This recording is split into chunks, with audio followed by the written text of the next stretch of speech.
bum, bum. Yeah, okay. Bam. Welcome to the screen that you'll most likely be watching for the entirety of it. Literally all of last session was Theater of the Mind. This is just like our placeholder screen to look at while our DM figures out if he needs to put a map on the screen or not. And we just sort of fuck around with this screen. We're not really sure what we're doing here. Apparently, this right here was supposed to be a signing table because my character is a bestseller of a new book. So that was supposed to be a signing table, but he only put one leg. So we instead agreed that it was actually a trap where we use a carrot to lure out this character. I don't know. And they just fucked around. I don't know. They put people in bushes. They made a theory that one of our characters is actually an anime girl that's already dead. And they have do it for her. Her being Misha, who died like really early on. It's sad. If you're an anime girl in D&D, you die pretty fast. Okay, that's a hard and fast rule. You die pretty fast in these games, so watch out. Okay, last session I was severely stunned in silence and contemplation. I could not think of anything to do, and I still am flabbergasted. I only have one idea of what I want to do in this game before I just do nothing. We'll see. I'm just gonna read some quick Discord conversations.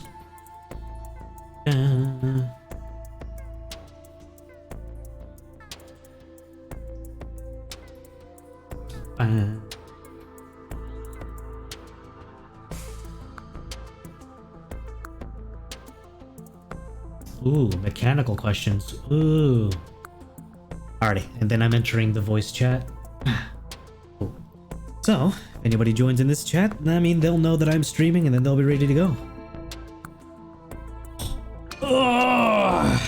Being level 14. You know, I often forget that I'm level 14. The way Tim sets up, our DM, Tim, sets up these encounters, they really do make me feel like weak and humbled in that I forget I have these extra dimensional powers. And I'm like, no, please don't hurt me. I always feel weak in his world, and I gotta rise up to the challenge. I think I totally finagled with my ability scores though. Because he didn't have any specific stat array that he wanted us to use, unlike Azenda. Azenda's is totally fair and clean, but Tim, I think, allowed just if you roll these characters, just like you can roll 4d6 and drop the lowest one or something like that. And I think I tried rolling up to 3 times and got really lucky with like super high stats, because I currently have 11 strength, 16 dexterity, 18 constitution, 14 intelligence, 15 wisdom, and 18 charisma. I am a warlock bard. I don't know how that constitution came to be. That constitution is abnormally high. The strength, at least, is the only humbling thing about my character. His strength is lacking. But I have, as a level 2 bard, jack of all trades, so anything strength related gets a +2, which is helpful. That's my character sheet. All right. Anything else I should open up? Just remember you have a disguise kit. I'm gonna disguise myself as Agent 47. Because why not? A bald cap sounds appropriate.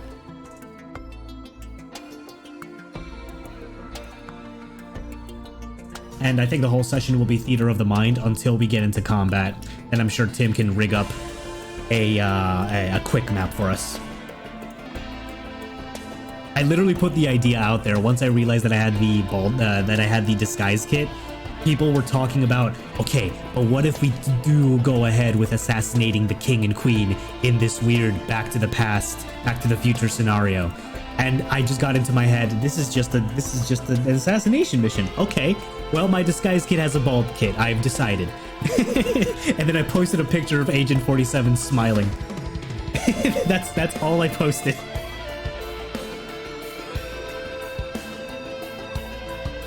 What episode is this? 49?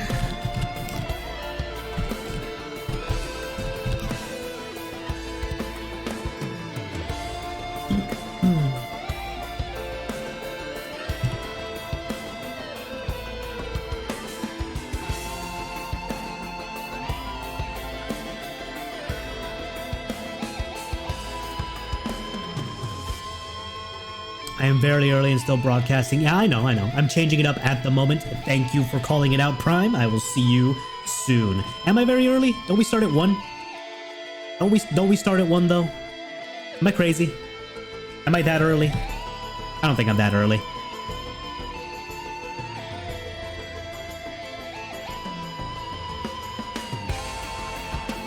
There's still 20. No, that's fine.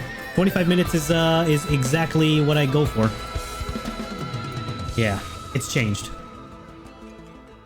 What is, hey guys, is dearly beloved a thing that's said at weddings or funerals? I forget. It's like, dearly beloved, we are gathered here today. It could go either way, right? Or is it mostly funerals? I've only both? Yeah, I think both, right? It does sound more funeral-y. I'm gonna just go with dearly beloved. Our party is not controlled.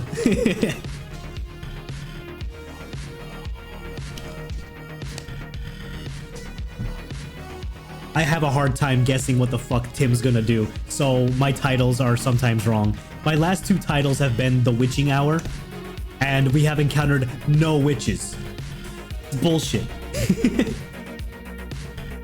Follow this man's Patreon, even though he doesn't use it. He's a brilliant lad.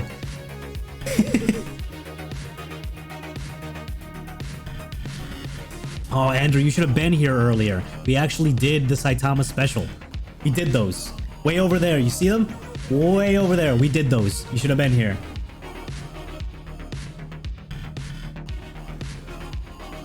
It's apparently related to weddings after all. Nice. Perfect. Nailed it. No, yeah, you can't spend money on it, son. Hey, you don't even have like 2K, so don't worry about it. Also, I am no longer accepting exercise because guess what? The webcam's off. Get owned. Kill the queen and have Nasira take the place of the new queen. That still leaves the future eligible for a demon child to be born, which is what we're trying to prevent. We need to kill both king and queen. All right, we can't just replace queens. We gotta end the line right here, right now. We gotta kill both of them, assuming this is actually the past, which I don't believe it is. Yeah, I'm still hesitant, man. I'm waiting for something to happen, but nothing crazy's happening. I absolutely believe Nasira would lead to the birth of a demon child. The tower that she is praying to would definitely want that to happen. Yes.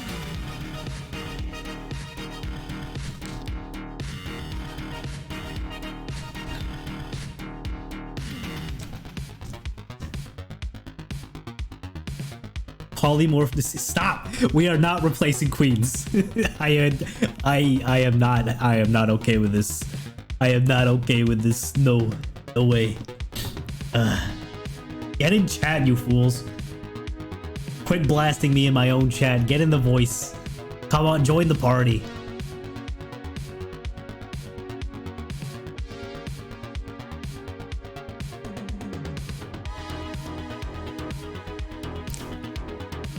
Ugh, it's fun being early. Fuck the dragon, yeah.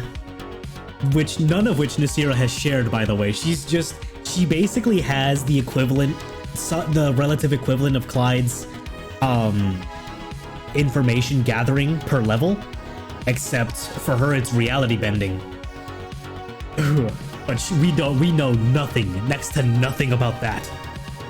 Because I think at this point, I feel like all of the characters have basically forgotten that tower dream, even though they all shared it. A lot of things have happened since then, and it hasn't been brought up at all.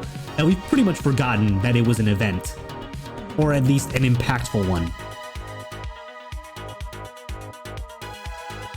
And Nasira don't communicate with that. She's off getting drunk somewhere in her suit.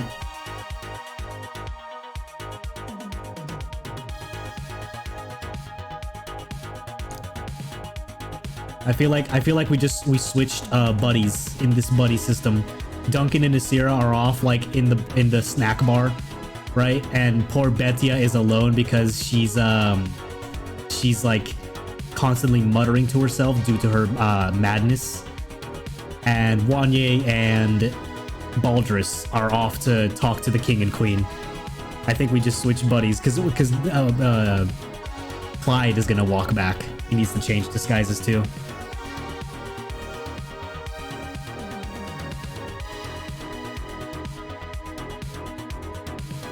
About the tower of the party got angry. Yeah, don't be chaotic evil. We're trying to redeem ourselves. Stop. Stop it. Oh Lord.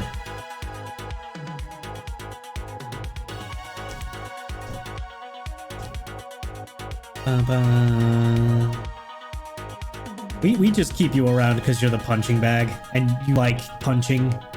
So that's pretty much it, man. I don't have anything good to say about Nasira, unfortunately.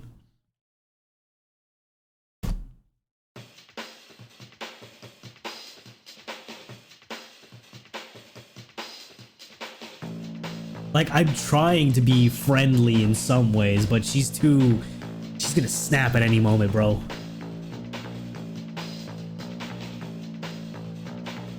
We did give her an explosive book, so that's good.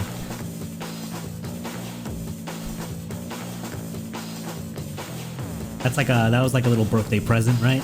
I'm sure she appreciated that. I'm sure we got some plus friendship points for that.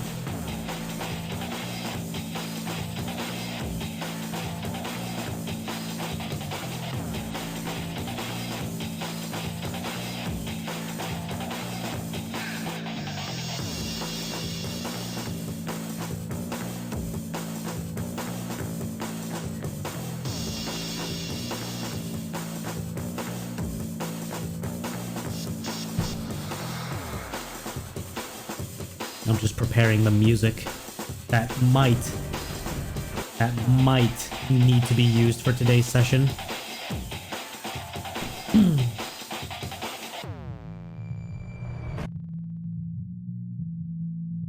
All right.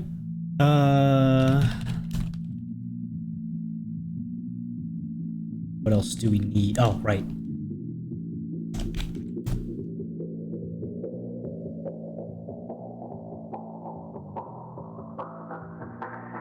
Phase 1, phase 2. Good.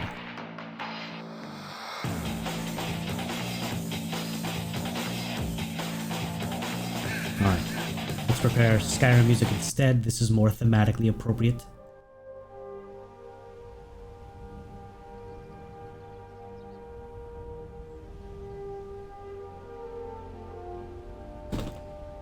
Oh my god.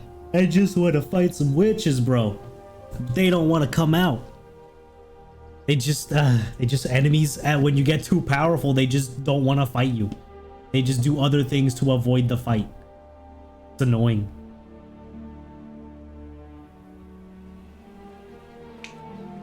Who's there? Oh shit. Hello. You scared me. I did? Smog. Wow. No idea you were. God. Oh my gosh. Hey, how are you doing? Pretty bad actually. No, you got no Dragonade? Well, no, I got something better. I got lemon flavored. Fuck, I cut my fingernails so I can't. LaCroix. There we go. Yeah. LaCroix. LaCroix. Okay, nice. No, I'm feeling pretty bad because my friend scammed me out of my money. So. Did I? Sucks. Did I didn't say names. Did that friend? No, his name is I. I didn't. It's like when you complain that someone got murdered in the room and then someone screams, "I didn't do that." Why is everyone looking at me? Yeah. That's a situation we're in, Smog. Damn, dude, I'm sorry to hear about your money. Yeah, well, it's gonna take a while to earn that back, you know?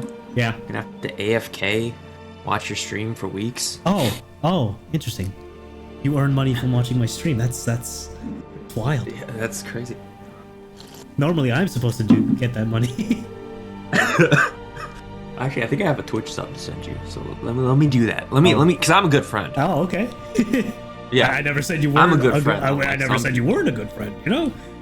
Yeah. So, but you know, I'm just trying to help you out. Nobody's saying a thing here. Oh shit! How do I do this? I really hope this is Orcus, by the way. I hope he just pops out and then we can fight him right here. Man, why Tim gotta try time travel us like that, bro? Who says it's time travel? But like, no saving throws on a hallucination like this. We just are. Simply because we took a short rest or something. It's got to be something with a short rest. It's got to be. I'm saying we like hotboxed the dome. All that like magic oxygenated air got caught in the dome.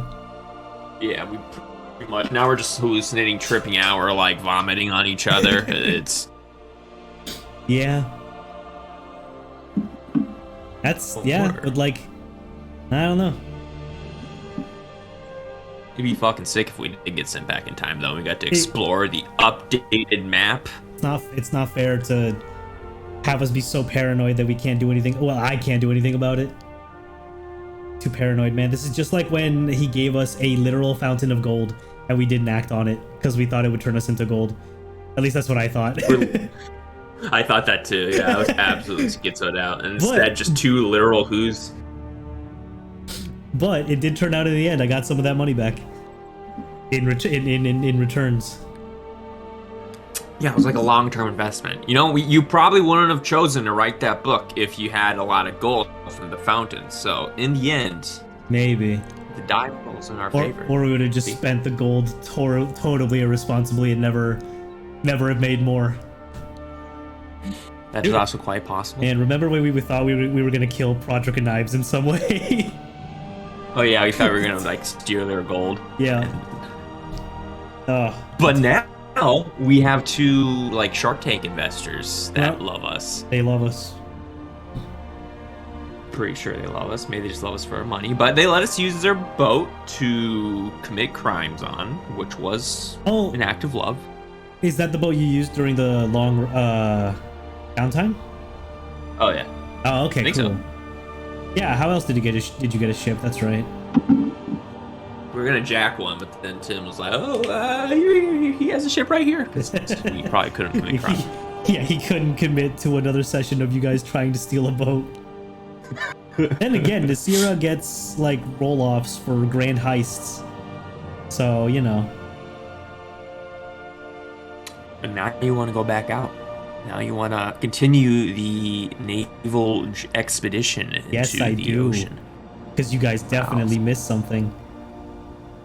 We didn't miss anything. How could you possibly think there's nothing out there? How could you, Wanye, lose faith in your draconic knowledge that there's nothing out there? I didn't lose faith. It was anything but. It was my dedication to the faith. I was out there in my ship with an elf, I know, gross, and Baldrus. And we went to the dot on the map. No, nothing's there. Speaking of elves, we didn't really talk much of it, but that scene of Wanye's past was pretty damn powerful. And the unfortunate nature of, well, Clyde being paranoid and being able to push that aside as just illusions. We didn't really dwell on it too much, but damn. That completely, like, clarifies the full hatred of elves, for sure. I should try to find... I made a, So Wanye was a hermit in the woods after that incident happened. And he lived out there for years, and he has the names of every single one that I created on Photoshop. On Photoshop? Oh yeah, this is years ago. I can't find... Well, no, it was GIMP because I didn't want to pay for Photoshop. Okay. Which was like Wait, so you like made the names in a stylish way? Oh yeah, and I have like what weapons they use and what they look like and their names. I did a lot of research. One of them I don't know the name, but Oh, of the elves that caused that. yeah, the elves that killed my mother Okay. and my brothers and sisters. Interesting. My hatchlings. Interesting. He's not a big fan of elves. I see that now. What the fuck is it? I had this the entire time in case one of you guys was gonna search my bag. And I could be, hey, check it out, you find this. But no one searched my bag because you guys are like trustworthy. We're pretty respectful of each other's belongings, you know? Yeah. So no one, like, this never got, this lore is just like lost in the files. I hope it's not on my PC. Don't forget it. One day it'll come up. One day Tim will ask you to make a dexterity saving throw. You're gonna fail, and your bag falls and spills all the contents.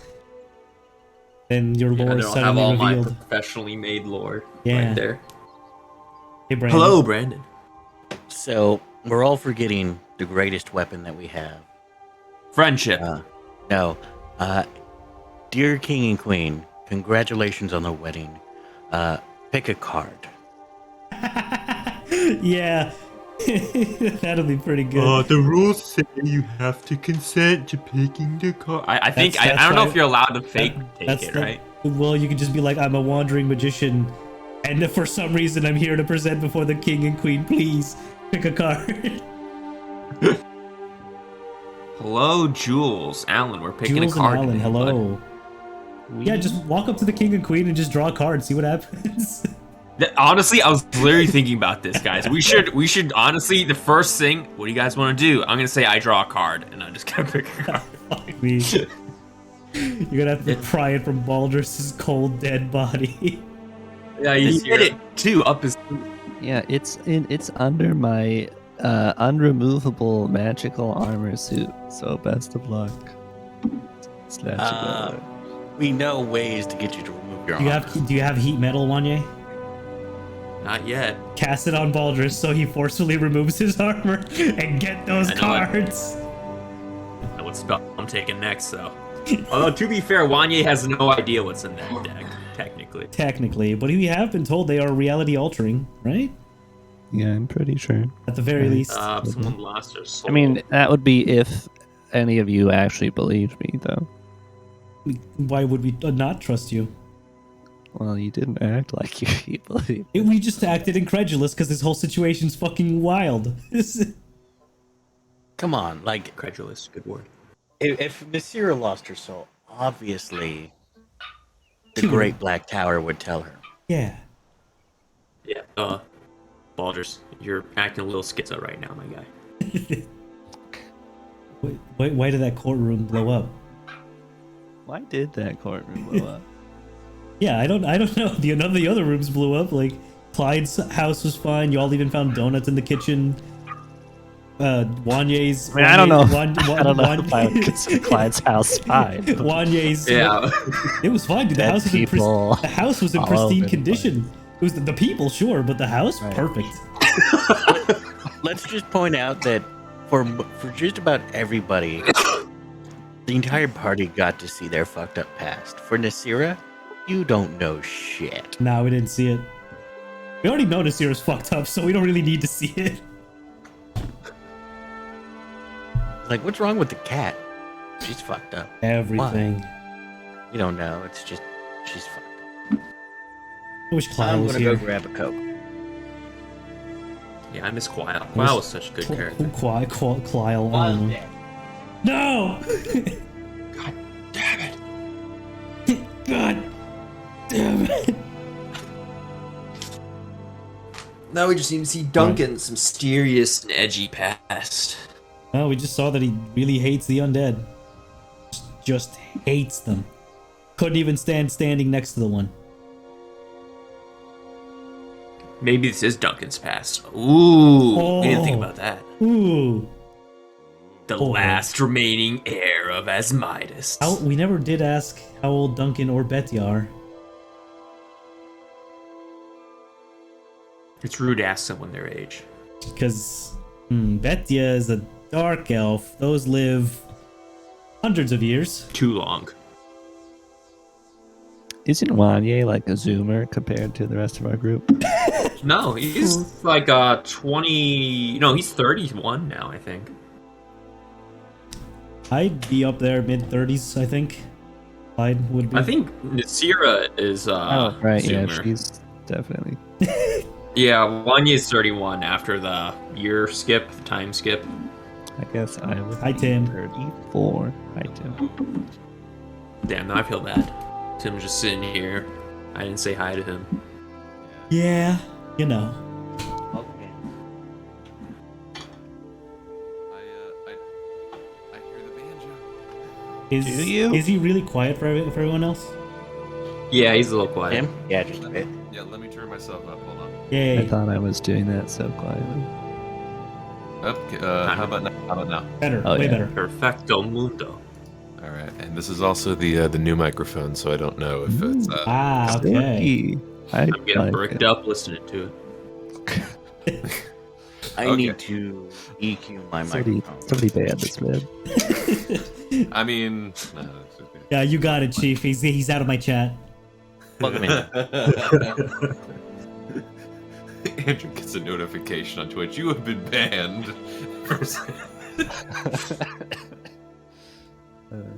Yeah, I'm still kind of testing this a little bit. So if I fade out or if I'm quiet or if you hear like clicking or keyboard stuff, by all means call every last little thing out. Okay. Please and thank you. Hi, Dylan. Hi, Tim, I'm gonna call you out. I can hear your voice still, so there's that. Damn it! I gotta work on that. This Also, guy. if you know anyone who's really good at EQ, just pass them along to me and Tim, because that'll really. Like I thought, I'll try to work on that voice part. Huh? I'm sorry, Dylan.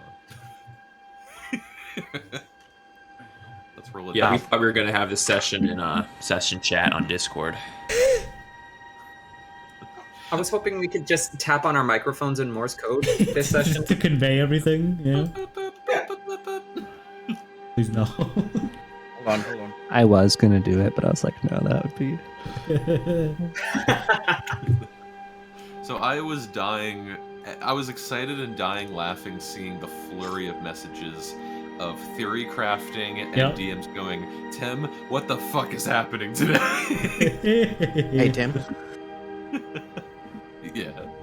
I gotta do this real quick. I'm sorry.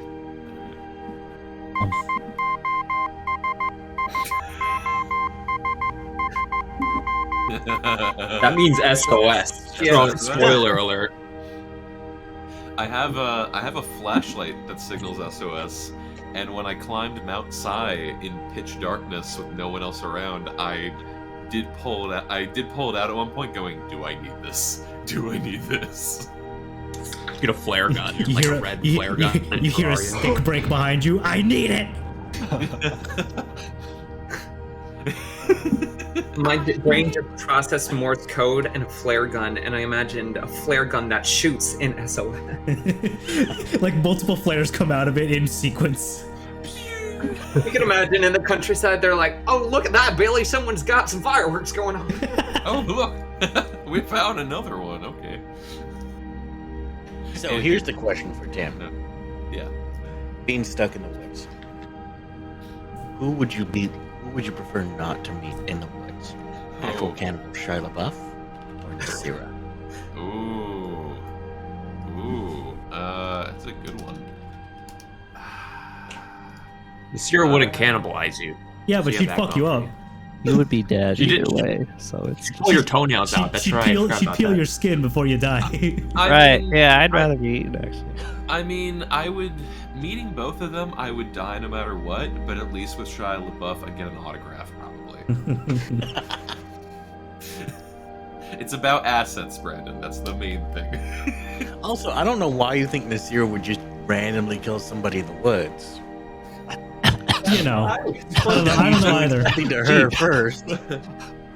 This is when the montage begins of every crime and brutal murder she's ever committed. That's literally, yeah, exactly. The- I was just the- going the through all ladies- of it. the ladies and gentlemen, we got him song starts playing. Ba-ba-da-ba-ba-da-ba-ba. We're back at the courtroom. Yeah, a dozen people get dunked in the lava with her viciously laughing at them. Some Yeah, like you'd be safe in the forest. There's no lava there. you'll be safe in the forest. Camera cuts to like greenhorn early 20s adventurer girl getting the soles peeled off of her feet for no reason at all. Oh, What do you mean no remember that? reason? No, she fucking downed me. 100%. That was revenge. So it seemed like a little much, maybe. Bitch thought she could run away. yeah. Alrighty, I'm just doing one last little among sound checks and other things. I'm just doing one last little bit. Well, poor luck. You're so professional. Oh, thank you. I try my best. 76. It's not bad. Excuse me. What the hell? Ooh. What's up? Oh, do we all get to? Okay. Yeah, sure. Ooh, all right. Let's. It can't get worse than that, right? It's not bad. Okay. Middle of the road.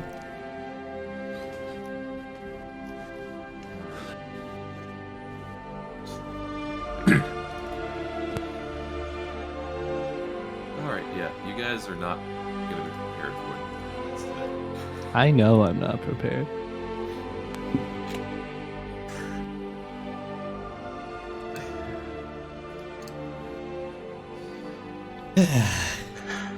Are we Kingslayers, boys? I opened my book. Good. Turn to page 393. You thought I was going to say 94. Guess what? There's more than one page in a book. What's on that page? Don't try second guessing me, Potter. Why don't you try turning to it? I forgot my book up in my dormitory. Yeah.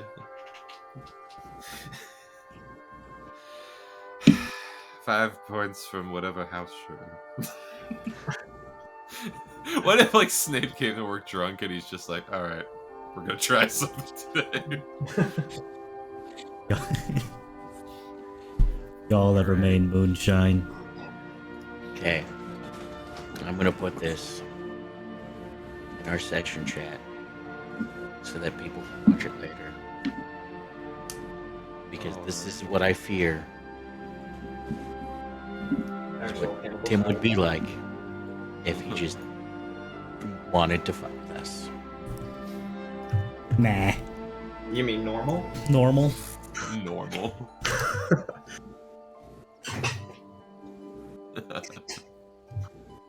I will have to check that out.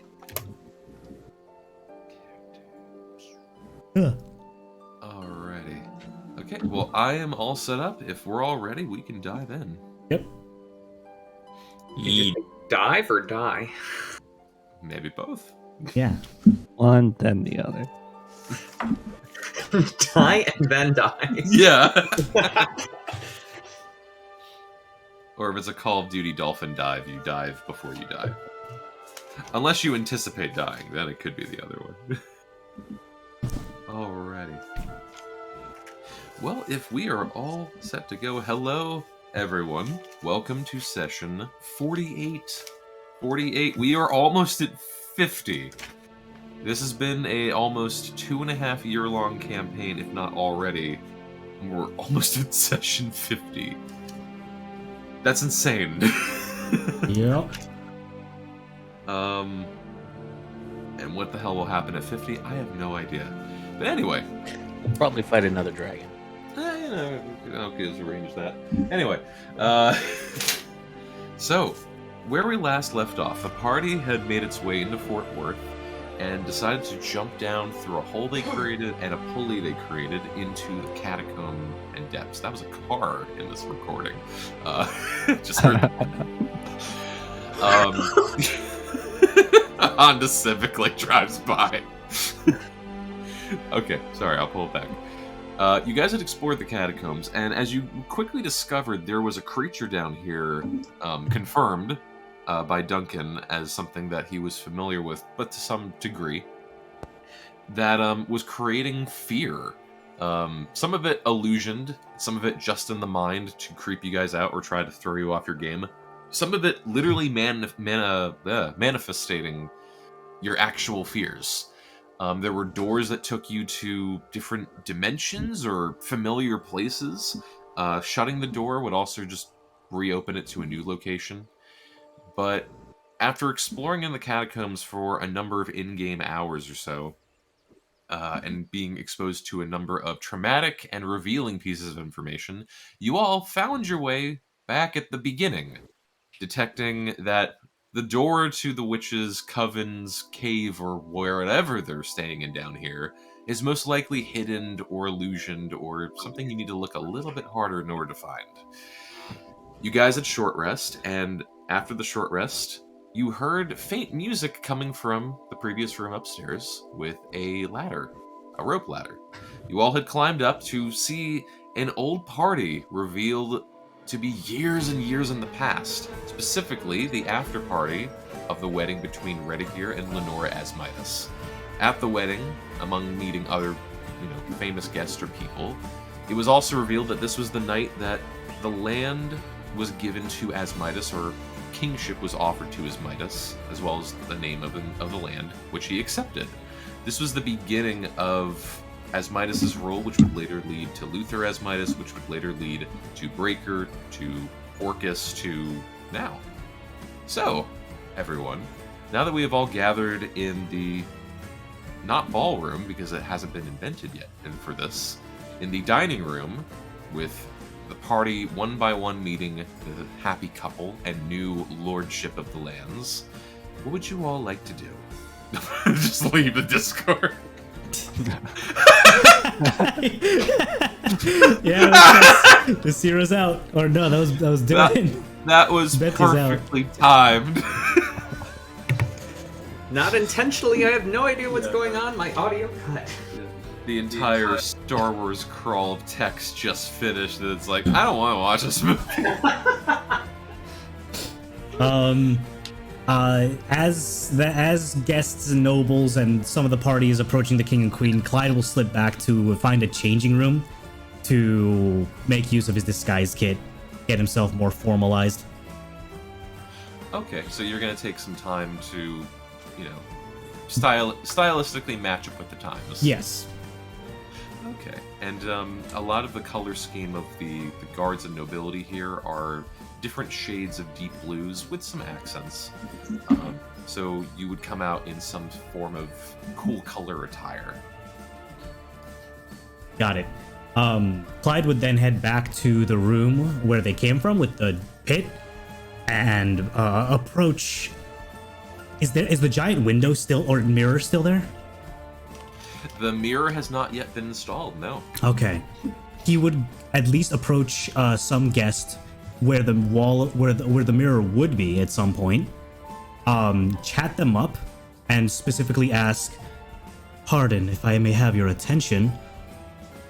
What is the purpose of the, pit? The ladder. Are workers attending to it down there?" Alrighty, I'll say, make a general persuasion check, please. Okay.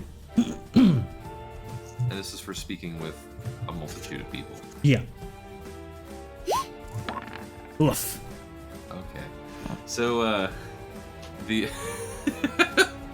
there's the straight answer and the comedic answer. The straight answer is a lot of the people you speak with, as much as you try, when you mention a pit in the prior room, all their heads kind of tilt and turn and go, we don't know what you're talking about whatsoever. Okay. Other people, to your surprise, they're speaking common, but when you hear it, they go, they seem to be speaking common, but in a different language. Whoa. Okay. Are you able to speak the language society? I'm sorry. What? No. You seem to have discovered a new language that is only known by the upper class and high society of life. I will take note of that. Maybe I can't tell if he's being serious or not. I think to myself, maybe Duncan can help me out with that. I'm sure he'll figure something out. I do want to try one last trick. Do I still see the pit myself? Easily, yes. You look back into the prior room, you do see the pit with the rope ladder hanging down from it. All right. I want to go into that room and basically try to get awakened mind some civilians' attention. Basically, like in their head, they would hear something like a guard calling out, "Hey, you're needed over here." And tell them a guard is looking for you. You should do it quick. They sounded angry. Try to see if they walk around the pit or over it, basically. Ooh, okay. All right. So yeah, there is this moment where you awaken mind this person, and there's this long delay before the person finally kind of like looks up and then begins walking towards the pit. As they begin walking towards it, just as they're on the edge of it, they stop. They don't look down into the pit, but they walk around it. Huh. It's this weird blend of they didn't take any notice of it, but they didn't acknowledge that it was there, or that they knew it was there. Like they still did exactly what you had hoped for, Yeah. but they didn't acknowledge it. Okay. Clyde will smile, seeing this. Head back to the main room with King and Queen, and just get near, I guess, Betsy, since she was standing back, and relay to her what he's witnessed. That no one's paying attention to the pit, but they are somehow walking around it, even if they try to take a straight line path. That is interesting. Can Betya insight their reaction to the pit? Sure, yeah. Click. 26. Oh, thank you. Yeah, but Alan made a funny comment of like NPC pathing is weird in Dreamland. Essentially, insight, it's basically that of, you know, as far as what you can tell with insight, you can look at it completely as a regular human behavior. The way that they walked around it, it's as if there is some programming going on, but at the same time you can't confirm it. Maybe this guy's just kind of weird. You do suspect maybe there is something at play, but you can't pin exactly what it is. Then I'm gonna further it by either perceiving or anything that I can do to see, like, if this is all something that's been created and fabricated. Is it done by like illusion or mischief, or is it mechanical? Okay, I'll say in that case, make a investigation check, please. Okay. Can I assist in some way, since I'm relaying this to her? Let me see. That's actually a good question. Or at the very least, if she's poking around, cast guidance. There we go. Okay, you can do both if you wish. All right, guidance and aid. So roll advantage and add a d4. You said investigation.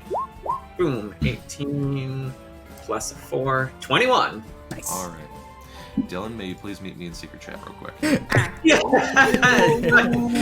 How long's it been? Less than 5 minutes? Great. New record. We're on a good start. That's it. That was all. I blew my load. We're done. I have a little trick up my sleeve. Oh, do you now? Not like Baldrus does. Baldrus has like the entire world up his sleeve, but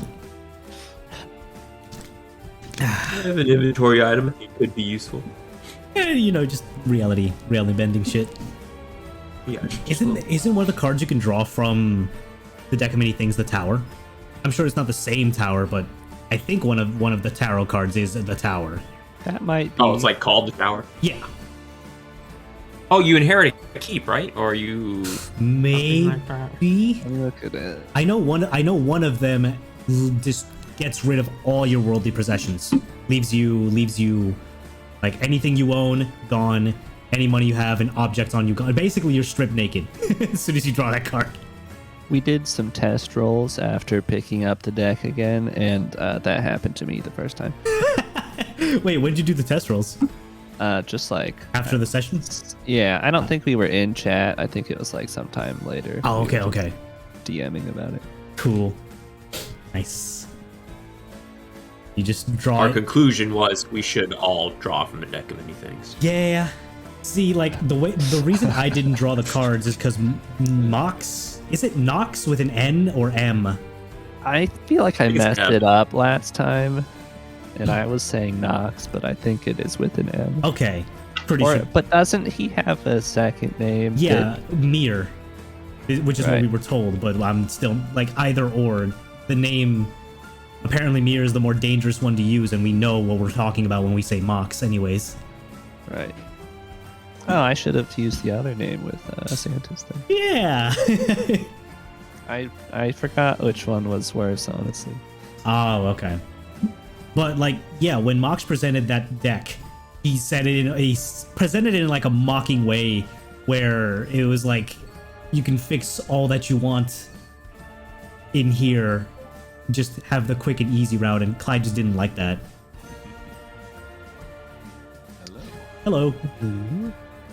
All right, so Betya is going to not immediately, but she's going to start panning the room with her eyes, and after a few moments of time, she's going to go walk up to the most magnanimous individual that she can find within the room, the one that seems to be capturing other people's attention and listening to their speech, to try to get some of the phrases that she can out of whenever they laugh. Okay. And then when she does that, after she's heard about a minute of it, she's going to go to another group and then try to mimic the last sentence that is being said. Ooh. Oh. Smart. Okay, so I'd say between the main people of the room, Redigear and Lenora, if that's who you would wish to try to listen and capture to. Being that they're kind of the highlight of the room, the last phrase that you would probably hear would probably be from Lenora, being like, "Well, it's an honor to have you here, truly." You listen to this, you absorb it, and when you try to create it and recreate it to whoever you speak it to, including you listening yourself, it is a one-for-one accurate recreation of what you heard.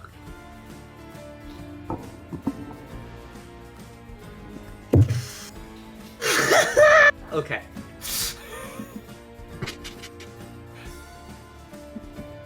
Okay. But really good thinking. Really good thinking. Thank you. She's gonna go back to him and she's going to say, "There is something that is off about this location, and it is not an illusion. Not an illusion? Not an Something illusion. grander than that?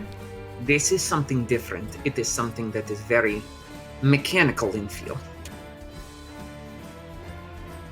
Like I can't elaborately quite- set up. Okay.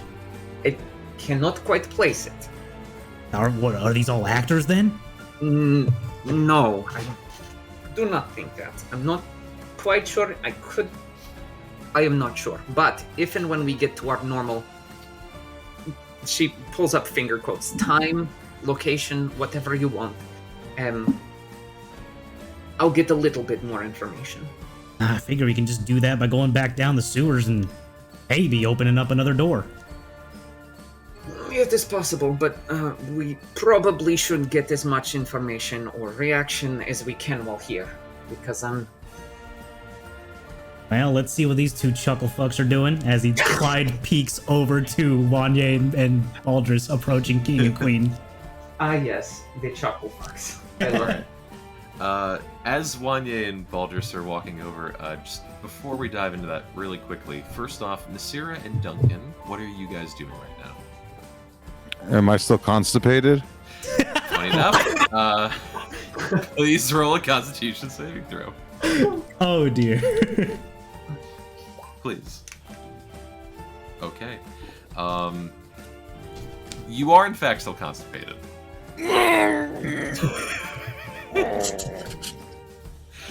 You are doing your absolute best to maintain presence and appearance and holding whatever it is you ate in. Thinking back to it, nothing tasted bad or disgusting.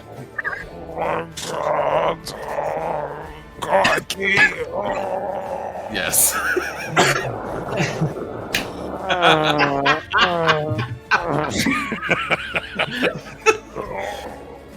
There are a handful. I rushed off to the nearest door to find a restroom. Okay. That would probably be the kitchen hallway to the south. And there are guests just staring at you. I'm trying my best to like maintain composure, but I'm clearly in like a semi-squat and kind of like trying to hold it all in. All right. Excuse me, bottom me out of my fucking way. I'll be right back. I've got to deliver. Okay. Okay, so yeah, Dylan, you or Duncan, sorry, Duncan, you would rush to the kitchen area and you almost knock over one of the waiters or waitresses. I don't know why, Mike. Hey, yes. So I'd say quickly and rushing down the hallway, there is, thank goodness, a lavatory very close by that you are assisted by one other person to rush into, and you can let it loose. I hope I don't change the future.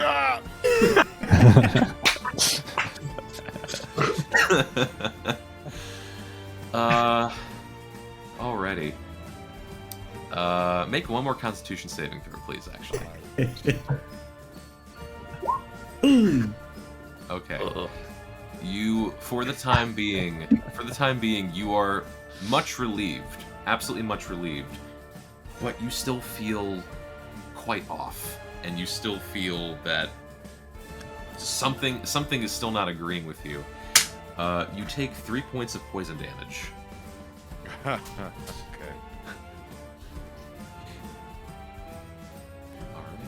What does it sting?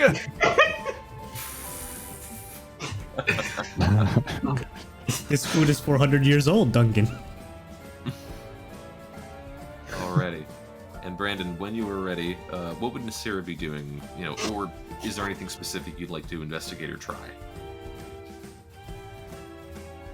You're muted, by the way. So my first question is, with how Duncan is acting to the food, does the alcohol have the same effect on the syrup? Do you drink the alcohol? I have been drinking the alcohol. Okay. So as you drink the alcohol, it tastes delicious. It's lots of wine here. Am I getting drunk? Does it affect me? That's a great question.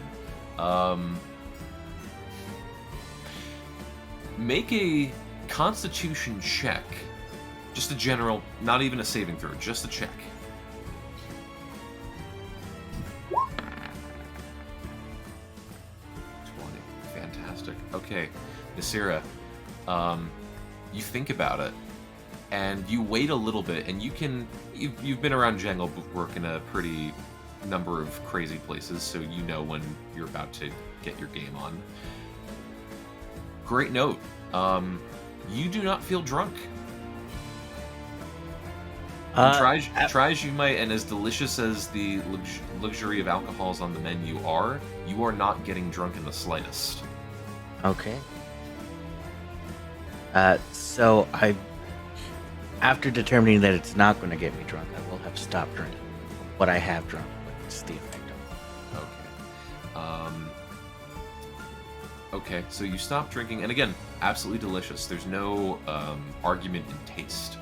But after a little bit of time, Nasira, I need you to make a Constitution saving throw.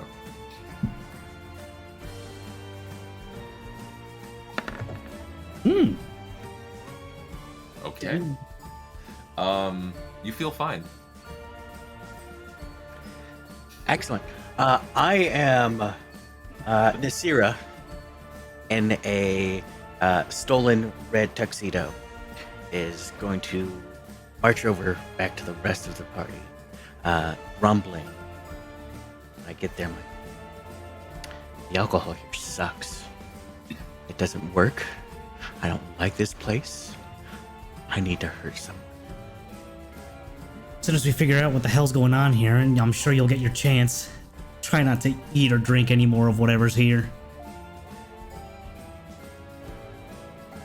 At that, Nasira smiles and starts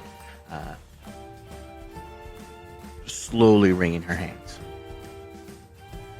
Okay. I don't think wringing is the right word. Cracking her knuckles, I assume. Kind of the evil just rubbing the hands. Rubbing her palms together. So Yeah. You see Nasira just shaking her paws for a couple seconds. And going, wait a minute, and then starts rubbing. Wait, this isn't evil enough. Alrighty, so as the party reconvenes, and Duncan, would you reconvene as well? Oh, oh boy! Oh, God. That took a lot out of me. You good? I'm fine now. I'm all cleared up. All right. Try not to eat anymore. Right. Alrighty. Okay, as the four of you join together and ponder, Wanye and Baldrus, you slowly begin approaching the newly named King and Queen of the land now, or soon to be named as Midas. Anything you would like to do as you're approaching? How close are we? You are, I'll say, within 20 feet at this current moment. Wanya's gonna look at the Baldrus. Alright. Best case possible, and he's gonna pop a little potion. He's gonna down a potion of mind reading. You're kind of crackling, Best case Wanya. possible. Am I? Yeah, a little bit. That usually fixes it. You see Wanye Kess slowly de-resing from the universe. All right, try again. Better or what? Much. Try your Wanye voice. I think it started crackling when you did Wanye. Oh, really? Like this? Yeah. Baldrus. Yeah. Are you like Baldrus. clipping your microphone or something? No, it's right here. This is perfect though. What the heck? Yeah, you're still derezzing. Baldrus. Rectify. Games.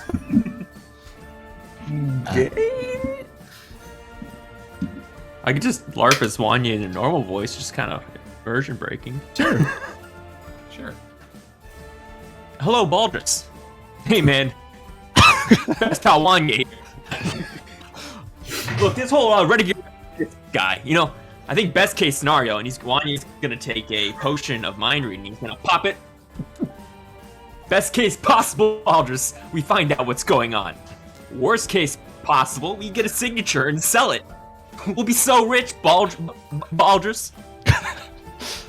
How does that potion work? Can you read my mind?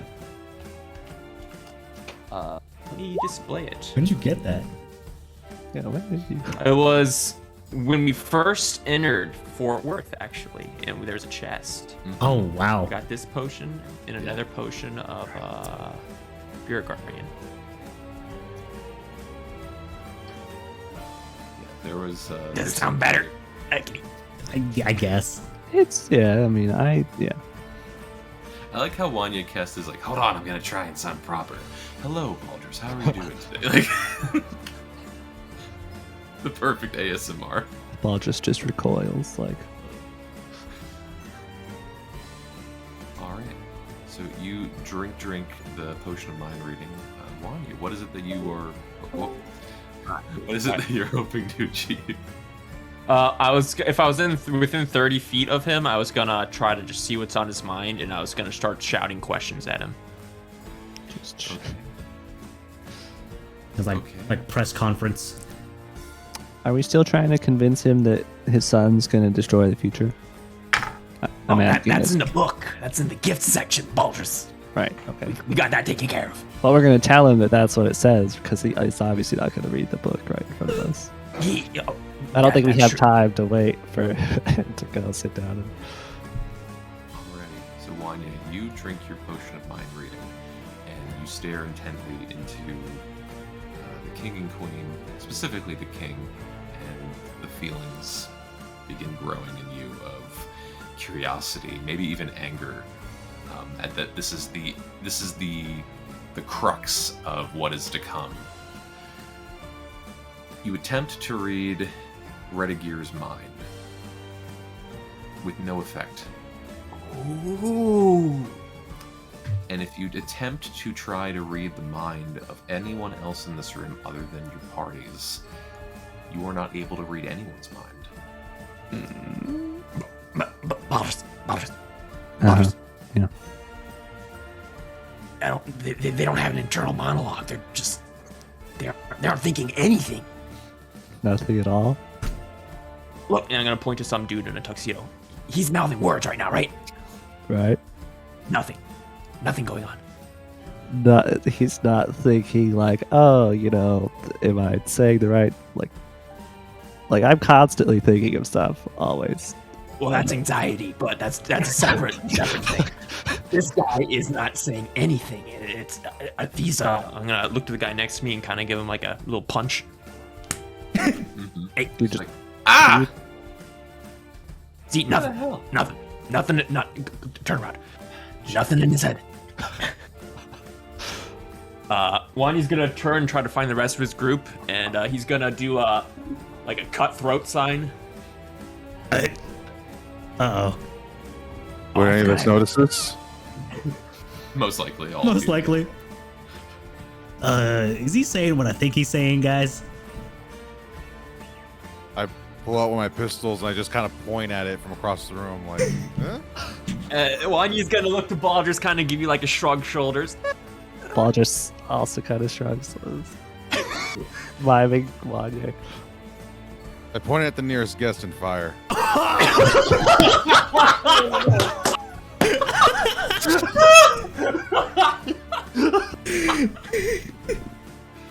Alrighty, as Duncan, you, with a small bit of hesitation for thought, you just immediately shoot the closest guest. It was a woman in this like semi-Victorian, semi-military garb, and body launches over one of the tables.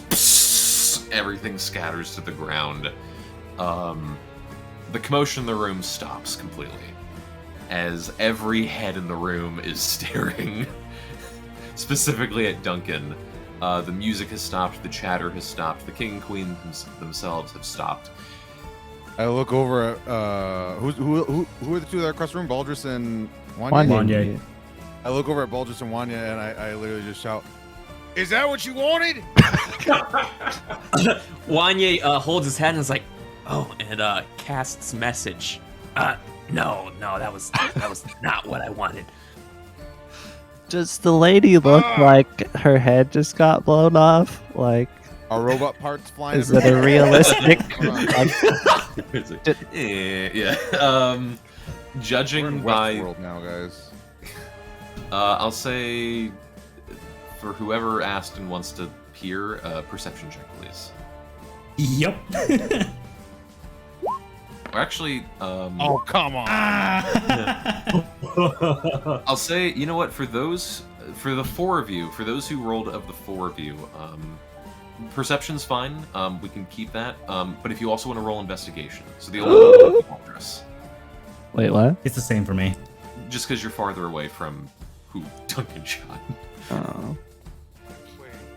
Oh, I can either roll investigation or just keep the perception that I have. We can keep perception, like that's a separate roll. but Ah, you all okay. can make another roll for investigation, like a Got separate it. for this. God damn it. That's better. Yeesh, I don't notice ouch. shit. You did just blast your gun. I'm keeping mine. Oh, you can make another one. It's separate. Oh, yeah? Yeah. Gonna help. I will not get higher.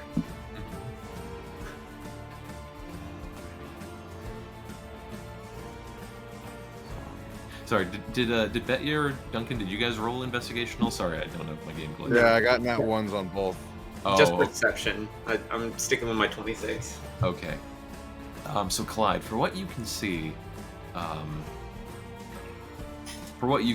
as far as the body goes, no robot parts, nothing anatomically off, no mind flare squid in the brain either. This person lost their face completely. Bet ya. Yeah. The smallest thing passes by your ear, the very smallest thing. At some point, you hear a voice sounding very familiar. It sounds like Wanye Kest. And you hear the slightest faint bit of audio say in a Wanye Kest voice, "May fortune favor you." And you just barely hear it pass by. And Wanye's nowhere near me, correct?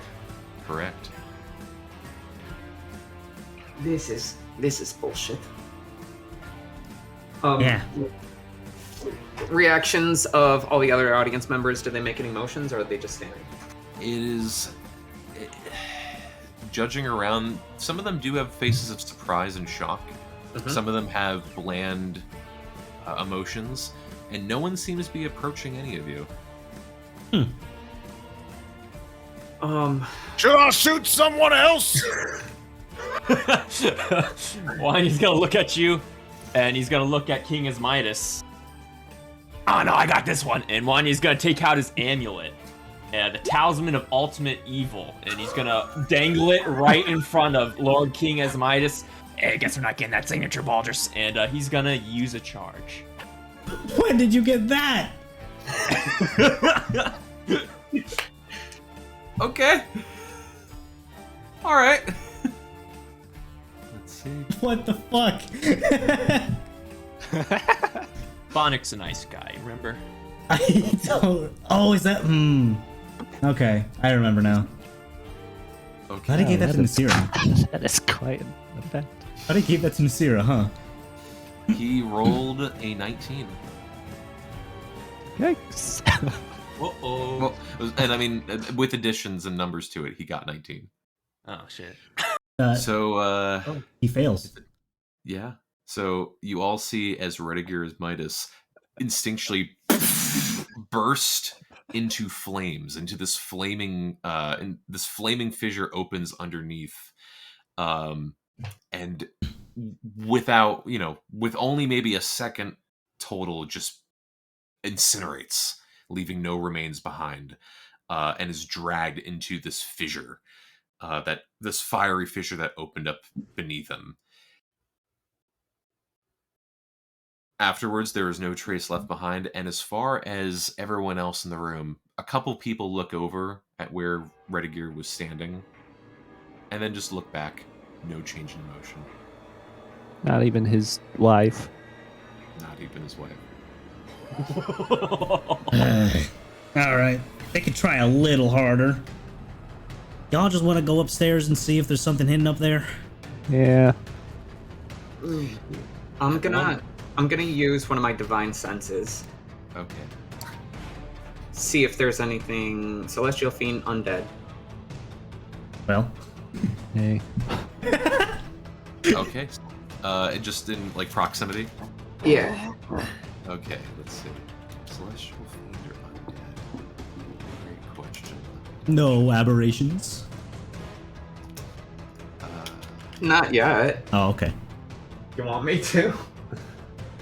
I'm just making sure. If the description asks for aberrations as well. Okay, so you detect throughout the room that none of those things pop up on your radar. Can I call no one dead? What are these things? As this happens, Wanye, Lenora is staring at you, still with this blank expression. Why did you leave, Kryn? Wanya looks at Baldrus, looks back at Lenora. Leave. That was over a year ago. Why did you leave, Kryn? Why did you leave us behind? Wanya's face grows pale. Does he recognize his voice? It's still her voice. We.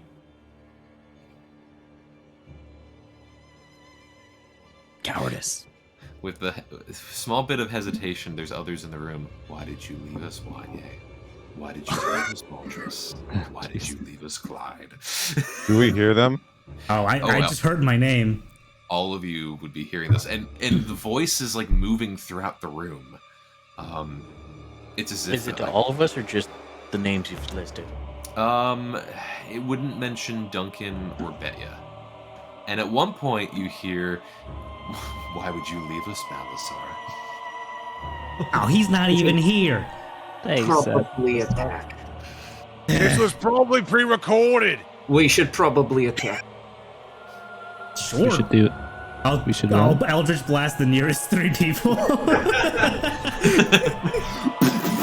With ease, you blast 3 people and they go down. Everyone else still emotionless. You trying to guilt me for the batshit insane stuff that happened in Kryn? That place was doomed from the start.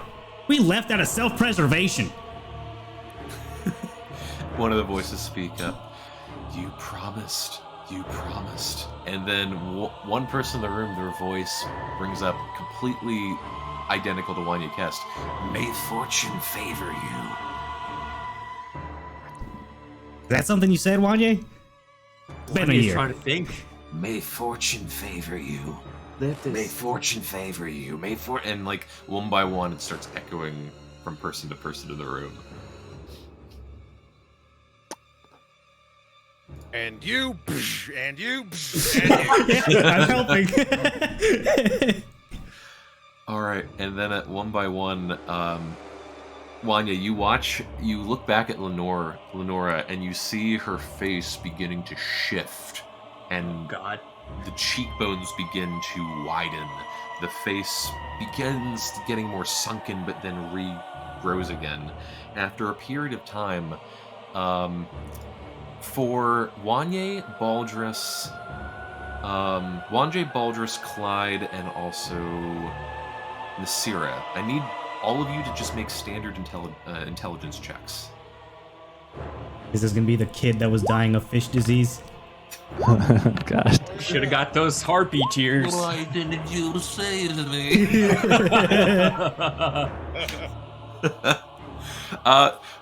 Ironically enough, because Nasira didn't really even know who this was, all these sessions later, this still perfectly lines up. Everyone but Nasira would remember who this is. Before you stands the familiar face of Callan, the wife of Senna from the village of Kryn. The husband of Senna. Mm-hmm. You said wife. Oh, sorry. Okay, good. Just making sure. Anything's possible. They have different gender roles there. I think you're remembering wrong. I say to the sky. You do see the familiar face of Callan, Senna's husband, who was the person who walked you out to the first pyre outside of Kryn before you all disembarked to explore the woods. Yep. And you see Callan and hear in Callan's voice, "Why did you leave us, Wanye? Weren't those the last words you told me? May fortune favor you." Yeah, well, they were, but He says. It looks like you weren't favored, partner. fortune favored us elsewhere. He just stares aggressively at you.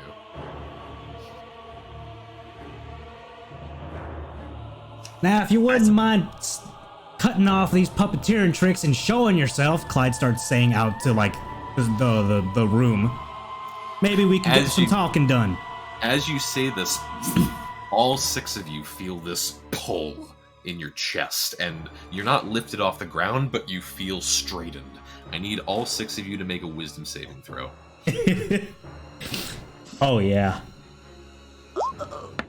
God! Uh-oh. Fucking A dice.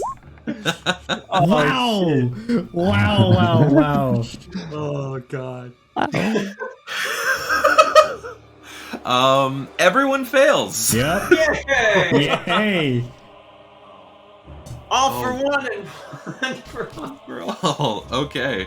So let me. I wrote this down. Where is it? I wrote it down. Panning pages to see the words they all die. Yep. And they all die. Okay, so let me roll this. Okay, so you all take immediately.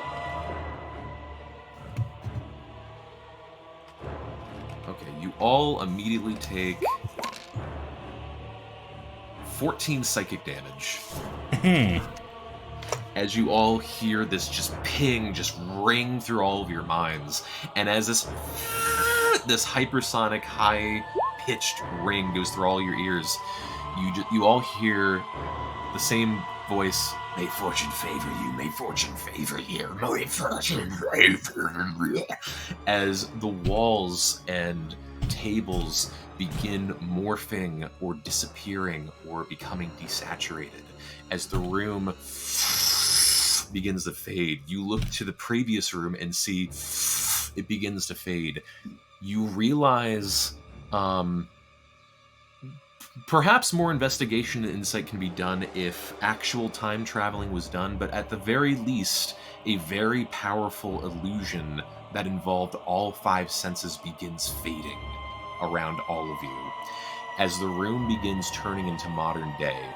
To Duncan Nasira's horror, the table that you had drunk and eaten from is not a table of food and delicious alcohols, but a corpse of some kind. Yep. Some of the tables in the room that were in the past have disappeared entirely. The ballroom and the mirror have appeared once more. The walls of stone, once beautiful and new, have become rocky and slashed and dusted and covered in dirt. In short, the room turns back into modern day. You all, how you are positioned, in the center of the room, you notice this large ooze. This large, yellow, mucused ooze with these sunken faces throughout its body and these multiple appendages stretching out from it. From the top, you notice, although sunken, you do see bits and pieces of familiar features of Callan's faces at the top. And stretching out from its form further, not its ooze body, but these spectral arms are all reaching out from it and attached to the top of all of your heads. Whoa. As you all feel this psychic spike ring through all of you.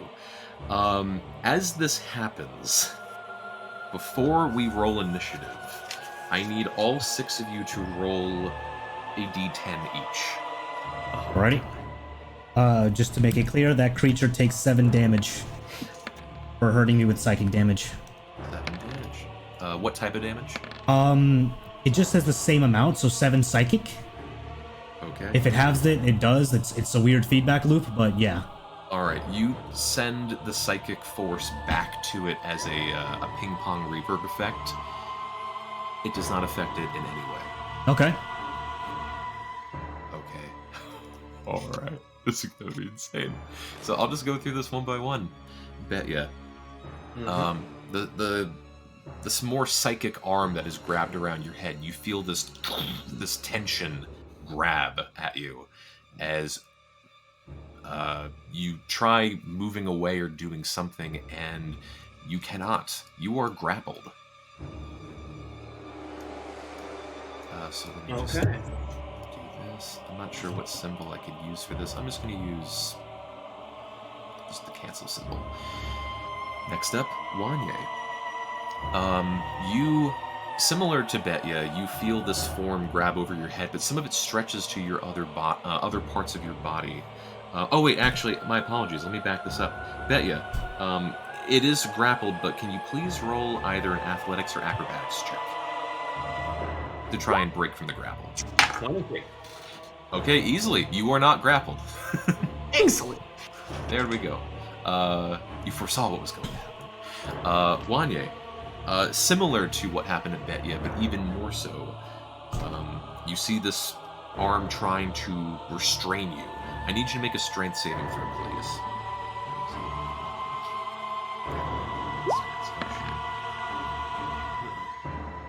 Oh, we don't see a map if there was one, by the way. Oh, yeah, we will in just a second. Okay, no problem. But thank you. All right, so you attempt to try and break away from this thing, but this thing gets a hold on you. You are restrained. Next up, Baldrus. Oh, I'm sorry. What do you mean? I got a nat 10, DM. That's the best possible roll. Alrighty. So I need you to make a strength saving throw similar to Wanye. Okay.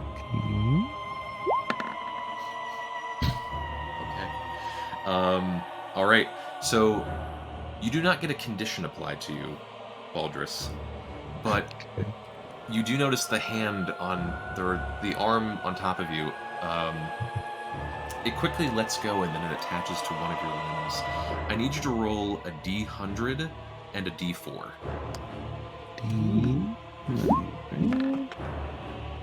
D4. Okay.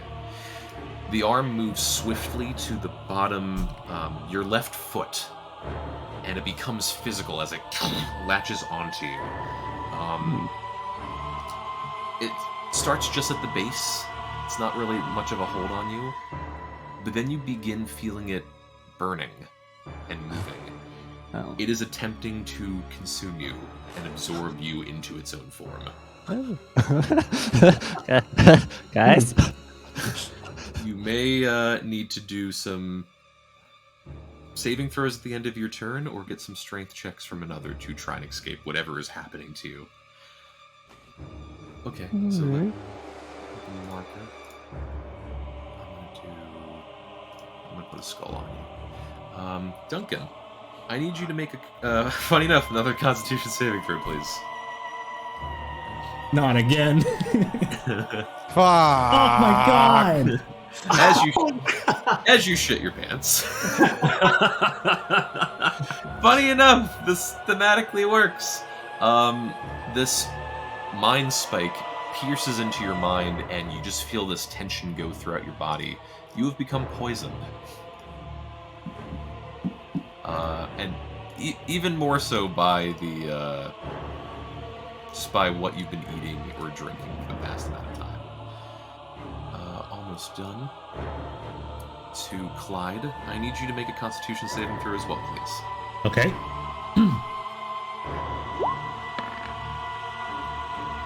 Okay. Okay. You see the spike about to cover your eyes and attempt to blind you. You are able to shield with your arm at last second and fling it away as some of the little bits and pieces spatter off to the side. You are fine. Okay. And lastly, there we go. Nasira. Mm-hmm. I'm trying to see. What did you roll for the D10? I actually don't see it. That's a 4. Oh, there we go. 4, yeah. My bad. Okay, I'm sorry. Okay, so this is similar to what happened at Betya. I need you to make an athletics or acrobatics check, which you'll probably pass, because monk. Monk lol. Hot damn, dude, these dice are dicking us. Okay. Surprisingly, no. Yes, this thing begins gaining a hold of you. Nasira, you are grappled. All right. Grappled? That's my thing. Wait, am I grappled or am I just poisoned? You are just poisoned. Okay. Alrighty. So, as all of you, and Wanye is restrained, even though I used the same symbol. Perhaps I could use something else. So as all of you begin one by one having all these conditions applied to you by this large entity of sorts. Quick question. Mm-hmm. Before we went up the ladder, we had a short rest or a long rest? Short. Short rest. Damn. I was And, hoping I and- had Indomitable back. all right. And with that, we're all going to roll initiative. Are we on a new map? Yes, we are. Yo, a 3. Huh. All right. Hey, is that the ooze thing you saw earlier, Baldur's? The one that was like eating people in the Huh. dining hall or whatever, probably. Wild. God.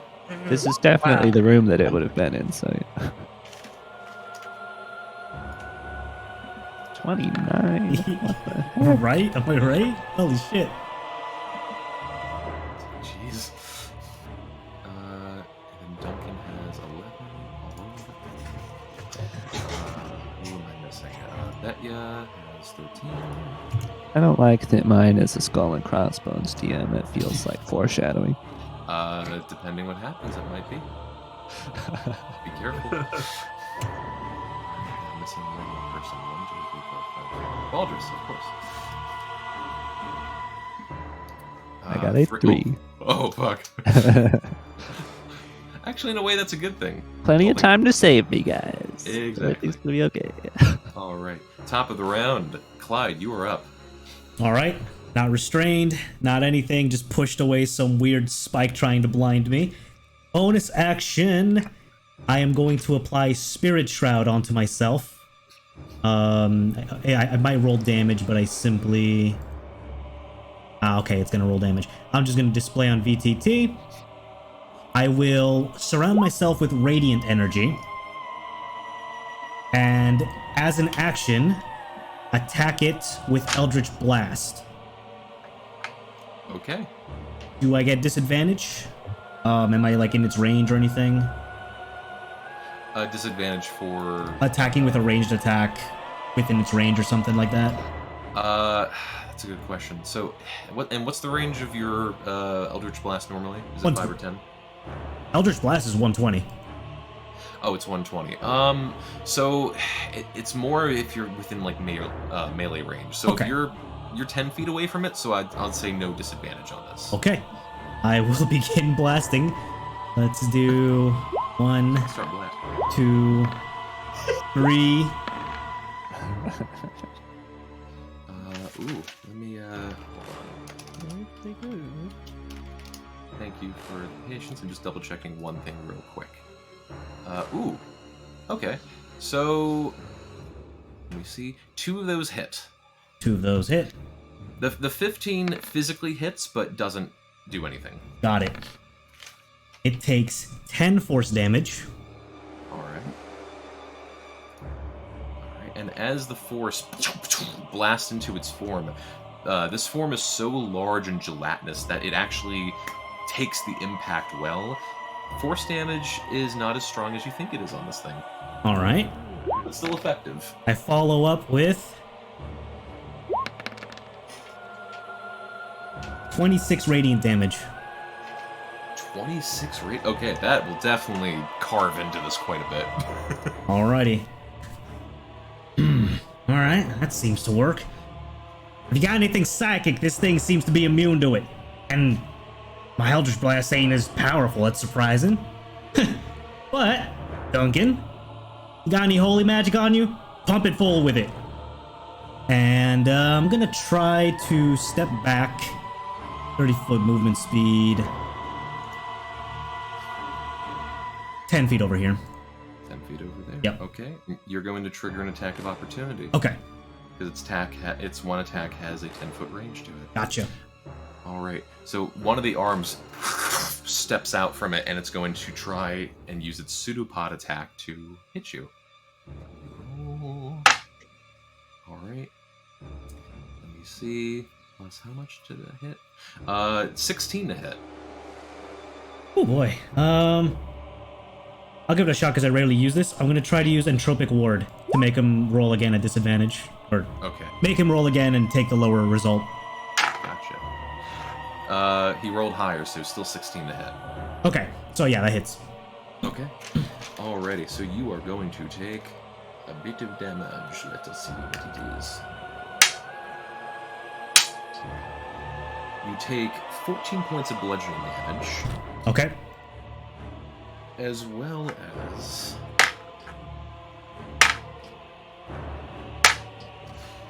7 points of acid damage.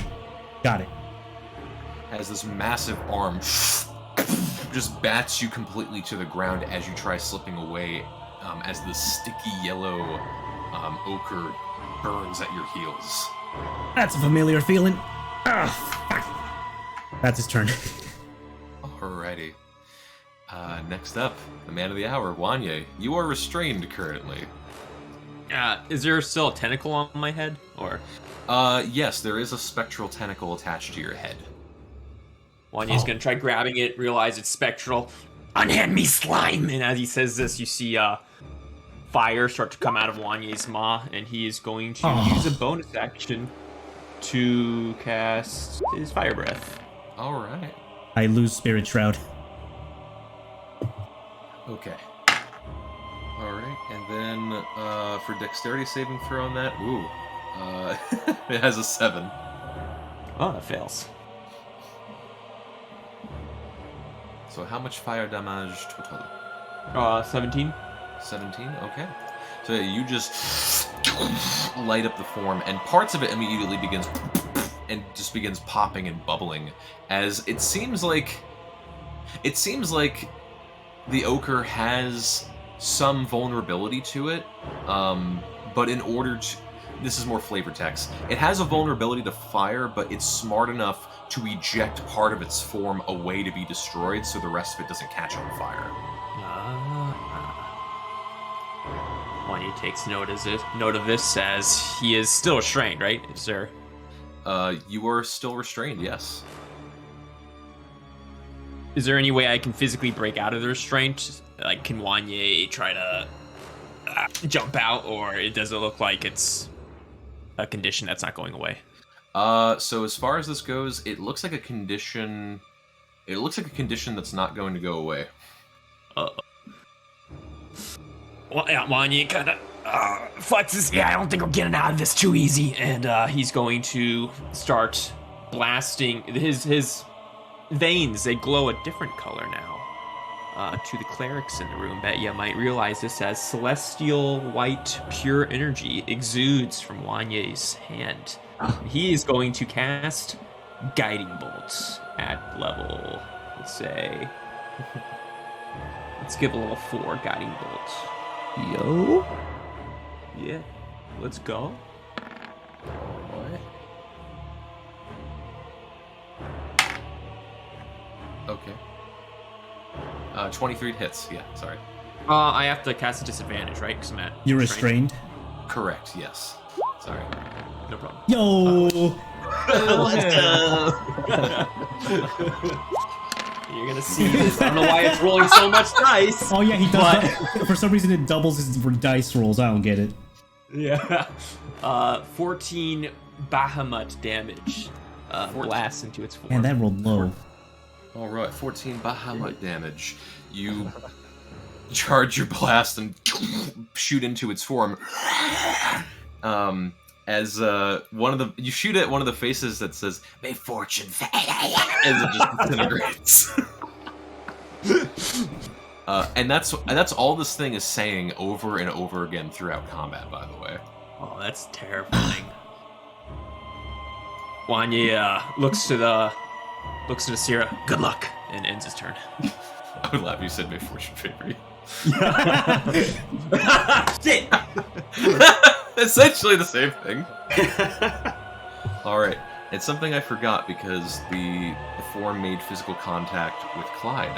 Yep. I rolled the dice to see what condition. I need you to make a Constitution saving throw, please. Is this for a disease? This is for to explain, as it hits you and you run away from a safer distance, you notice one of the mind arms has regained a grasp of you. Oh, so okay. this is to try and ward off whatever condition it's trying to apply. You got it. 17. You save! You feel this electric shock go throughout your body as it attempts to paralyze you. Oh. You pass.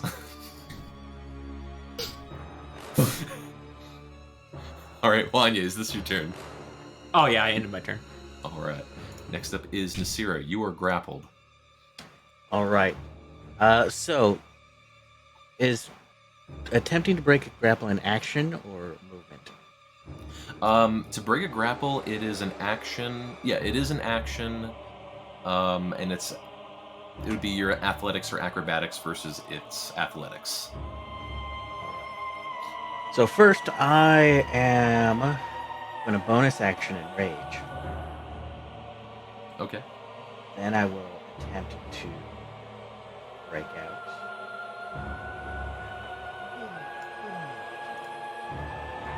Athletics. Oh. God, you have a +10. All right. Oh, against. There we go. There we go. And so it's the 21, not the 12. Yeah, because I'm raging, I get advantage. Gotcha. Ooh. It is going. It's not a save, but it's a check. It got a 26. Try as you might, you see this very thin spectral arm, and you attempt to pull it off, but surprisingly, this thing has a vicious grip on you, and as much as you try pulling it away, it remains attached. I will then action surge, and I'm just going to start punching it for now. Okay. Does the grappled state give me disadvantage? The grapple, I know it does not. Your movement speed is 0, and yeah, your movement speed's 0. Excellent. And can't benefit from speed bonuses. That's it. Alright. Then I will use reckless attack to give myself advantage. You alright?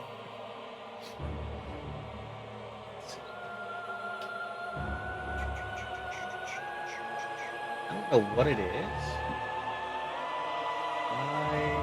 Can she punch it from there? Actually, great point. Yeah, you're 10 feet away. Oh. So I'd say just try to struggle again with your action surge to get out of the grapple. Guiding bolt does give you advantage, by the way, on an attack. Yeah, I guess I will attempt to escape again. I figured if it had me grappled, I would be able to reach it, but I guess not. Right? Damn long arms. Yeah, long arms. All right, it got a 14.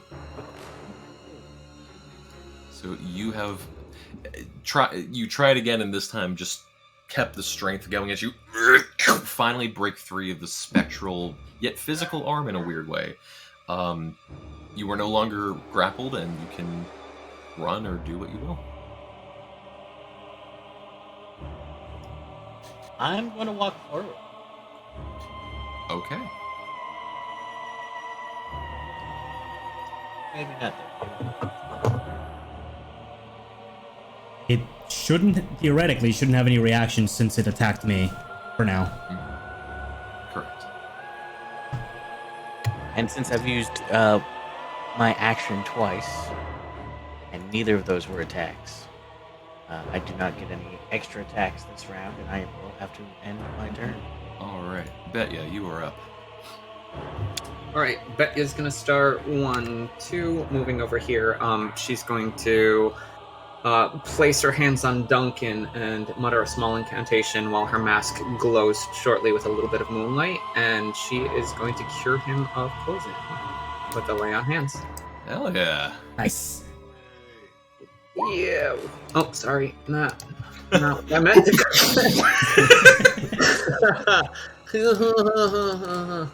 Okay. We purged at holy fire. Next, she is going to continue her movement out here. Then she is going to bonus action disengage to step out of the 10 foot of the ogre. Do you not want to test if it still has more reactions? Because No. it already attacked me. I'm just. Do you think this thing has more reactions? Bet it's not gonna risk it. Okay, fair enough. That's fair. Because Dylan plays a slime in another campaign. Okay. 4, 5, 6, and I believe if I do that, that gets me within help range. I'm going to action surge, and then I'm going to spin spin my staff in a musical motion, and that's going to give Wanya the help action to hopefully be able to get out of the restraint. Does he look physically restrained? That's the weirdest thing is there's a spectral arm attached to his head. There's Okay. nothing like grabbing his body. It's as if there's this invisible tension. Okay. Nonetheless, he's going to get a help action for whatever he needs. Alrighty. Action surge, depoisoned, and movement. Yep, that's me. Okay. Next up is the Mind Ooze. Alright. So it did regain its Psychic Crush, which is what it used at the beginning. Oh boy. But it only has 2 of you grabbed right now. Because only 2 of you have conditions. So it wants to try and do this a little bit more for all of you. The closest person to him is Nasira. So, Nasira, you see this, it's not even a slap, you just see this wall of ooze eject out from its form and just push you into the pillar behind you. It's going to attack you with its pseudopod arm. Where is it? There it is. Does a 15 hit you? It does not. Okay. You nimbly jump and cat claw hang on to the pillar behind you and just make sure that you don't touch any of it either. But after a point, it all gets sucked back into its own form. Yeah, that's all it's gonna do for right now. Let's see.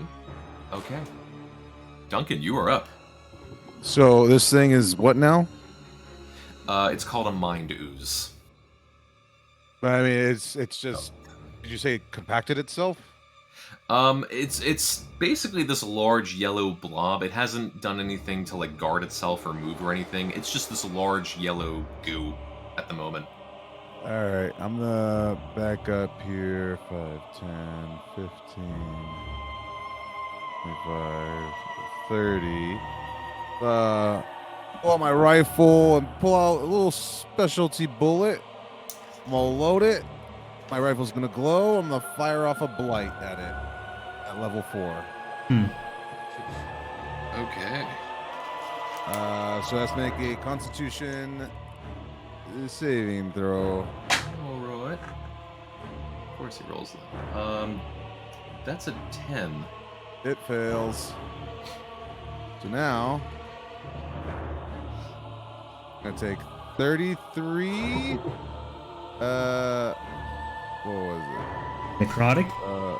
Yeah, necrotic damage. Necrotic damage. Okay.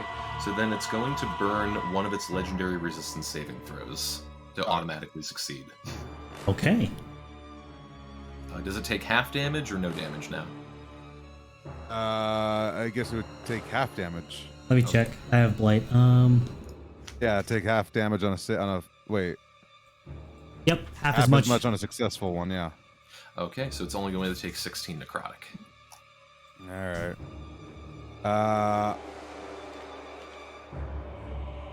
Hold on. That was.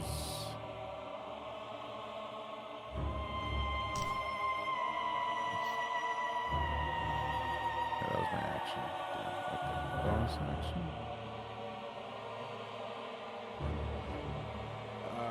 Who's looking pretty bad? No one yet. One has a Is little anyone- blood, but it's not Is, much. is anyone doing worse than anybody else right now? No. Not like Wanya has a little blood, but her. My leg is being eaten, but it's not currently affecting me.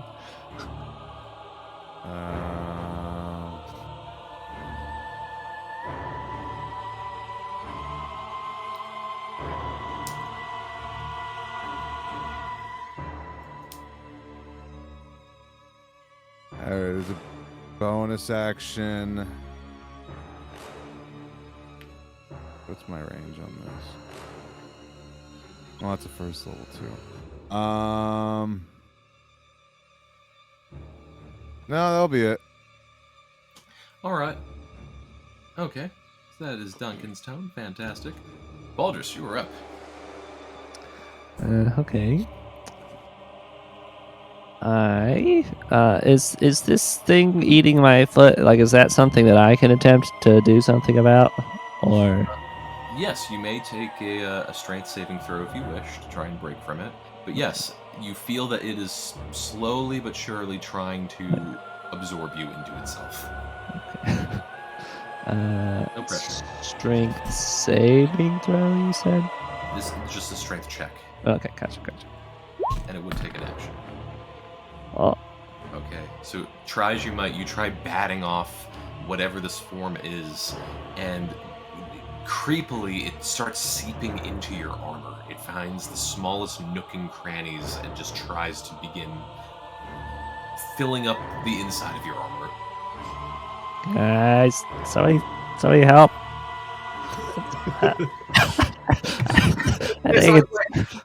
I think it's eating me. Oh Maybe. boy. Give me less than 6 seconds. I can't get it out. Should I? I'm gonna move. Oh, I'm already in range, so I'm gonna move like just probably this way towards potential help. I'll go right here, and everything's fine. Yeah. Alright. Anything else of your turn? I think that's all I can do, really. Alrighty, so with your turn over, what started as this tiny speck starting at the bottom of your foot, or just the edge of your foot, you feel it. You can't see it because of your armor, but you can feel it is currently covering your entire left foot. Okay, it's definitely it's doing something. Alright, top of the round. Clyde, you are up. Alright, let's burn another spell slot to cast Spirit Shroud again. Once again, surrounding myself with radiant damage. And move over here. Nobody has attacked it since Guiding Bolt, correct?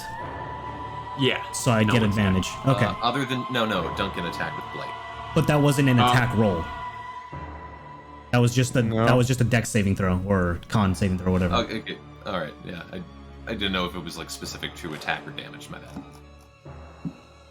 Yeah. So I'll roll with advantage on the first Eldritch Blast. And then the next two are normal. Oh, fuck. And okay. It sorts itself out. What's the first one? 18 or 21? 21. All right. The 21, the 28 hit. The 10 does not hit. Gotcha. All right. The force damage is applied, and once more.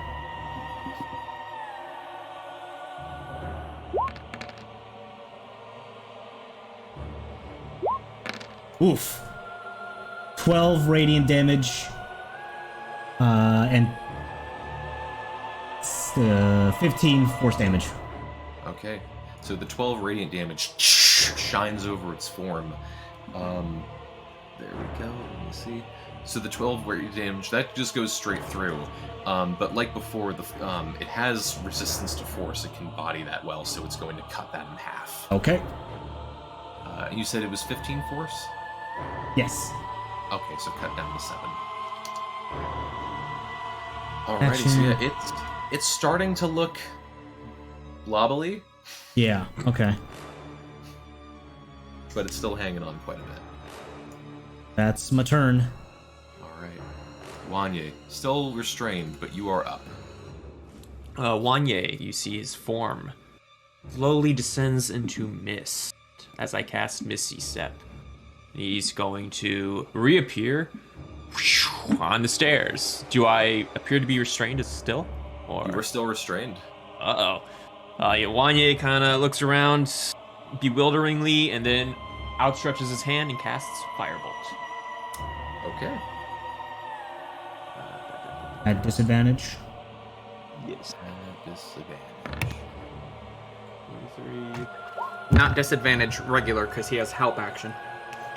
Ah, true. Oh, so 23. 23. Ah. That hits. Oh, yeah. Good save, bet ya. Mm-hmm. And 16 fire damage. Okay, 16 fire damage as you shoot out your firebolts into this form.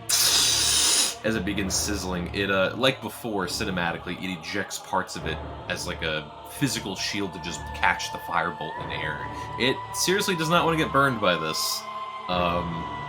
It's strangely for, oozes aren't known for being wise creatures. This one has some collective intelligence to it. Clever girl. And Wanya is going to be casting this as he's running up the stairs. 5, 10, 15. Is there a balcony I can go on? You're restrained, though. Oh, fuck. Yeah, I'm just right here then. Yeah, so you're stuck. That's it. You try running, but you just run in place like a video game. Alrighty, Nasira, you are up. Nasira's just going to go with what she naturally does best. And that'll be throw a punch. Okay. That works? I guess so. 15 would not be impactful. Like it hits, but it hits, but physically, but it doesn't hit the AC. I'll just say miss. To make it easier. It hits, but it doesn't hit. I got 2 more punches. Let's go. Can you roll higher than a 10? The 25 would, okay, yes, there we go. make impact. Alright, so what's the total damage? Was it just be 8? That'd just be 8. Okay, and is this is non-magical, correct? That is correct. Alright, as you attempt to punch into this thing's form, you're just punching jelly. This thing has a resistance to probably non-magical physical damage of sorts.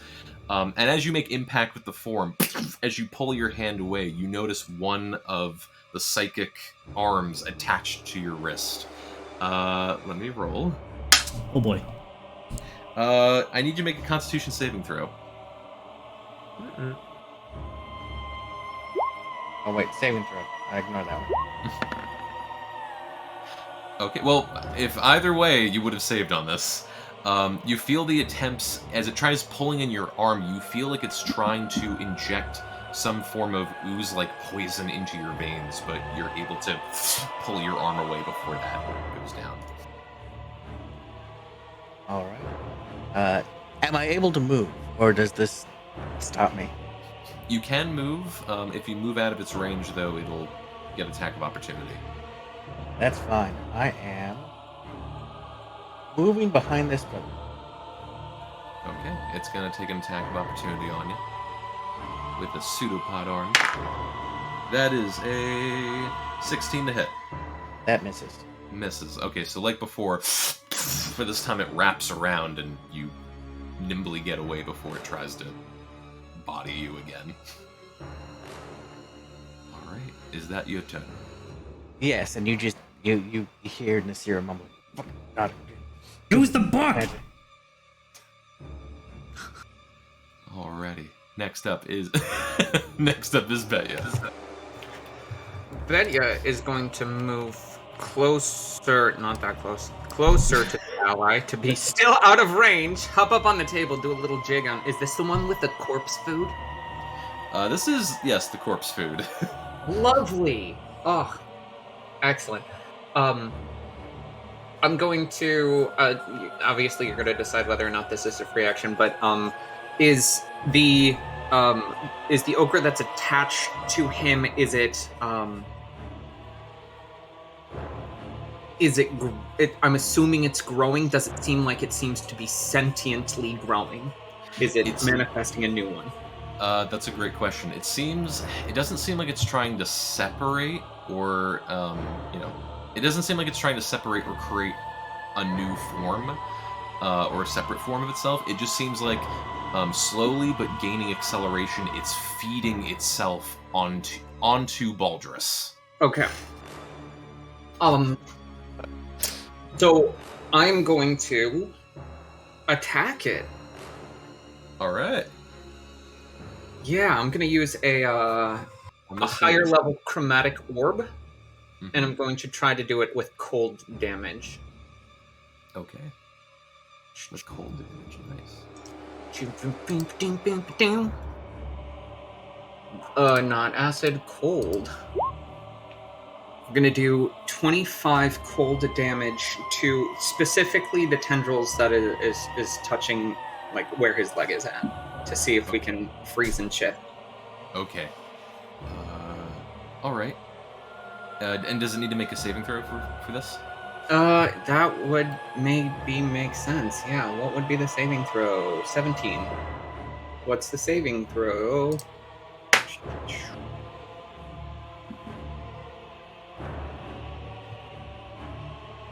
Is it Dex or actually? Yeah, let me try. Ranged spell attack. No, it's not a ranged spell. Why didn't you? Okay, well, let's just do that. 20. Oh, 20 to hit? Okay, so it's a ranged attack, but okay. All right. If it's 20 to hit, yes, that does hit. Okay. It's gonna be 25 cold damage. All right, and it's going to burn another legendary resistance to save from that. Okay. So 12. But it's a spell attack. So it's not a saving throw. Yeah. Sorry, I'm still trying to think. Like, I don't know why. Like, it looked like the damage was rolled first. It just seemed like, is it just an auto? Like, we rolled the damage first, I think. Wait, hold on. The spell attack says 20 to hit. Yeah, that it didn't roll the actual spell attack. Okay, that's how I got confused. Where I'm like, I just saw the damage. I'm like, okay, is it a saving throw or is it still an attack? So if it's just an attack, then yeah, 25 cold damage for sure. And now it has this another legendary saving throw. Now you know. There you go. Don't do that again. And then, from directly behind, she's just going to throw a bardic inspiration in his ear, and she's just going to whistle. It cut off, but I think that's funnier. Yeah. A half whistle.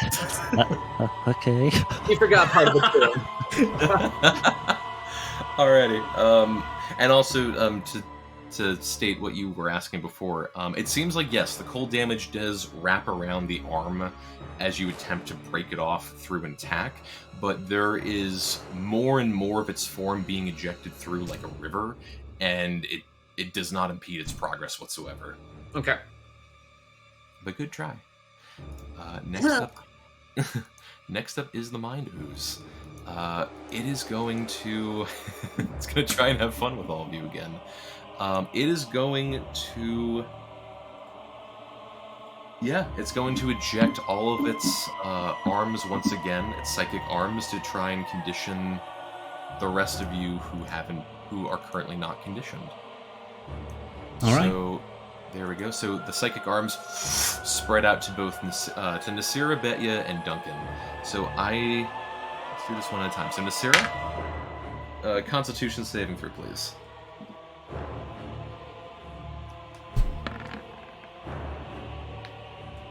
Just barely passed. This arm attempts to paralyze you. And it almost does so, but you just nimbly get around the pillar and dive before the arm makes contact with you. For Betya... Ooh. There's not even a save for this! Betya, I just need you to roll a 1d4. You lucky! Oh. Yay! I like being lucky. Your mind flashes back to the desert. Oh, fudge! As this arm latches onto your mind and begins pulling and trying to drain every drop of energy from you. Maybe the desert made you stronger. You only suffer 1 level of exhaustion. Tim? Oh my god, dude. I'm coming to Seattle! Hey, look! It chose this. I'm coming to Seattle, and I will suffer exhaustion IRL to never again. Oh my gosh, you're doing better than I did. Okay. Alright. Sorry. And then lastly, for Duncan, dexterity saving throw, please.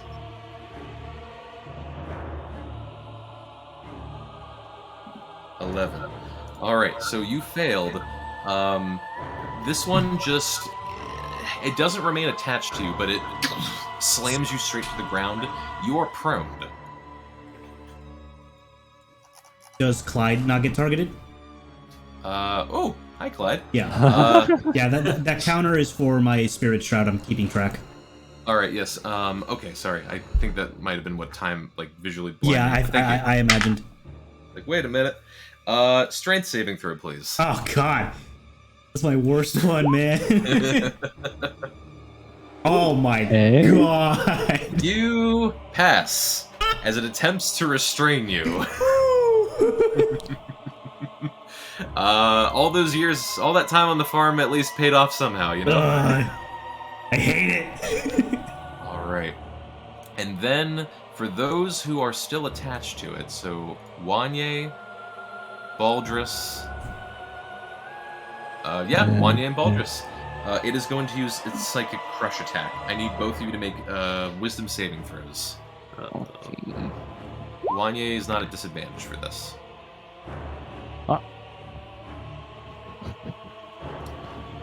Alrighty, so Baldrus is going to take full, Wanye is going to take half of this. This many... Alright, Wanye, you take 5 psychic damage, and Baldrus, you take 11. Okay. Alrighty, that is Mind Ooze's turn. Duncan, you are up. So I have to use an action to stand, right? No, half your movement. Half your movement, correct. Okay, then I will use half my movement to not be prone. You just rotate from the heel.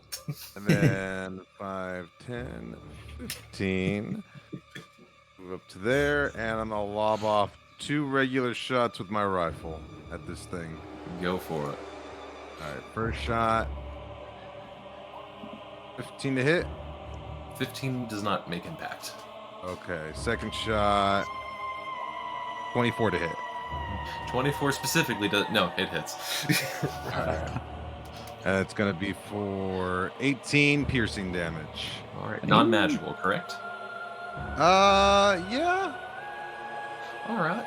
So it still makes an impact and still does a caliber of damage, no pun intended. But it does seem to take the shock fairly well. So it's alright. What type of damage was it again? Piercing.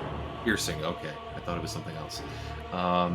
So yeah, and at this point, it does lay out this large screech of sorts. It's looking pretty rough now. Still hanging, but pretty rough. Would silvered bullets be considered magical or non-magical? They're technically considered non-magical. It's just there's certain creatures that treat it as magical. Yeah. All right. That's it. That's my turn. All right, Baldrus, you are up. All right, I can't get my foot away, so I'm gonna try to kill this thing before it eats me. And I'm just gonna throw 2 attacks at it.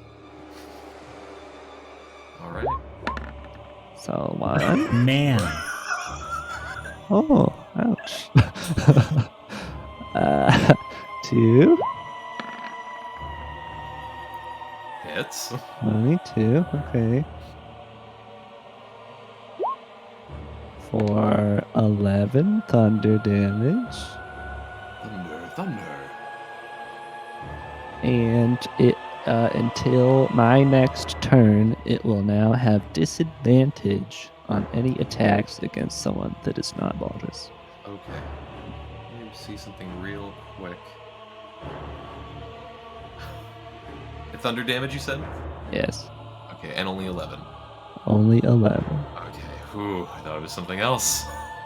So yeah, you punch into its form with all your might. The second impact detonates a shock of thunder throughout it. It tenses up and disadvantage will arrive. Anything else? I think that will be it. Okay, so at this point, Baldrus, you feel this liquid ooze wrapped around your left foot accelerate quickly and cover the entirety of your left leg. You fear that if something is not done this upcoming round, something very bad could happen to you. Okay, guys. It's definitely eating me really much faster than it was. All right, top of the round, Clyde, you're up. Hopefully this ends it. No advantage on any attacks, right? It didn't get hit with any guiding bolt or anything? No. Alrighty. No. I will attack it. 3 normal Eldritch Blasts. Here we go.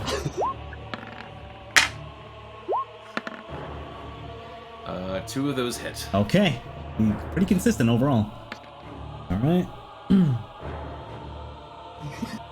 12 force. 12 force. Plus... Halved it.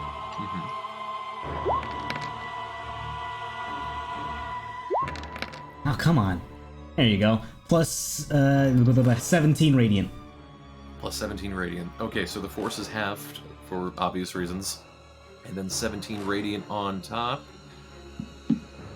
Yep. Math. Okay, sorry. Sorry, that was me. Yeah, you start caking this thing with damage just as best as you can to try and rip this thing down. It's still standing. It's slowly beginning to lose shape, inconsistency. It's getting there, but it's still hanging on by a thread. Got it. Alrighty. I will bonus action give a bardic inspiration to Baldrus. Whatever you gotta do to get rid of that thing, you better do it now, Baldrus. I had already given him bardic inspiration. Can somebody cut off my leg or You can have something? 2, right? No, we determined several sessions ago, only one bardic inspiration. Then it's within 60 feet. Then I give that to Betia. Instead of saying that to Baldrus, I give that to Betia. That's it. Okay, Wanya, you're up. Hearing Wanye's best friend cry out in pain, he's going to, his veins are going to glow bright orange, and smoke comes out of his nostrils as he conjures up this tiny, tiny little orange dot. It gets bigger and bigger and bigger. It's Fireball. He blasts Fireball right at the, Oh. Alrighty. a level 6. Would it hit anyone else? No, I made sure that it wouldn't be. It's a 20-foot radius, so I can aim it over here to these. Okay. Yeah, and it's just gonna clip him. Okay. I might ruin the interior decoration, but you know. We're renovating. All right. Oh, I love it. All right. It's going to burn legendary resistance to cut them in half. Yeah. That's what I thought. All right. So- How much? So how much? 20 fire damage then, 20 fire damage. Okay. right? Or would it be 19? Because it's 39. Technically it would be 19. Technically. Okay. Okay. Total 200 hit points. The floor is yours. Yay! You see Wanya just frozen, and he's trying to guide his arm. He's straining every muscle in his body. It's tense. He's trying to save his friend. And he closes his eyes, and he conjures up Fireball, and it just expels right into the center of it. And I want Muck to blow on every pillar in the room. All right. So yeah, so this fireball goes into its form, and you see it begins swelling as you hear all the voices of Kryn, who collectively were combined to create this thing, who were not converted into slaves or cultists, explode, and yellow ochre splatters the ceiling, the wall, the tables, the ballroom floor, pretty much everything, as this form and entity doesn't exist any longer. Yeah, The that'll clean out. Yeah, And, we better not let that dry. As the form explodes, Baldrus, you feel this violent rip from your leg as the ooze flings out as well, and as the pieces and ochre begins fading, you just hear this last little faint voice. May fortune favor you. As the room goes silent. Well, so nice of it to let us out of the sewers, unless this was another one of their elaborate illusions. Wanya's staring very hard at you, Clyde, trying to read your mind. You can't. You literally can't. Yeah, he doesn't know that.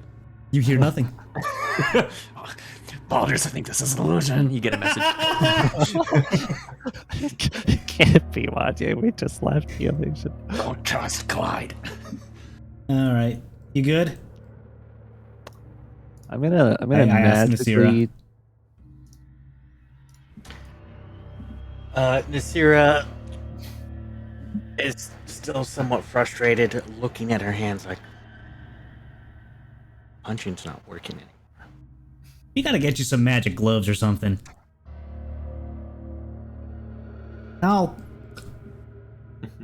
contact somebody when we're out of here. Maybe we can get you hooked up. I make magic stuff. Hey, Baldrus. hey, Clyde. I think the Sierra needs some magic gloves. Our punches aren't as efficient as they could be. I kind of, I see that. Or we need resources, but I mean, I'm sure I could do something. I might be able to. What kind of money or material? Material mostly, I think. The money would be to pay me, but you guys are my friends, so obviously. How's everyone looking?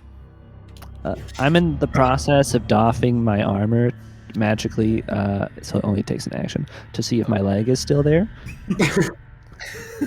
Baldrus, make a dexterity saving throw, please. What? Very dexterous. Oh. Okay, so Baldrus, as you doff your armor immediately, to everyone's sight, as the armor falls off, your entire left leg is missing. Oh shit! Like actually, You have just enough reflex to grab onto the table next to you without falling over. Guys. I think you might. Duncan, I think you need something. Oh shit! I think you might want to delay that order and just make yourself a new leg or something. What the hell? Is it bleeding? Are you in pain? I don't know. You don't look like you're in pain. It ends maybe an inch below the hip on that side, but there is this perfect clean cut off. It doesn't hurt whatsoever. It seems like when it was ripped, it automatically cauterized the wound. There's some shock, but there's no pain. It's gone. Fucking hell. Can vampires grow limbs? I don't know. I check my vampire pamphlet. I mean, like, what's the point of immortality if you can't grow limbs back? Maybe it's like a lizard tail, right? Like, he gets frightened and his legs pop off. There's gotta be something for it. You just, I want to put that armor back on? My real life leg has the EBGBs. Oh no, dude. I do think that my armor magically replaces limbs. Well, you looked like you were standing upright with it on. I don't know if I can only wear part of it though, so I'll have anytime. I'm gonna have to. Oh man, why did I have a peg leg or something? Something. I'm sure you can fashion something more cool. I mean, you can fly, so it's probably not that inconvenient. That too. Right. I can't fly without the armor though, because I have. It's part of the boots, and I can't wear both of the boots now. Got anything to stick it on? Maybe. Is that a movable? Is that a movable rod still? Oh, right. yeah, I Wait. can check. Can I take a listen for suits of armor clanging? That's okay. So to answer all of that, so Baldrus, to answer all of that, I have something too. so Baldrus, just to explain, the only thing missing is the flesh of your leg. The clothing, any metal, any wood, any material remains. It's just the flesh, organic. Even actually, this is more fucked up. You actually have a bony leg. Wait. That's Everything but the bone has been left behind, and you feel no function with your bone leg. Oh, jeez. What the hell? I just kind of touch it. It's getting worse the more I look at it. I forgot about that part. I'm sorry. Are there pain receptors still attached to it? I don't think it I is. hope not. Just the bone. God. Just the bone is left. What the hell?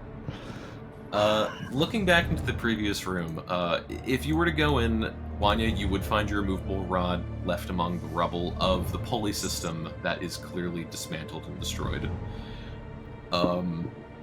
The ceiling hole has been covered, unless for some reason that lasts longer, I'm not sure. The grate in the ground has now been resealed and recovered, and the knights... There are 4 suits of knights in the room standing at guard and attention, not moving.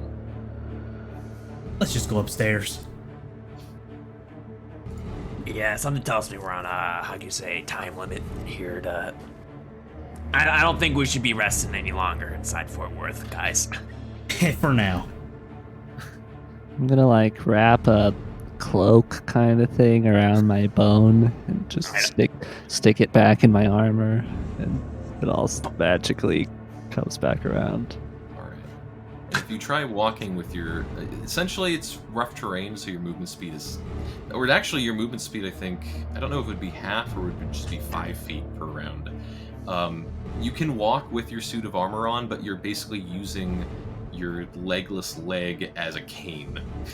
Now I don't know if we will do this differently, but this is like an actual class feature for arcane armor or armor artificer. It says the armor attaches to you and can't be removed against your will. It also expands to cover your body. You can deploy the helmet, whatever. And then it mentions the armor replaces any missing limbs functioning identically to a limb that it replaces. Yep. So while your armor is on, you can walk, but when it's off, you don't. When it's off, I hobble around with my bone stump. Literally RoboCop. You're literally Darth Vader. You're literally Darth Vader. Let's take that arm. No. Well, you might want to put that back on now. Yeah. Situation looks bad, but I mean, your specialty makes up for it. Right. I suppose. And I guess you're glad you re-rolled your life with those cards, huh? Right. Well. Yeah. well, that guy can make prosthetic if necessary. I think we could let's do like a group project where we make me a leg. Right now? We could sign No, our no. signatures. Like, I could make one right now if you need, but it only lasts a few hours. I'm well, I would say I'm okay. I can function. I think we can save it. I don't think you plan on removing that armor anyways. Not while we're here. Yeah, like when I'm sleeping, but not otherwise. You need to sleep? I thought you were a vampire. Do I need to sleep? I thought I did. I'm pretty sure. Yeah. Oh, right. It's the breathing thing. I don't need to breathe. Yeah. All this time, you've just been laying down, closing your eyes, and imagining dreams. All right, gang. What are we doing? Let's go up. Try to find some witches. Yeah. Looks like the underground was a dead end. I don't even know if that was the creature doing it. Y'all said you saw some weird bone monstrosity down there, right? Yes. Does this look draconic in nature, like that creature we saw downstairs? The ooze? Yeah. Yeah. No. Yeah, I don't think so, Clyde. That's This- something else entirely. Is this the thing that Baldra saw with the eye when we were exploring, like eating corpses? Yes, but it strangely when you saw it, it was in a different form. It was still this kind of ooze-like texture, similar to this, but it wasn't this large blobby monstrosity. I see. We really gotta clean out that basement.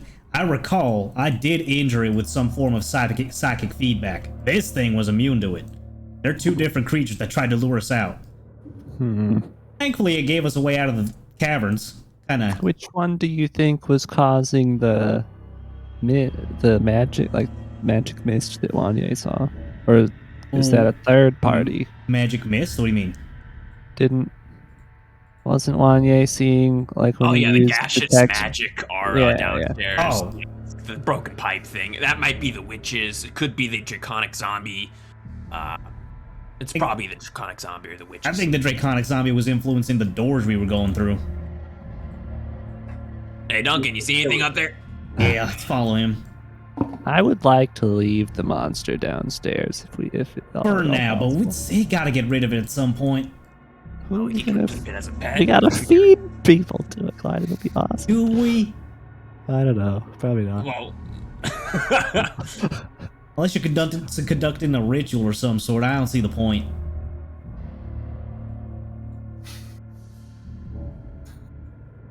Okay. So as we all make our way upstairs with some new memories to be made. And less limbs. Before we go on a small break, I need everyone to make one last wisdom saving throw, please. oh my god. Dude. This guy. This guy. This is a group. Oh my This is fucking dude! +7! Oh shit. Oh god. Oh Jesus. Duncan and I bringing up the average. The so the group has collectively failed this. Yep. Only two of you succeeded. Specifically Betya and Duncan.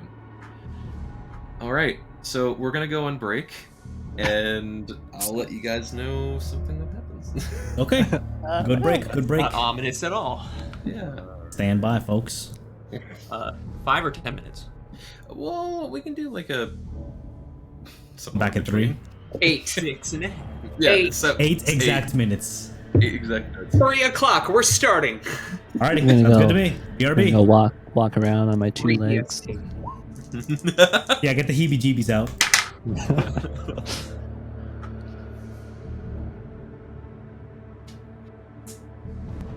I see the dog real quick.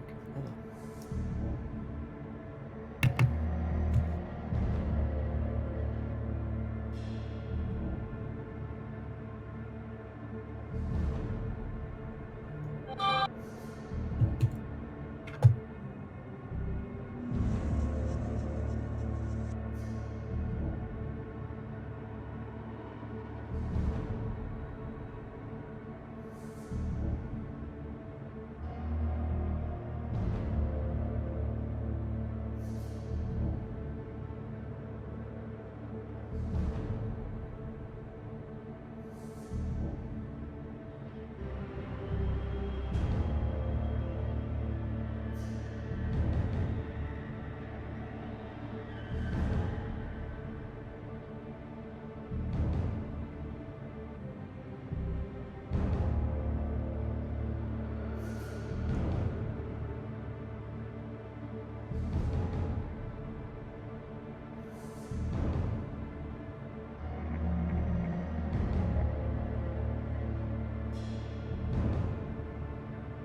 What the hell? These wisdom saves are whack.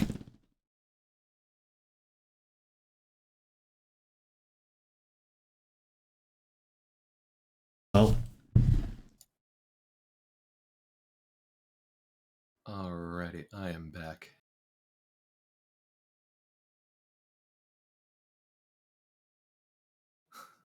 Sorry for all the PTSD of, and another one, and another one. It's alright.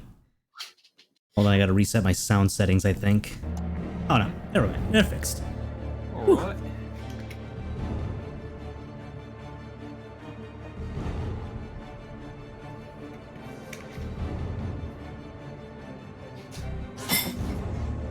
Oh yeah, I forgot I had that healthy ice cream in the fridge. Let me grab that real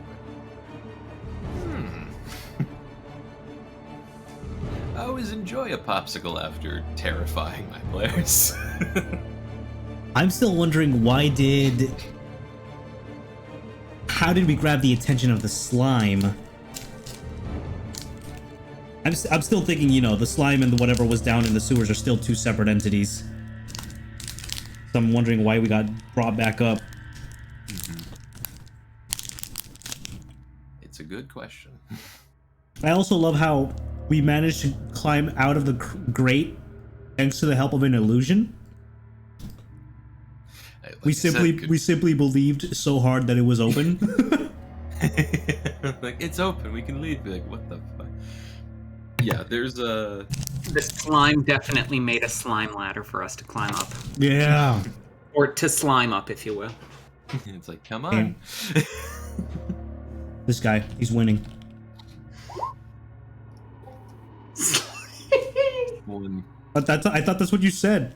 You're correct, but seeing it spelt out? You can't handle your own bullshit. No, I love my own bullshit. It's a slime slim. If we had a way back down, it would be a slimed. Man.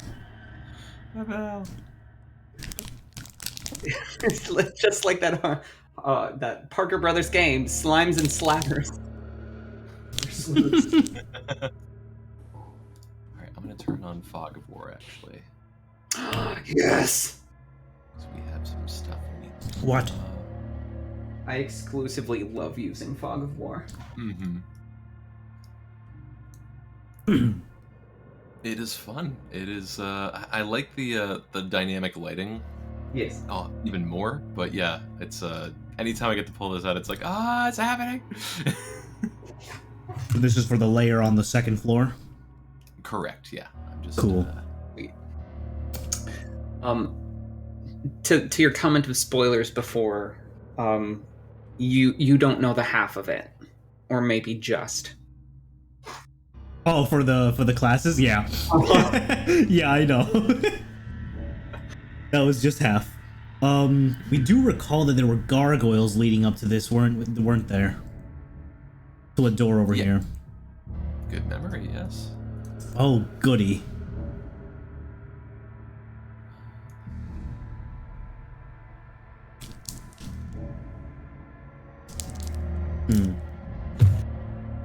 Hello. Hello. The slime as well. So the slime, got it. Bye, Ochre.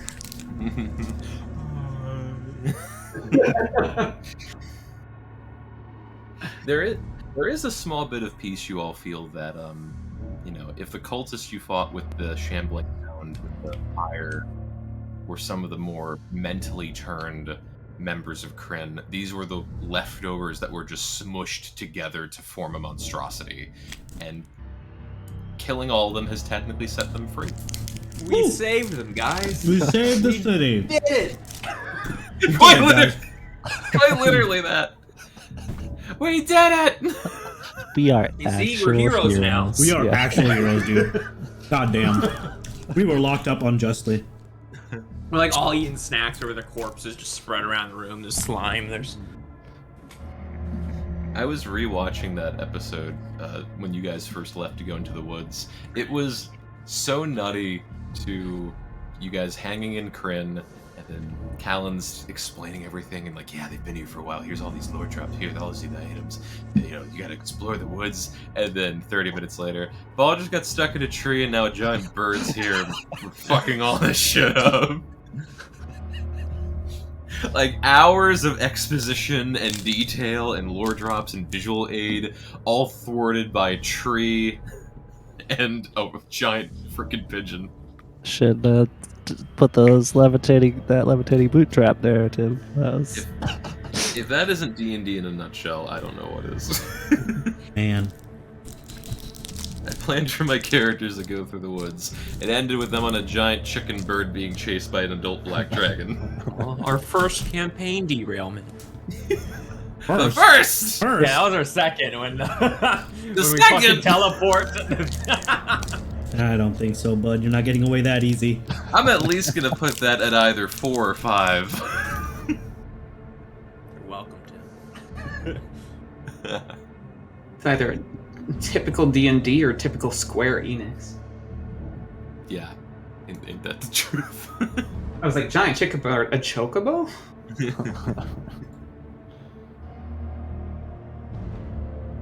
Wow. What food is that? You should get a higher wattage microwave, Brandon. Yeah, he has an entire turkey in the microwave. Oh, rotisserie chicken. It's a raw turkey. Got fire damage resistance. I thought of that. It's really funny. Thanksgiving's just around the corner. What? No. No.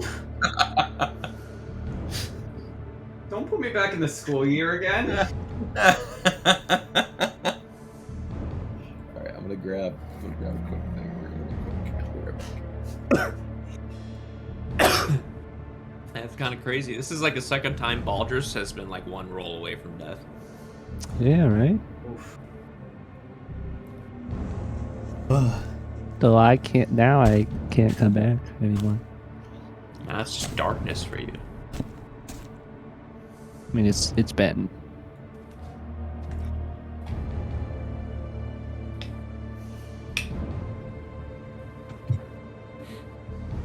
So, your slime ladder question got me thinking. Oh, yeah? Not just like, how did the slime make the ladder illusion like a reality, but how was the slime able to something that happened several hundred years ago? It was the mold growing from Duncan's poo, and it just gained sentience and memory all those hundreds of years. It's likely infused with the corpse of somebody who was there. Oof. Or does it just does it feed off of our knowledge of that history? And that's why everything was. Didn't we read books and stuff? I feel like none of us knew Redigier or Lenora. Yeah, possibly not. And either, like, where did Santus's fake name come from? Oh, yeah, that's true. Yeah. We didn't even know about Duggar's Hill's origins, you know? That's and that kind of ties back Dylan with what Betya was trying to insight and investigate of something feels wrong. Like something feels wrong, which obviously there was a giant ooze, attached to all of you. But also historically it still makes sense. Like it's that weird thing of, how much did you actually travel back in the past versus get, some sort of sensory visitation of the past. Oh, before Betya would have looked at the room, or left the room, she would look at the place where she curved into the wall. Mm-hmm. And as Betya runs over to investigate, the mark Betya made is still there. Is it fresh or is it old? Making an investigation check. Yeah, you time traveled. Big if deal. It needs an investigation check. Sounds like it's old. The Twin Pines mob is the Lone Pine mob.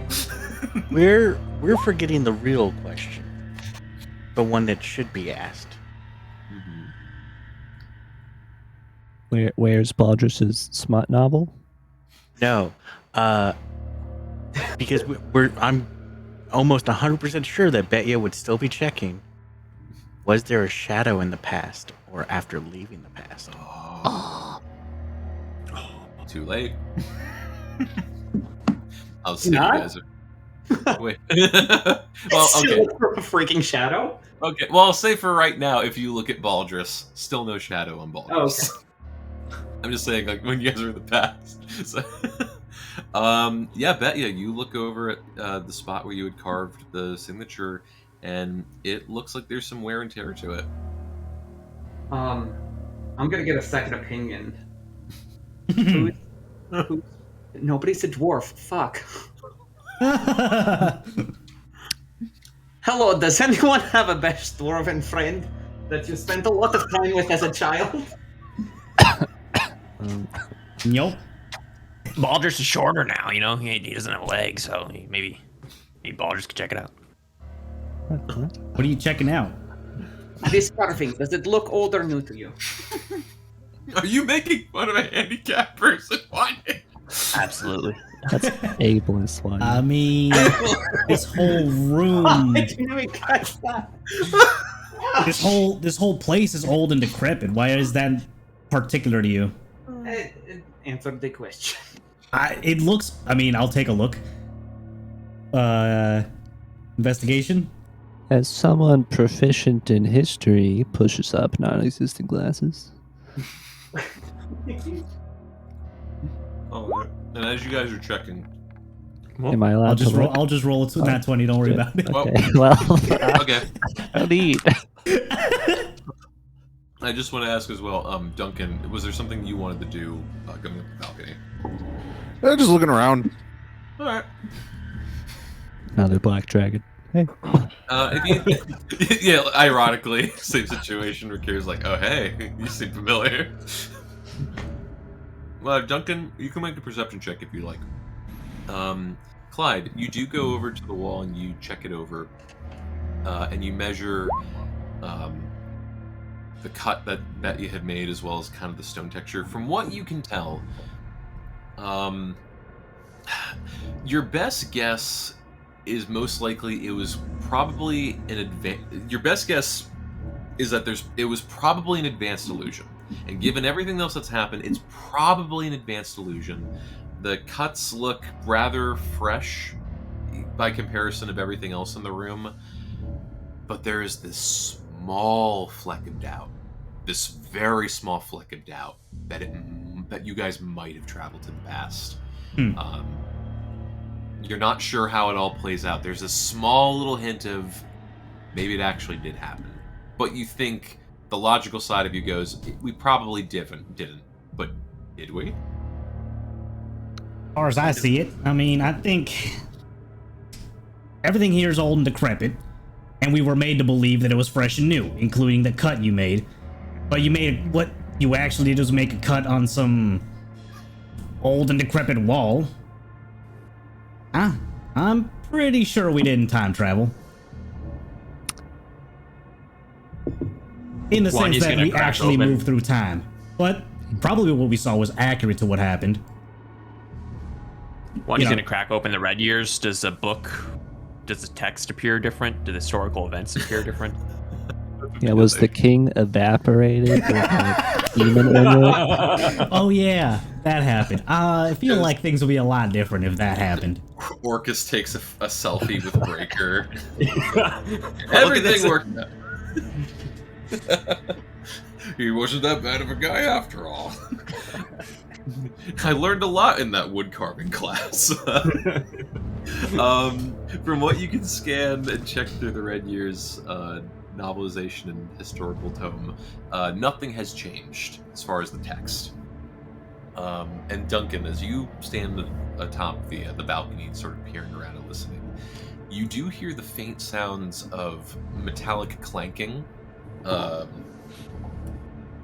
the roof above, the roof above you guys' head, as well as something on the opposite side of the wall from you. Whatever room is on the opposite side of the wall at the corner of the balcony you're at, there's something moving on the other side. Over here or over in here? Over to the left. Okay.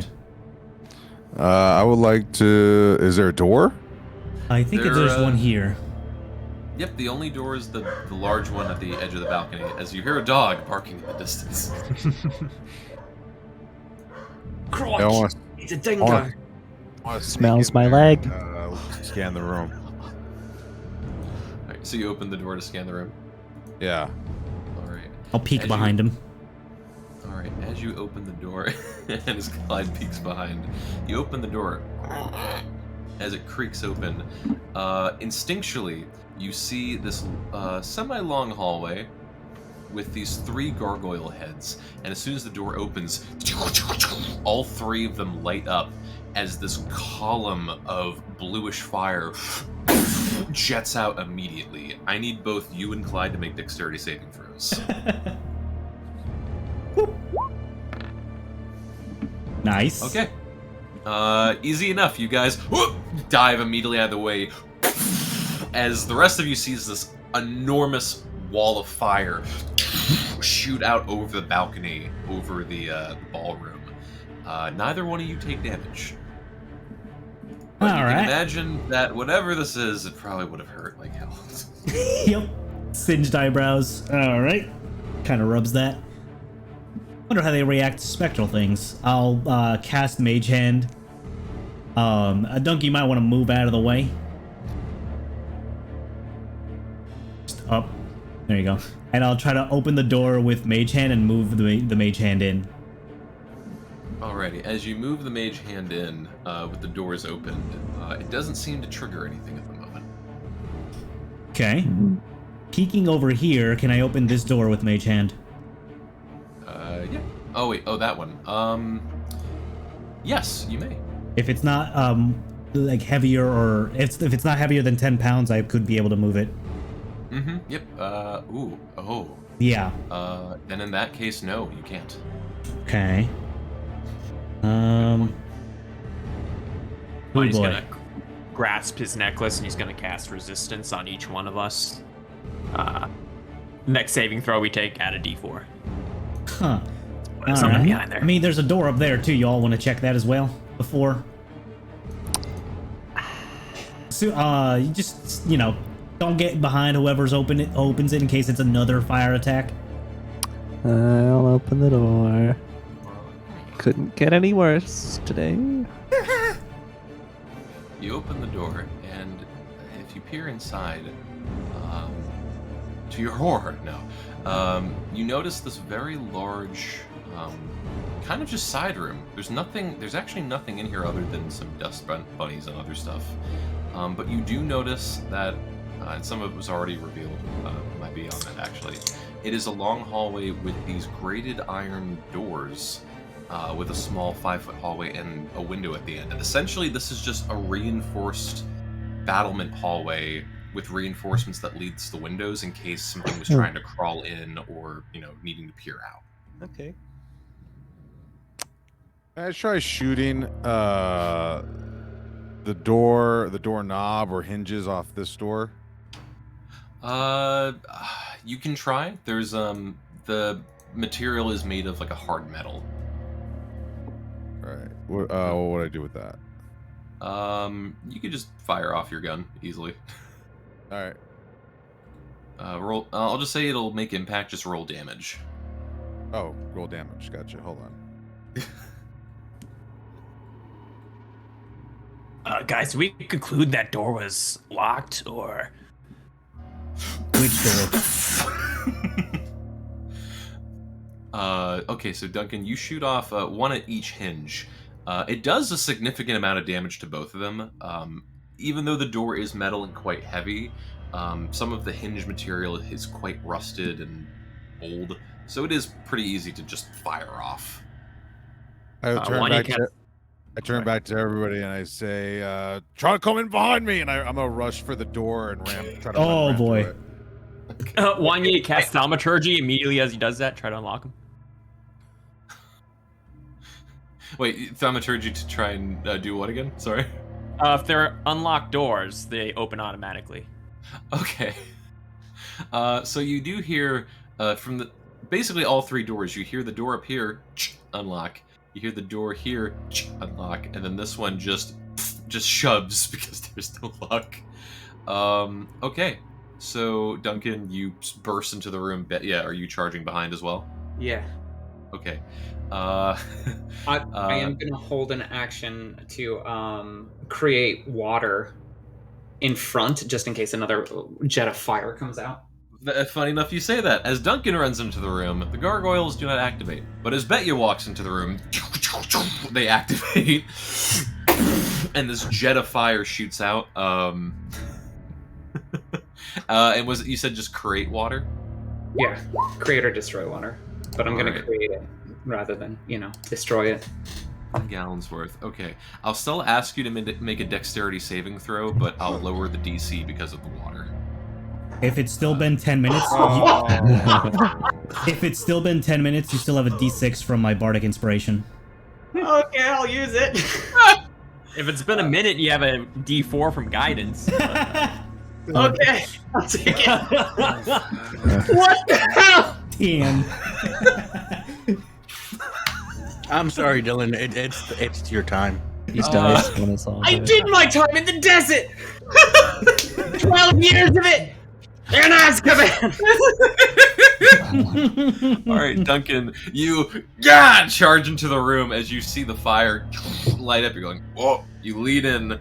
Betya slips and falls very horrifically. No. With a bunch of water splashing on top of her as this Wanya and Paul just. I wonder how it's going in there. Oh my god. Oh god. It's just like Misha. Okay. Misha, you are going to take. Smells familiar. Like, literally just meters away from where Misha like what the fuck, gang? Alright. Oh, God. I'm gonna share my cell of Fort Worth. You are going to take. Fuck. Oh, okay, not too bad. You got lucky. 20 damage. 20 points. 20 points of radiant damage. Radiant. You know, oh, it's strange because I was looking at plane tickets to Seattle, and one was just purchased. Only one. Nobody else wants to go to Seattle. Rolls nat 1. We suddenly have no more room on our last Seattle flight. This is beside the point, but Andrew, did you hear that Tim wasn't working out and needs his ass kicked? Oh. He wasn't? Yeah, I'll have to get him on that. Okay. All right. I'll find you a Seattle plane ticket. Duncan, as you burst into the room, this is one of the rooms that Baldrus had investigated before. This is one of the bedrooms that is quite aged, but slightly used. There's a large water bin and a bed and a desk with some items in it, as well as the window that the eye had first gone into. No one is here currently at the present time. Hey, Wanya. Yeah, what's up? Did you create another hole in the wall? Wanya holds up and he starts to cast fireball. You mean like this? No, like you did with the roof over back there. Oh yeah, no, that staff broke. And he's gonna hold up one half of the staff. Fair enough. You broke this. Well, I mean, it broke on itself. I didn't break the staff. I love the staff. Some metaphysical being broke it. I'm gonna peer out and I'm gonna grab Betya and bring her into the room. You.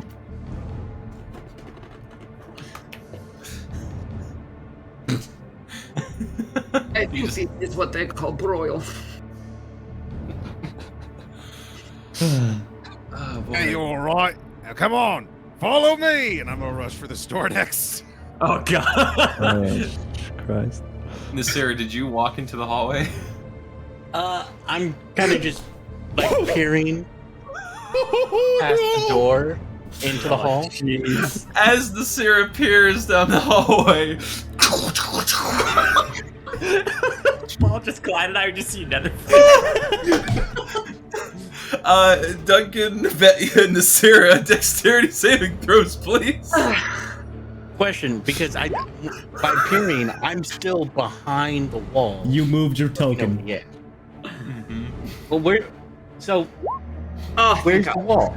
It is. Where's the wall to where's the door? Because my goal was to be at the edge of the wall, peering my eyes over the wall.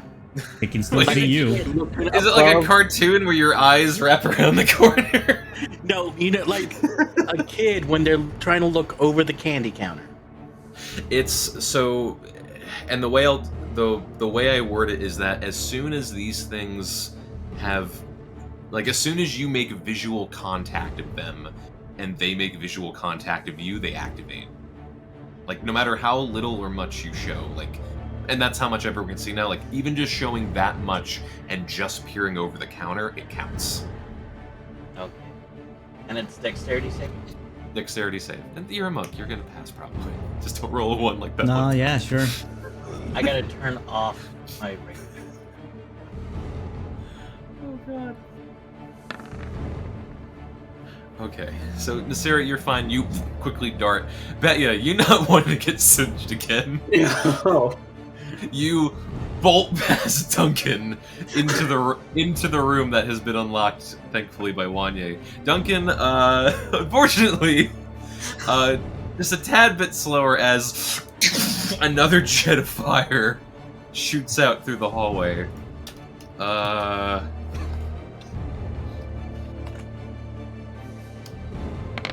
Alright.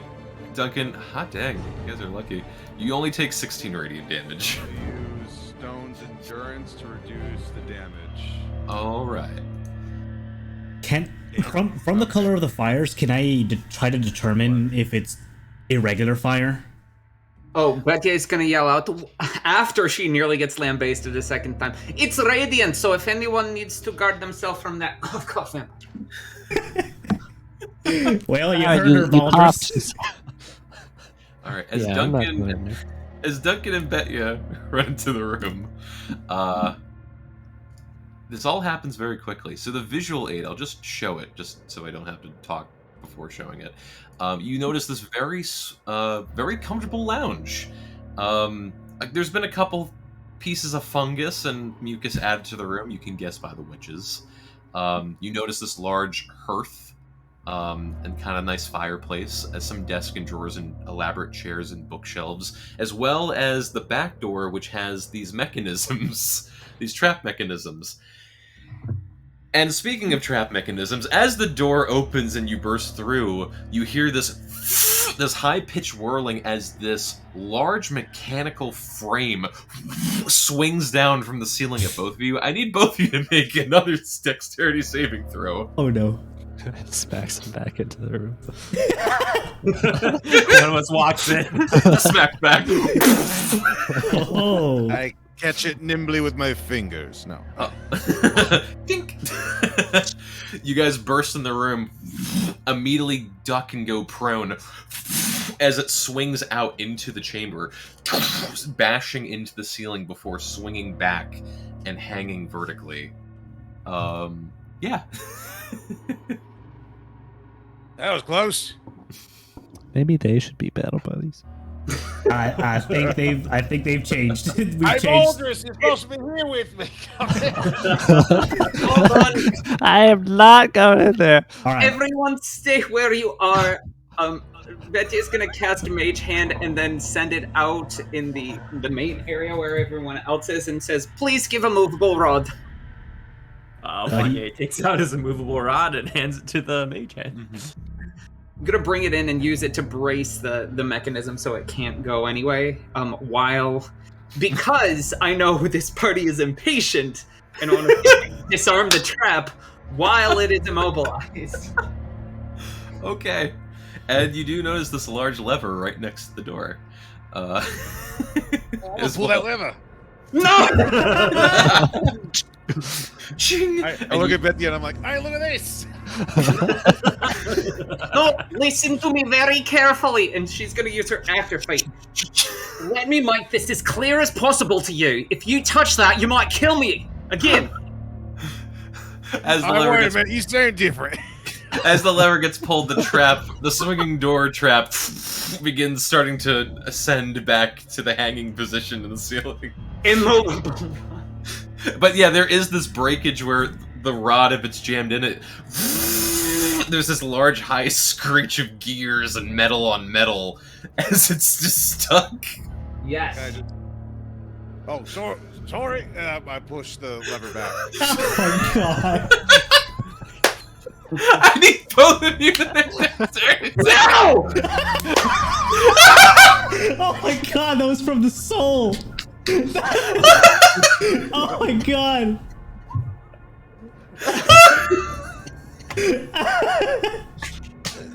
You just stay prone.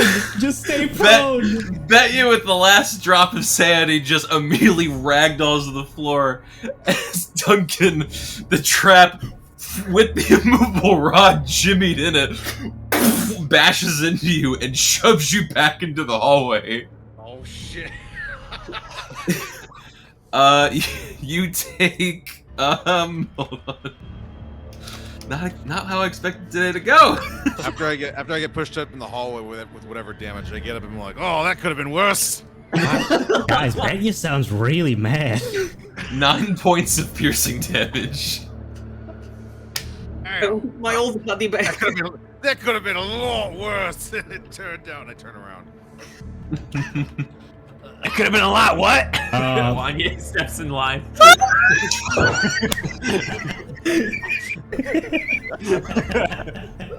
I'm assuming Nasira would have stepped out of frame. Duncan and Wanye, dexterity saving throw, please. These motherfuckers. Oh, fuck. Duncan, you're not expecting Wanye to step into frame. And Wanye, not taking the hint. This wall of fire consumes both of you. Oh my god. As you both take... Oh, there's the 12. Jesus God! 26 radiant damage! I'm gonna quickly rush to this other door. Yeah, okay. Yeah, sure.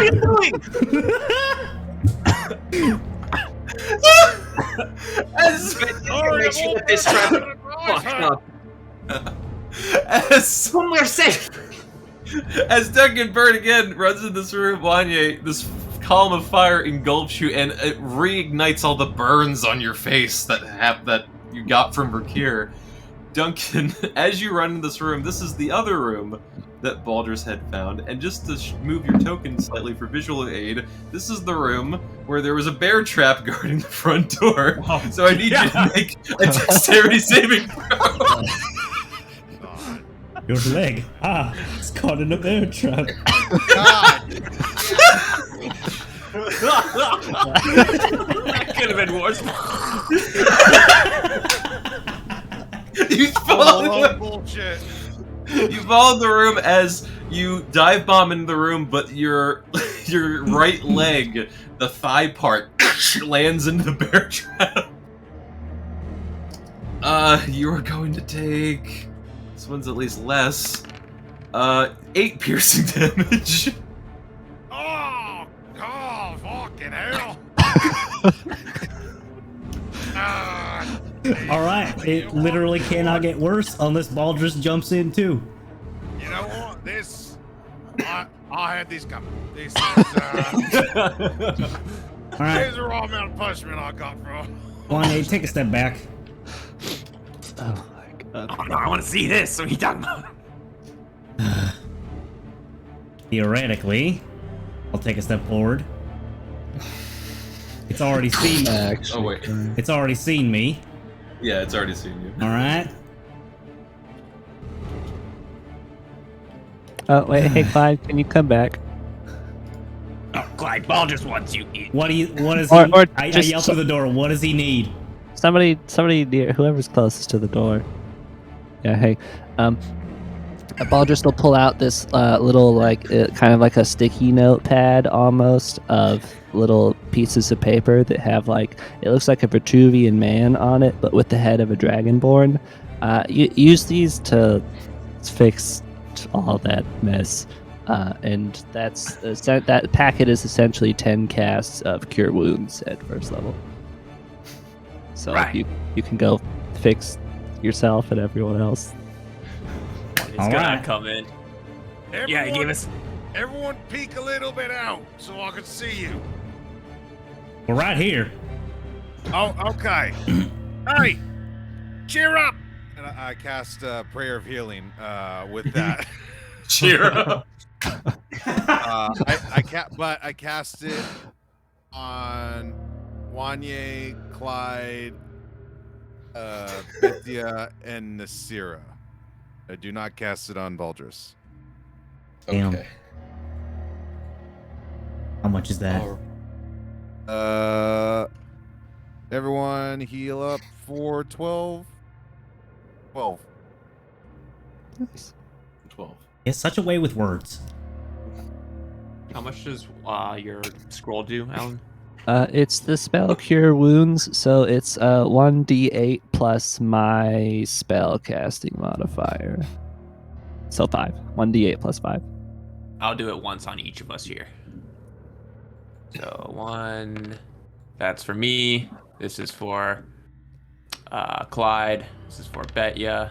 And this is for Duncan. Okay. Plus 5. Plus 5? Okay.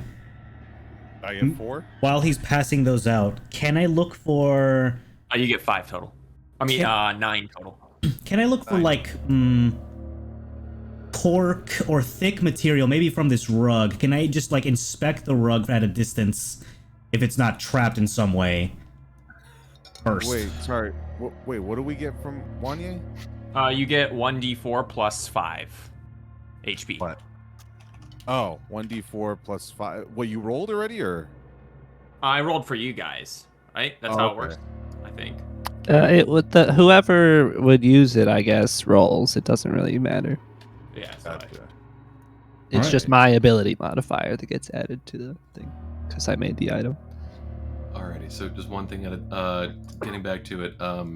Clyde, how are you trying to investigate or check the bear rug again? From a distance, I'll lift, like, the paw part with Mage Hand. Okay. Try to see if it's legit or if it's something underneath. Okay, so yeah, with Mage Hand, you lift up the paw, and as you lift up the paw with Mage Hand, the rug is actually an owlbear rug. I just don't have the visual in there. As you lift up the paw, the rug immediately comes to life and begins swiping at the Mage Hand. Of course it does. Stay down. Mm-hmm. And it can't really crawl or move, but now this owlbear rug is sentient and alive and staring at you. All right. Well. That is so cool. Attaboy. Huh. It's like a it's like a skinless Sora. Hold on. I will toss a I will toss a ration. Actually, Balasar. the opposite. Balasar, it's you like have a meatless Sora. you have this weird ping on the back of your head, Balasar, for some strange reason. I got goosebumps. somewhere in the wilds. Oh. And that was it. What's wrong? All right, well, just don't step on it. Ah, shoot. I was hoping we could use some of its material to cover up the trap holes here. You guys think of anything the Baldrus can get through? How Is big? there- How big is, like, the hole that's spouting fire here? It's the hole's actually quite small. It's just the amount of combustion covers the hallway. Like whatever Is the there like a force. large bookshelf nearby us? Sorry. There is actually on the opposite end of the room. Oh, we can always do that. I could just punch a hole. Oh, no, you don't want to damage it. Come on, this is ancient masonry. Can I inspect this room that I'm in? Yeah. You may, yeah. Investigation if you wish, or something else if you have a different idea. Oh, what would be the something else? Or would that be on me? Like if you wanted to see like if there were magical properties like arcane or something like that. Or if this is Investigation works. all right. So yeah, so you check over the room. Unlike the previous room, this room has gotten some level of mileage and use within recent time. You could assume that maybe a prisoner was kept here, or this was some sort of misery torture room. But checking around the room, checking through the desk, a lot of the papers have been molded over. There's this swamp fungus that's growing all over the interior of it, and also under the bed, this horrible amount of fungus as well. You notice a set of playing cards in the corner of the room on the little bench table. But as far as what you can tell, it's just this dank, musty smelling room. And from what you're able to check, nothing stands out other than just the grossness of it.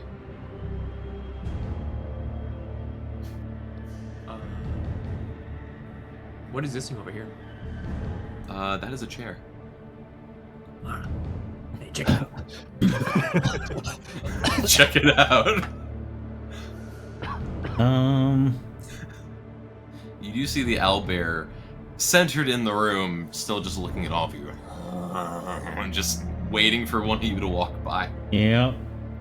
Well, it doesn't look like there's any witches here, Clyde. Unless it's that thing. No doors either. Other than the door at the other end of the room in the top right corner. That one. Yeah.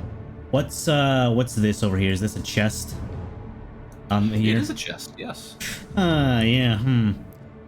Y'all venture that one's also trapped too? Nah, there can't be 5 traps in a row, Clyde. That's just irresponsible. Well, I'll give it a shot. Betcha. I know you've been kind of making sure we don't do trigger-happy things. Do you try to open this chest with Mage Hand? I will stand back. Yeah, that sounds about right. All right, go get him, Jill.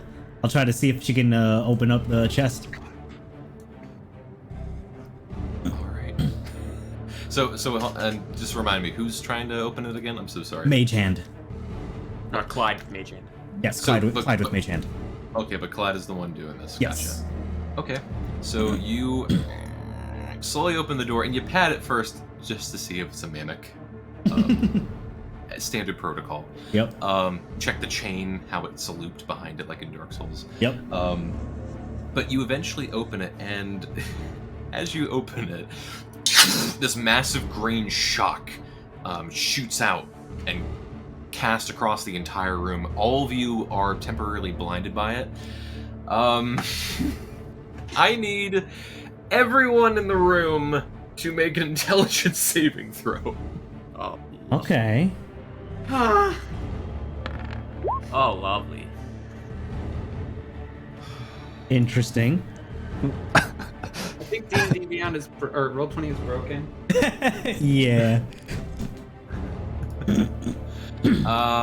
And hacked it, maybe. Let me think. Let me just double check. Okay. All right. And just to say, as out of game as a DM, these witches had time to prepare. They had shitloads of time to prepare. So thankfully, Clyde, you pass. You feel this mental grip latch onto your mind. Let me see. Yeah, you feel this mental grip latch onto your mind, and you feel something trying to drain you, but you are the only one in this room able to ward it off. All of you, first and foremost, take 16 points of psychic damage. I'll take half. As I think you figured out what it is, it finally... Yep. This has seemed familiar before, in an instance, and as you look at Betya and Wanye, your suspicions are correct, where you see their expressions on their face completely dragged and dull, and their eyes are sunken, and their brows are relaxed yet sunken. They have been feeble-minded. Yep. Does that mean our intelligence? What does that do? In total, Your intelligence and charisma scores have become 1. The creatures cannot cast spells, activate magic items, understand language, or communicate in any intelligible way. The creature can, however, identify its friends, follow them, and even protect them. At the end of every 30 days, the creature can repeat the saving throw against the spell. If it succeeds on the saving throw, the spell ends. It can be ended by something such as a greater restoration, heal, or wish.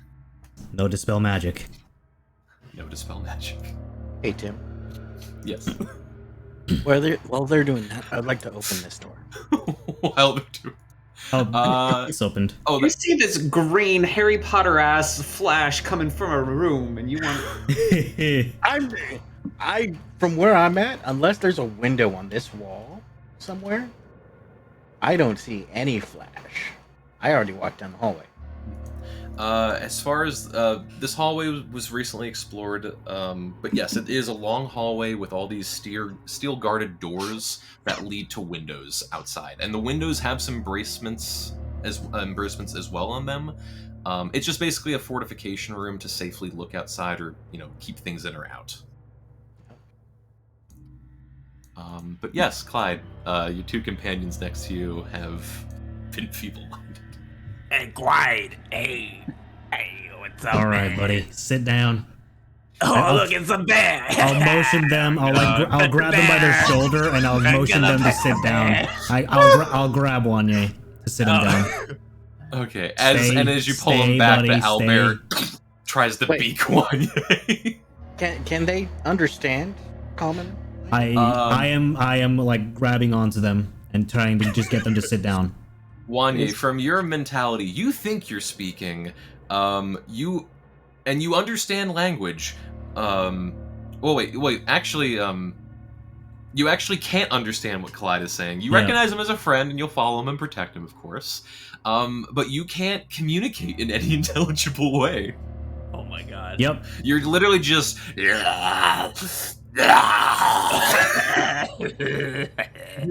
gonna start petting you. Yeah. All right. Bet is pissed, but she doesn't have the mind to understand why. Mm-hmm. I motion you to stay low and sit down. That doesn't register. Did Baldris notice this flash? He probably would have just been leaning against this wall, kind of. The only people... Duncan may have seen the lighting of the flash from his perspective, but he wouldn't have been affected by it. Baldris, you probably wouldn't have even known what's happened. Are you still holding me, Clyde? Yeah. Wanye is reaching for the lever. I move you along this way towards the chest. Yes. And while I'm keeping you along by my side, I look to see what's inside.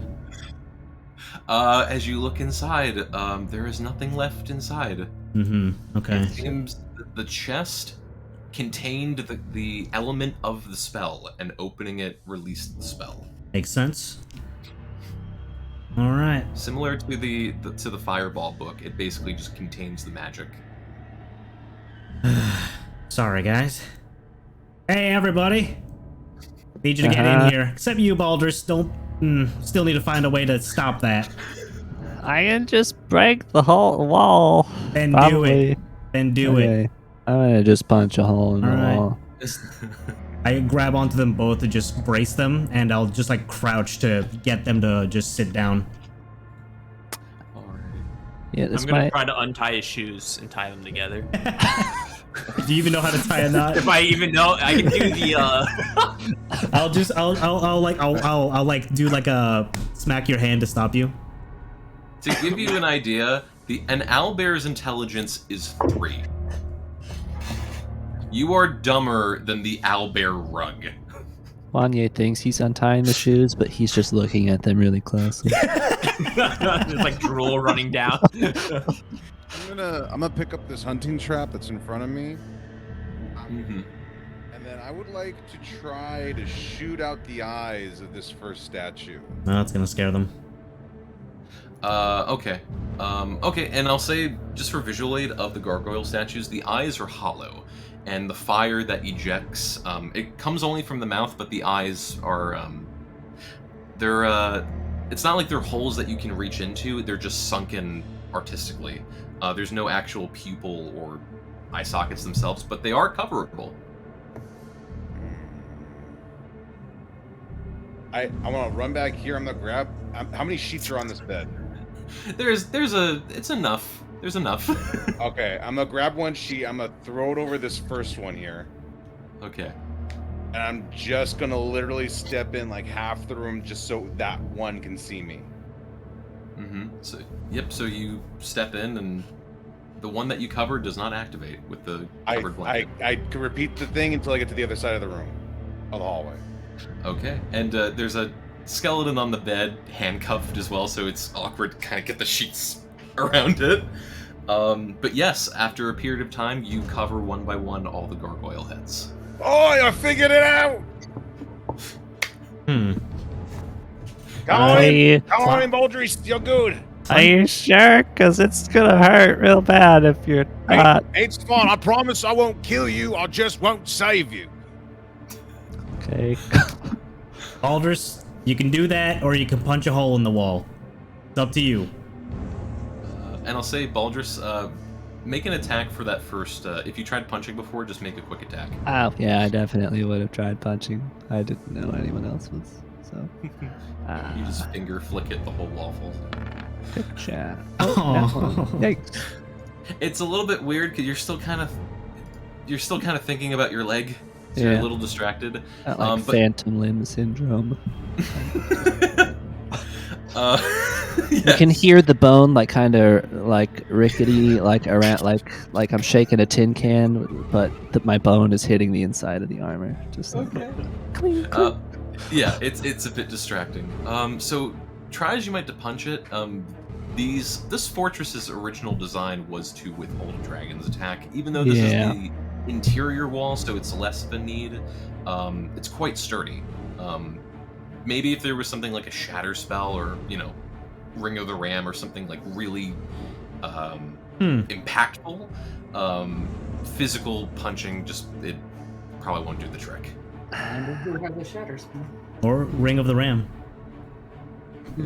Want me to try? No, that's okay. Well, Duncan, did you actually? I mean, I'm dancing in this room, this here hallway. I think you're fine. Doesn't seem.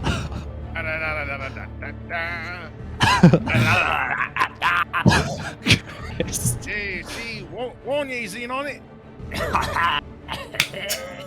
All right, I'll step out in the way. He seems more charming than a few minutes ago.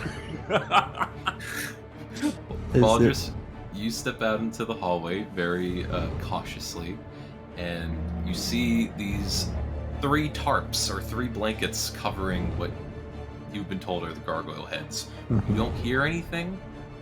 Nothing happens. You are fine. Walk in. Walk in. You're fine. Okay. I'll stop dancing around then. Miss Sarah, are you doing anything else in that northern hallway? No. Hey. There was a fireball that shot towards me from that hallway. Wow. There was a fireball that shot towards me from that hallway. I'm like, fuck that. Let's check other places, but it looks like there's nothing else, so. Baldris, their minds have been shattered by a spell. I'll peek across the wall again, see if it shoots at me again. I look at. You're fine. Yeah. Okay. They are covered. Thank goodness all 6 of you weren't in the room and failed when that happened. Yeah. Everyone feeble mind. Whole party just mind wiped. We're just drooling in this room for the next month. Yeah, if we make it that long. Starving to death. I'll get to the doorway and I'm like, oh god, they're dumber than usual. Chewing doorknobs. At this point, they're more akin to infants. I think if Wanya's that. kicking Baldris' leg and hearing it ching ching ching ching inside, Hey, like a noisemaker. I just kind of like put a hand on Wanye's leg, like just to. Now, basically stop one him thing from- that intrigues me, Baldris. Right. What if he were to turn into Cast? Oh god. Do we want Bad to? idea. Do we want to risk that? He seems more powerful in that state, but that's the thing. Do you think he'll be friendly to us? Well, he wasn't friendly before. He was more like he tolerated us. Bet you would die. Can't really control how the transformation will happen, but if Wanye is able to somehow, just be ready for that. We should probably keep moving. I don't think there's a way to remove this from them unless you guys can come up with something. In the middle of all of this, and I rolled to see who this would go to, Wanye, you receive a message from Santis. Asking how's it going?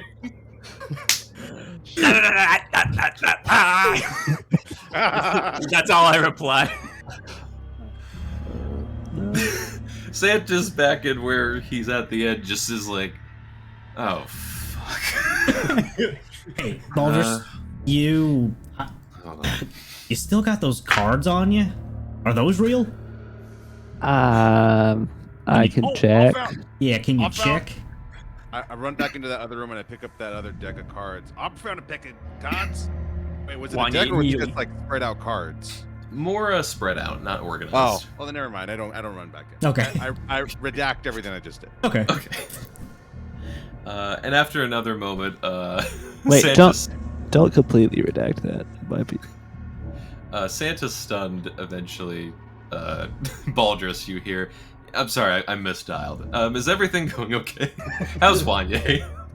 He got mind wiped and currently cannot speak. I think Betya. I look over at Betya, just kind of squint and look her in the eye. Just. She's pissed and drools like dabbling. It's a scowl. One end of the scowl is a little bit lower and it's open and just it's flooding from there. Yeah, she's gone. Which is, she was like the most put together of all of us, and now that she, like 5 minutes ago, I was thinking, wow, Betya's babysitting toddlers right now, and now she's gone. So it's not it's not good, Santis. It's not Put together. There's a bit of a pause, and Santis goes, "Look, I can do this once a day. Do you guys need to pull the e-brake and need to come back to the inn?" I'll confer with my more able-minded party members. Do we want to go? Santis said he could take us back to the inn. Maybe. Could we return to this? After all this shit. Could he return us to the same exact spot or complete restart? Would you be able to bring us back, or like See, to? That's the thing about how I do it. I can't really. I don't think you can bring us back, guys. It's less of me taking someone there and more of allowing someone to come back.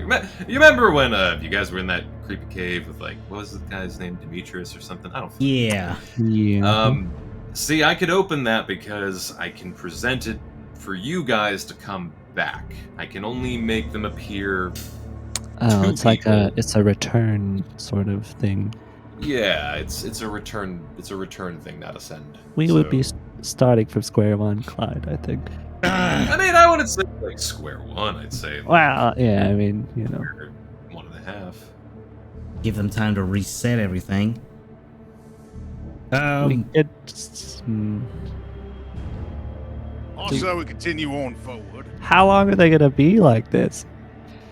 As far as I can Knowing this- tell,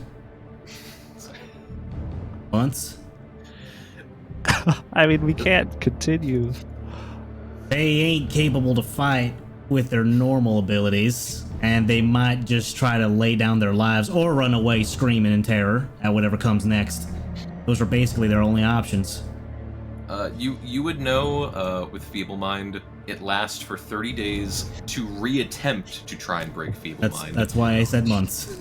And then outside of a wish, you can use heal and greater restoration, but the cost for those are not cheap.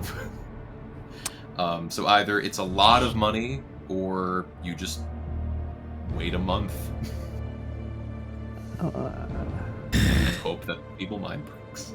I mean, you don't have either any- way, we would have to go somewhere to fix it, right? it's true. I've got some ways of getting materials for helping them out within the month. You could just try another assault some other day. Consider this a fail. Hey, get back here! Why? I grab him. You see Wanye's pouting and sad and crying. He can't pet the bear. Does Duncan still have one of those cards? Oh yeah. I'll run back to the room and be like, well, I found these cards, and I just hold them out. Are they any kind of special cards, or are they just? Wanye draws one immediately. It seems like a collection of different decks. Like, it seems like you're not sure if these decks were constructed. It's more than 52 cards. You don't know if there was some unique game played, or it's just a collection of different decks smothered into one super deck. But from what you can tell just by looking at them, they appear like normal cards. Does Wanye appear to like the card that he drew? I'm tasting it right now. Oh, hey, you like that? You like that? you like that? Hey, check this out, buddy. And Baldrus is gonna reach out his finger and touch the card, and he's gonna use a 3rd level spell slot to cast a tiny servant, and little arms and legs are gonna sprout out from the card, and I'm gonna command it to watch over Wanye and Betcha for the next 8 hours. It's gonna That's be scary as fuck. a robotic babysitter playing card. Okay. You know, I didn't mean to link it twice. You know, Aldrich, if Wanye is returned to his normal state, and we get something from this room, he could just teleport us back here, theoretically. Right.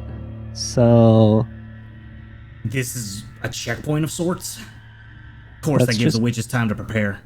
let's just throw a bunch of crap from this room into the bag of holding. Some of Is it. this fireplace looking, got like some coal? Are you looking inside? Yeah. I just peek into it. Okay, as you peek in, the fireplace mimic comes to life. Oh, Are you serious? That's a joke?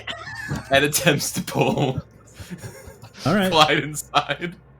It's gonna, let me see if it rolls with advantage to attack. Does a 23 hit you? Yeah. Alright, all of you see Clyde, these coal arms pull Clyde inside. Oh my god. As this fire shoots out from the fireplace. You are going to take some damage. Let me roll. I'll actually roll this physically. You take 10 points of bludgeoning damage. Mm-hmm. And then 1, 2, 3, 8 points of fire damage. Okay. Am I grabbed or anything, or just... I think we could say, for sake of brevity, you guys kill the furnace. Yeah. And you're now all covered in soot. I'm gonna ask Santos to. Well, let's get some stuff, Let's- and then I'll ask. Let's cut some flesh? What the hell is this shit? Let's cut something off of this thing and work with it.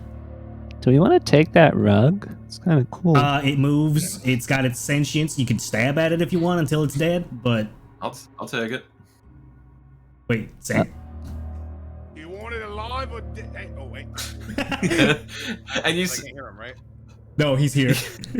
You see, close to the side of the room where the chest is, you see this kind of head-sized portal with a neutral face Santa's peeking out, staring at all of you. Yeah, sure. Finders keepers. Do you want it dead or alive? About alive. Open. He kind of like walks through, and as he walks through, his body stretches the portal to full size. Look, I'll take care of it.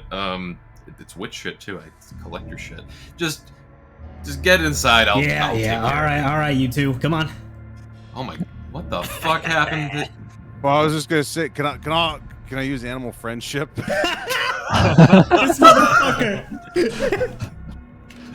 Go Yo, I think so. Yeah. All right, I cast animal friendship on this rug. Hey, Ruggy. How you doing? It needs to. What does it need to do? No, we haven't necessarily been hostile to it. Oh, if its intelligence is 4 or higher, the spell fails. It has 3. Fantastic. This beast to succeed on a wisdom saving throw. What's the DC? 15. 15. It got a 13. That's it. Hey there, Ruggy. How you doing? Sounds good. I just grab the rug and chuck it through the portal. Not again. It's like, shit, that's sweet. Okay. Well, you guys look fucked up. I'm gonna order be the worse. card. I'm gonna order the card to like frolic over up to the portal and beckon Wanye. I'll extend a shoulder. I'll extend a shoulder to Betcha. Did anybody check this here cabinet? Do not touch anything else in this room. I thought we needed stuff. If you wanna, do it after I'm gone. And I step through with Betcha. I took some flesh or chip like from the mimic fucking this thing, so I have that on me. Okay. We've got the playing cards and stuff too, so maybe those might. Or well, the part of the castle should be the best. So. Not touching the cabinet. Can I inspect it? You may. Yes. The cabinet mimic. Should I investigate or perception? Depends what you're doing. Perception would be trying to figure out if it is a mimic, or actually, perception would just be seeing the contents on and around it and what it's made of. Investigating would be seeing if it's like a mimic or. All right, I'm gonna do that. The higher detail of it. Damn, 6. Looks like a nice cabinet. I'm gonna use my rifle and like use the tip to open the cabinet. Okay, so you feed your rifle tip through the cabinet handle and open it up, and there's a little brace for impact, but it swings open, and out falls this smattering of papers and documents, a lot of it waterlogged, and it seems like this fungus kind of just grows wherever it feels like, but still in dark locations, and so there's all these papers covered in swamp sludge and fungus. I'm gonna pick up like the least fungi papers. Mm-hmm. Okay. How many would that be? Probably maybe like 3 or 4, only a couple. Perfect. I pick up 3 or 4 of these documents from this cabinet, and I guess I'll follow everybody. All right. So you all make your way. Sarah, are you staying or are you going as well? No, I'm going. I was just waiting to see everybody else start heading that way first. Okay. Santos is just like, come on, get in. Okay, I'm closing up for the night. Fuck it. I want a day off anyway. Okay. Santos just starts like shooing people out, be like, fuck off, go back to your rooms or get out. You're paying either way, I don't care. And so yeah, one by one, you guys make your way through the portal, which closes behind you. You guys may have thought I forgot about this, but I had you guys do a wisdom group saving throw earlier. Oh no! Ah, you did. Yep. We gave him a perfectly good rug.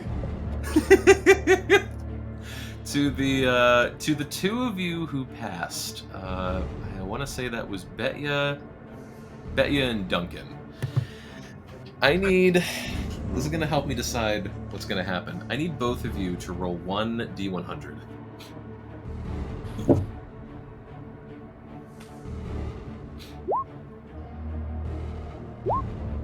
Let's go. All right. Good. Okay. Betya. This would be prior to Feeble Mind, so you don't, you can think higher than an intelligence of 1. Throughout your introduction to this party, when you first went to the desert and experienced heat exhaustion, apologies again for today. From that moment, all the way through the desert, all the way through the lair, all the way through the 30 days of downtime, through Santis, through everything else, who is someone that you feel that you have, that you don't know very well, but is not a stranger? Someone that you're on, like, kind of okay terms with or okay knowledge with, that you've met? Party? Not within the party and not Santis. Like, some other character in the world. Oh, what's her name? The wife of the dragon. Oh, I think it was Pelna. Yep. Yeah. Yes, that's him. Cool. Cool. Don't Right. cool me. Cool. Get clowned on, dude. Yeah, that's cool. All right. You all step through the portal, and you guys find yourself back at the Loose Ends Inn.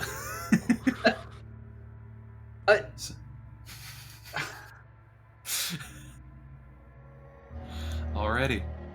So, all of them are there. What happened with that 97? I had both of you roll, and I took the lower. Oh, okay. It was for as many people succeeded. Basically, it was just trying to, for as many of you who succeeded, it was trying to see what's the least painful option I could go with. Thank goodness that you had passed, because if Duncan was the only one that passed, this would have been really bad. That's all I'm gonna say. Anyway, you guys are back at the inn. So at this point, I feel like we're getting close to calling it session for the day, but we kind of got some point of order to do before the next session because a lot of stuff happened. What would you guys like to do in this moment? Yeah, like, it's free reign. What would you guys like to do? I'd like to look and rule. How much traveling via carriage or horseback is it to Breaker's Run? Ooh, from here,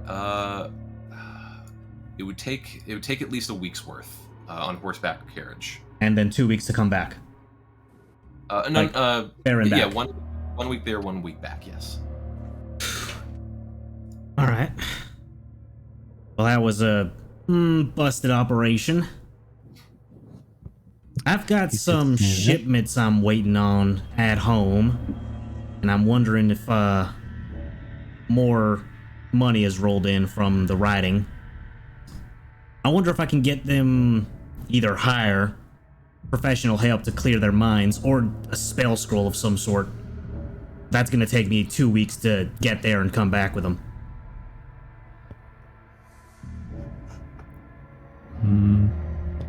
Are you wanting to do this alone? Or You can travel with me if you'd like. I mean, who's gonna watch? Well, I guess they could come with us. I don't know. Hold on. I'm gonna do something actually just for the fun of it real quick. Don't mind. Who drawed void? Santis is like, hold on, no, it does that. It would be evening at this point, so here's the evening nice. version of the loose ends. That's nice. Can I sift through the documents that I snagged? Yeah, absolutely. The documents in here specifically, it seems like one of the documents seems like a manifest of people using the room.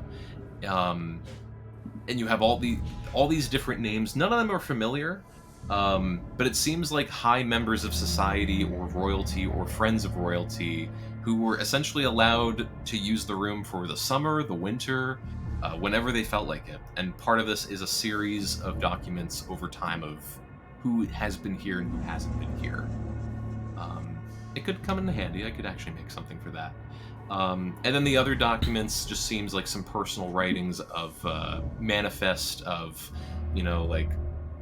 Lucius drank too much of the wine. We need more of that. Count Aurelia is coming in the next week. We need more duck sauce. Basically, just making sure that they cater their guests properly. Oh, I just got a bunch of junk. I throw it aside. Well, it's still from that place, so keep it on you for now, and I'll start picking stuff up.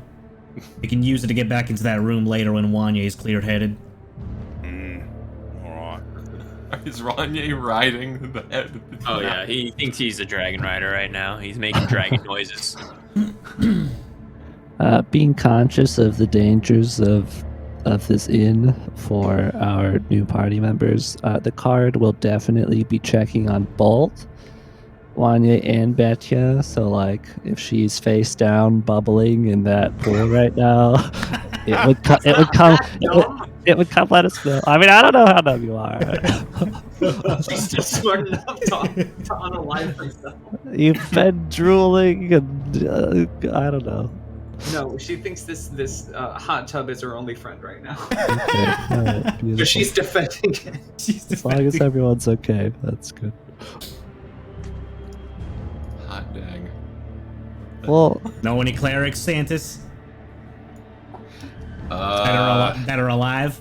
or should we say me. do I'm not here. preferred?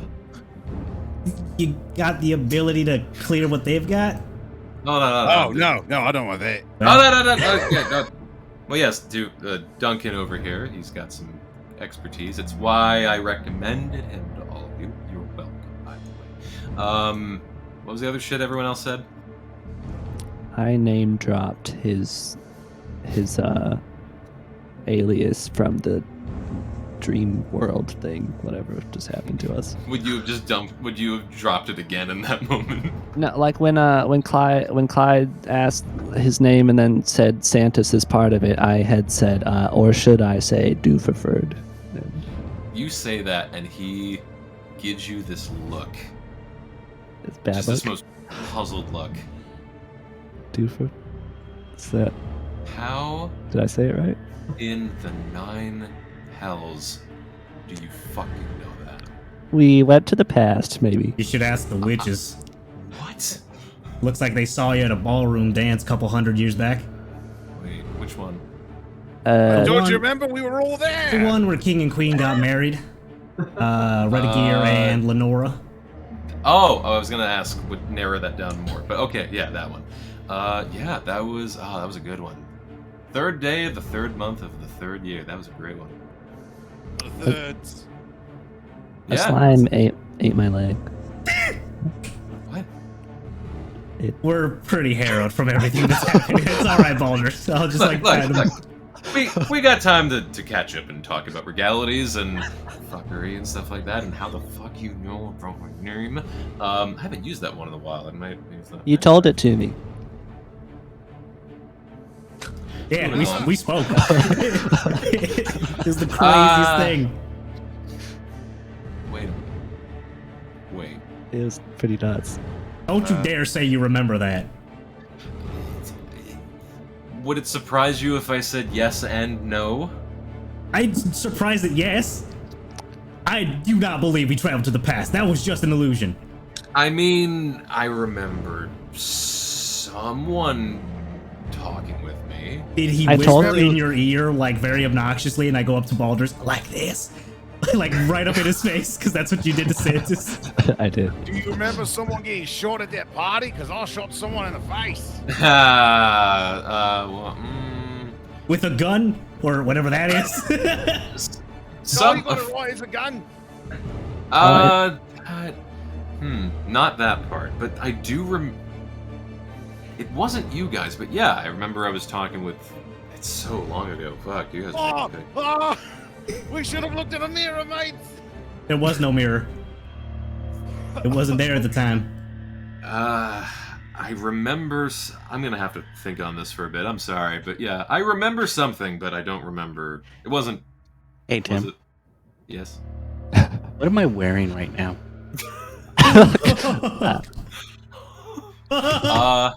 Yo? Yeah. That's the suit. There is this moment. It finally connects. You look at Nasira, and yes, Nasira is in a red suit. What the fuck? Does it have like an embroidery on it that's Of the might have time? of like a maker or a time or like a signature, a little something? Little... Funny enough, when you guys called out, Santis kind of looks at it going like, "Oh yeah, that was like the time. How did you find that there?" Pretty sure you knocked somebody out to get it, right? Yeah, it looked nice, and I wanted it, and he didn't need it.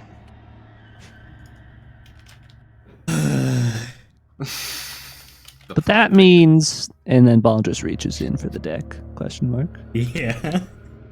You reach in for the deck, and yes, you still have the deck of many things. Fuck. There is some between the catacombs, the party, the after party, and everything. There is some combination of all of it being illusioned and fear of the mind, and some of it being actual reality, and some of it being maybe some form of meta reality.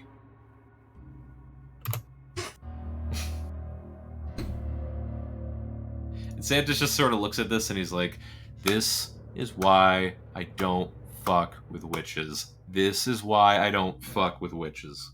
Well, if it's anything, we did kill the slime that caused all that, as far as I can tell. All right, well, that's knock on this stuff and knocks on the counter. Oh, hey, you know anything about missing shadows? Oh, right. First, I just realized, can you please get your one friend from not destroying my property and get the other friend from not drowning in an inch of water, please? Oh, it's okay. They're being babysat by a sentient playing card. Yeah. It's I'm going to cool. pretend that made complete sense. Okay. I guess we should get him off of the thing, huh? No. He's kicking his legs side, left, and right. Hey, you know, that's a very nice dragon you got.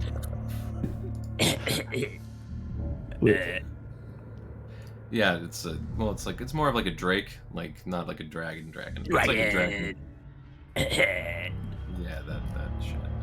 Okay, I'm just gonna pick. Let's just pick him up. Here, I'll just show him to you. There you is go. no resistance. There you go. Come on. There you go. I'll pop him down at the bar, I think. Yeah. Come sit while you. Oh my lord. Old pal Baldrus.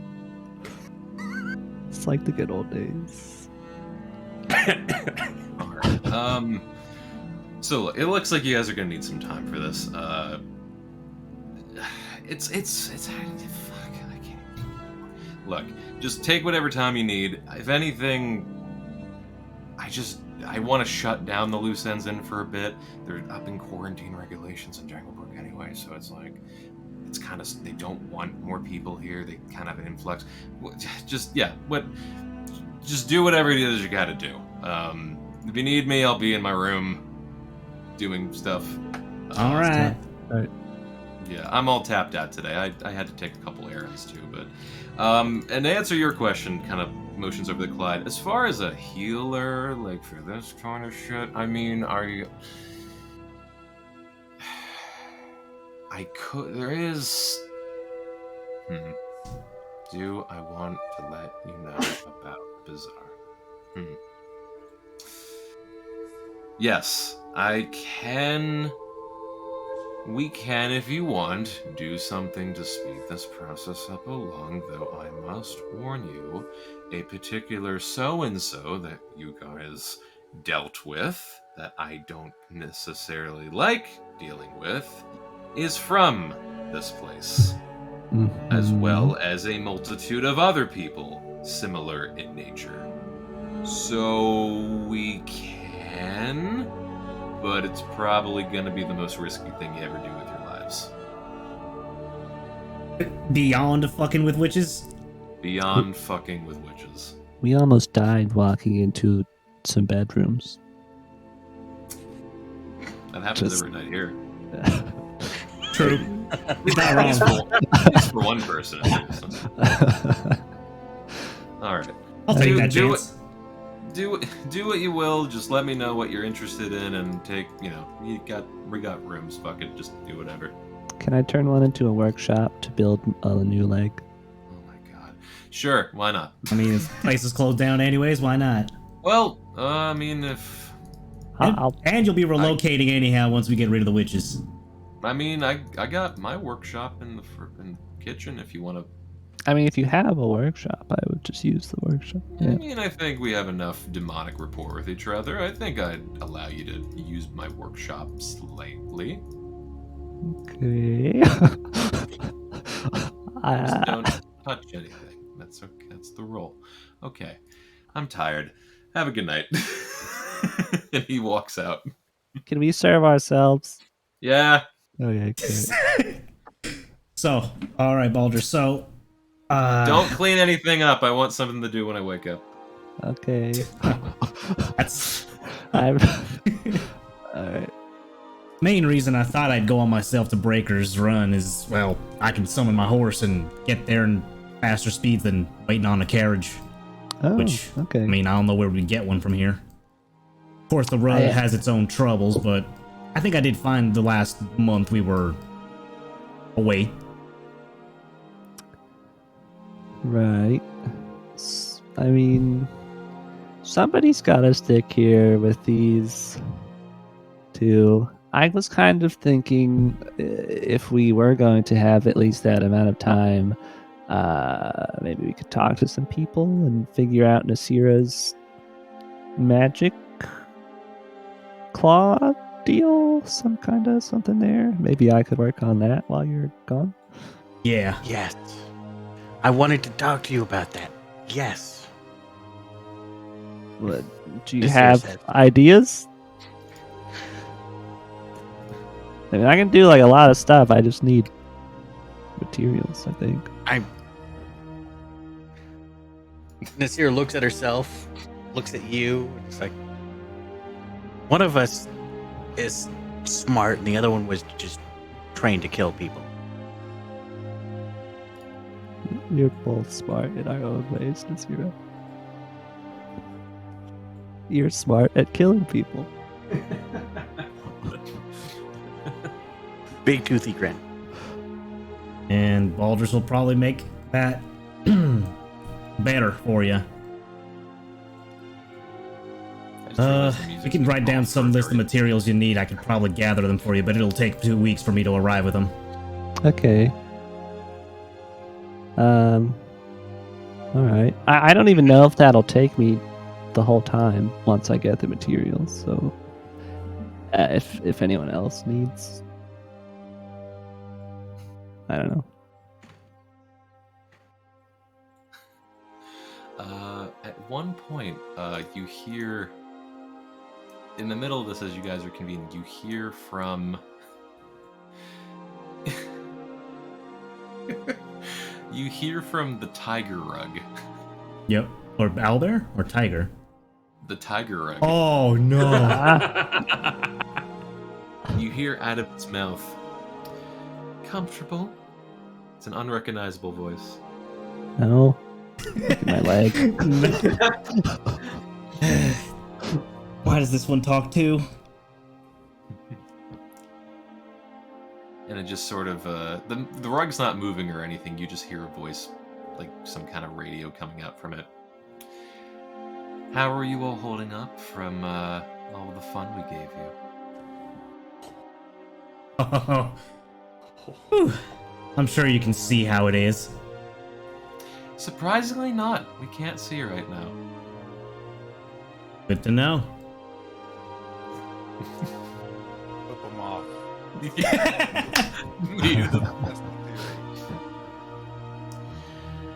We're sorry about what we had to do to your friends, but it was so much fun to watch. Oh, I bet. So, you're probably wondering why we're speaking to you, and even more so why you're hearing this from a tiger. Please enlighten Sure. us. We want to make a deal. You cannot have the fort. Clyde laughs. And you hear these two other cackling ladies' laughter in the background. You're shh. Actually, we were wondering if you'd like the fort. Just I just thought about it. That's why we were there. Yes. Well, obviously. Well, wow, what a deal. Not sure not sure exactly what the intentions fully were, but we had an idea. Why not discourse before turning two of our party into mashed potatoes? Because this was more fun to do. We have to make you guys. We have to know how badly you want it. We have to try and pick your little brains. What do you want out of this deal? Very good question. Well, part of it is our king has asked us, or not asked us, but allowed us to parlay, we'll say, in this regard. Hey, who's your king? Yeah, what hue does he identify with? Specifically the hue that your friend's jacket is. What color is whose jacket? It'll be coy. Is it red? It's red. Oh, okay, I forgot. This year's jacket. Idiots. So this here Red King, does he have a name? Multiple. It's Orcus. I'm sure you're all aware. Mm-hmm. Is that Orcus with a K or with a C? Is it? Do you? Either one of you know if it's a? I think we're pretty sure it's a K. I'll make sure I get all the information down, so if we do go through this sale, it's all legal. You know, on the up and up. To be honest, don't tell him any of that because that'd be quite embarrassing for us. And then you hear someone be like, "I thought it was an L."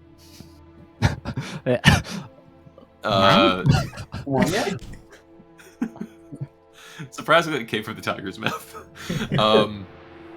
So she leans back and goes, well, yes, of course, there has to be a trade for a trade. So you want the fort. We want the forest. Promise us that you will never come back to the catacombs to seek us out in any way, or to seek us out or attempt to kill us at all in any way. You will leave us alone. We will remain alive and safe, and to continue to do our lovely witchery as we have been doing for the past, surprisingly, only 4 years.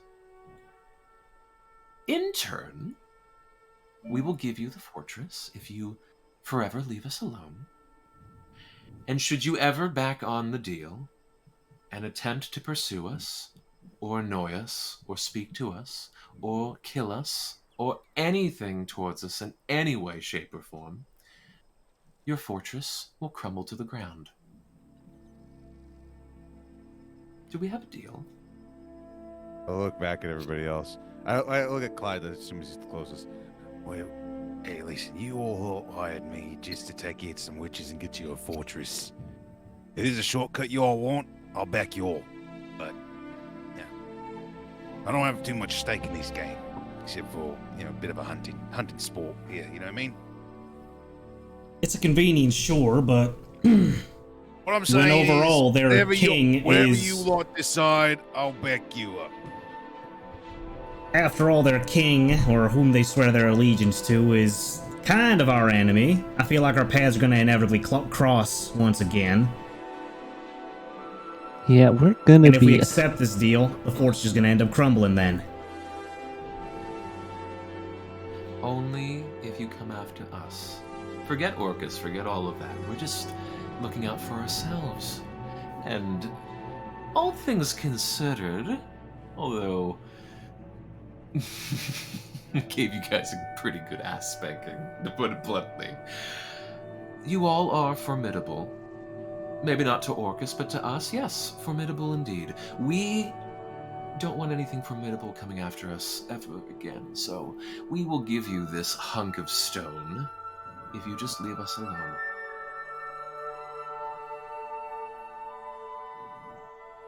Aldous, what's the point of the castle if there's no land of it to rule over? Just to There stay is cooped up in it? no point in the castle, Clyde. The point the castle is the center point from which our dominion grows, and if we're immediately fenced in upon obtaining the castle, then it's all. How about this? How about we promise you a clear and wide breadth of passage and land, so that although you might not own the forest per se, there will be a sizable amount of expansion as well as transit in multiple directions, so that crossing into the woods won't be an issue whatsoever. You know that one fairy tale of just stay on the path, never go off it?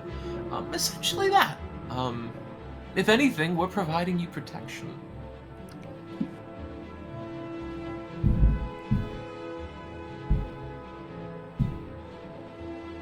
Sarah? What do you think about all this?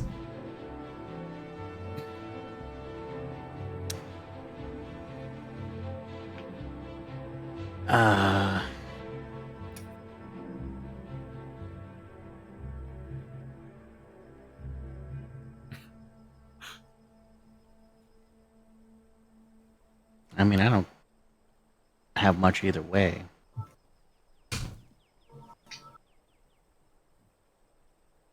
Well, You guys want the fort. But once we're done here, I've got other places to go.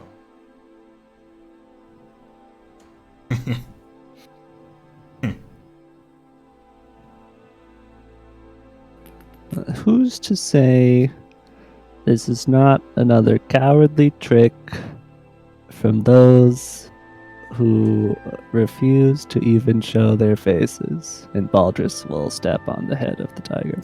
The voice gets a little muffled. It's saying, my dear, dear, dear dark being, we witches, our word is magic itself. If we say something is going to happen, it happens. So when we say the fortress is yours, it is yours. When we say that we will give you a wide breadth of land, so as to not impede on our business, we promise that. And as far as also our promise of if you shouldn't try to impede on us again, the fortress will immediately crumble to the ground, we mean that as well. And if it softens the blow as well, we promise, in turn, to never seek out, fight, attack, kill, or go after you in any way, shape, or form as well.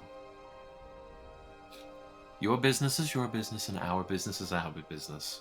But cross into our line of business, and then we are allowed to.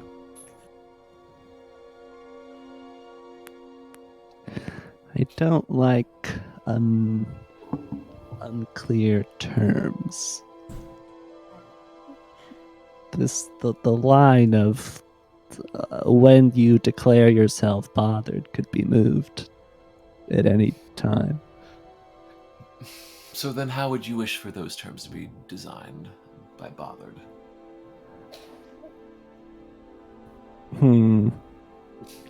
I don't think it's something that could be discussed through the mouth of a tiger. Rug.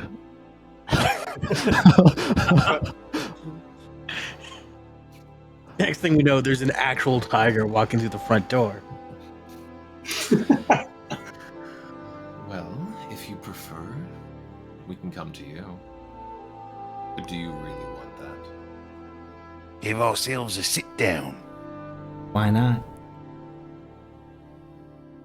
Yes, I mean, if this is all as you say, and our goal is some sort of ceasefire, then what would the harm be? We're just trying to think of efficiency here. Essentially, we're going to show up and discuss pretty much the same thing. But if it's what you prefer, I must admit we will need to bring some manner of security. I mean, I don't even know, like, what of the last, 6 to 8 hours was real. So, like, and now I'm talking to a tiger. So, who am I making deals with? Well, if you insist. If you insist, sure. We will meet you at the loose ends.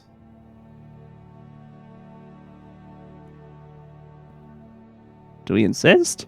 I think so. Yeah. Look them eye to eye, make the terms clear, agree or disagree. Alright. So, for now, stay where you are. We will come to you. Nightfall, tonight. We will all come for you. And we will discuss.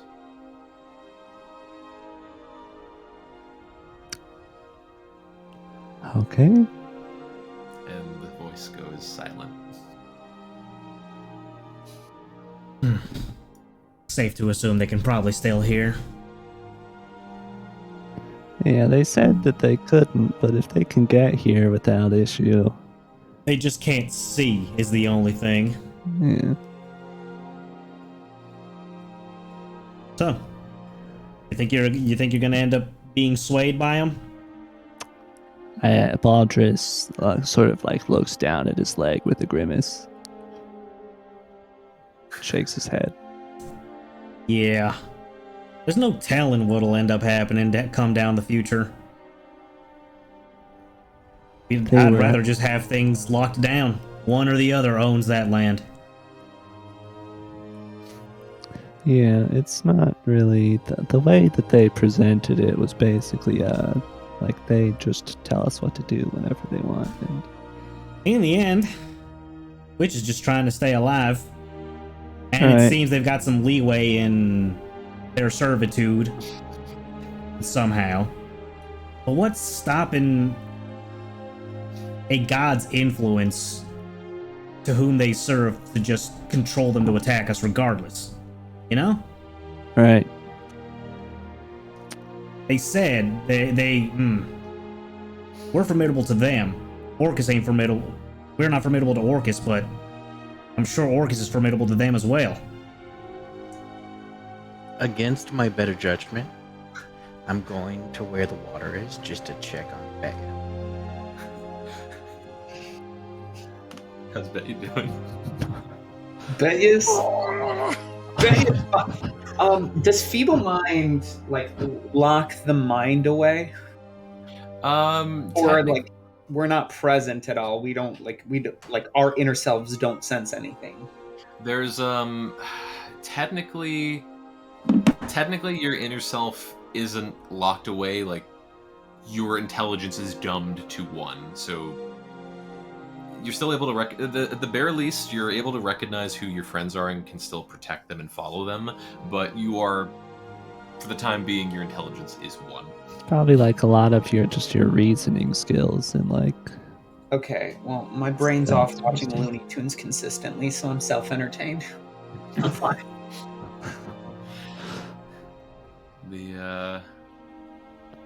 Should we let DeSantis know that 3 witches?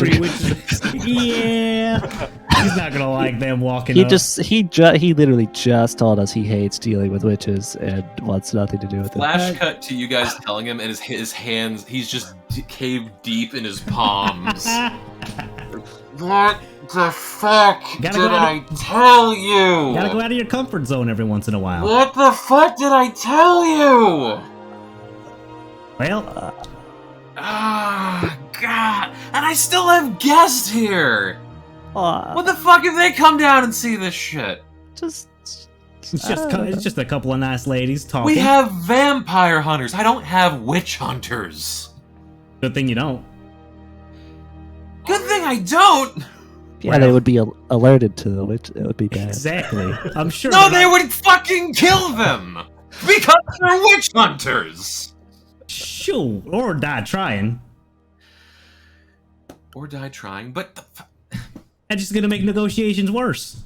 They spoke to us through your tiger rug, Santas. They can't see, but they can apparently hear and talk, so that's like 2/3 the way in. Like, don't you have some kind of magical influence here that... Yeah, the seeing aspect, probably. I mean, I have some things that prevent... Look, I have things that prevent magic from getting in. Kind of that whole, like, vampire, you must ask permission to get into fucking shit. Yeah. But, like, there's certain limitations on that, and witches have a tendency to break limitations. Well, what if we... Okay. Yeah, like, the place is compromised right now. What if we set out some nice benches outside? Which there already are. There already are. We talk to them there. Out. They're witches. They've been living underground for... What if they decide to come? Again, that's like, what if they decide, hey, nice place, let us in, fucking shit. Aren't you like a super powerful magic guy and stuff? I mean, of course I am, but there's limitations, Bulgers. There's limitations. What if we ask?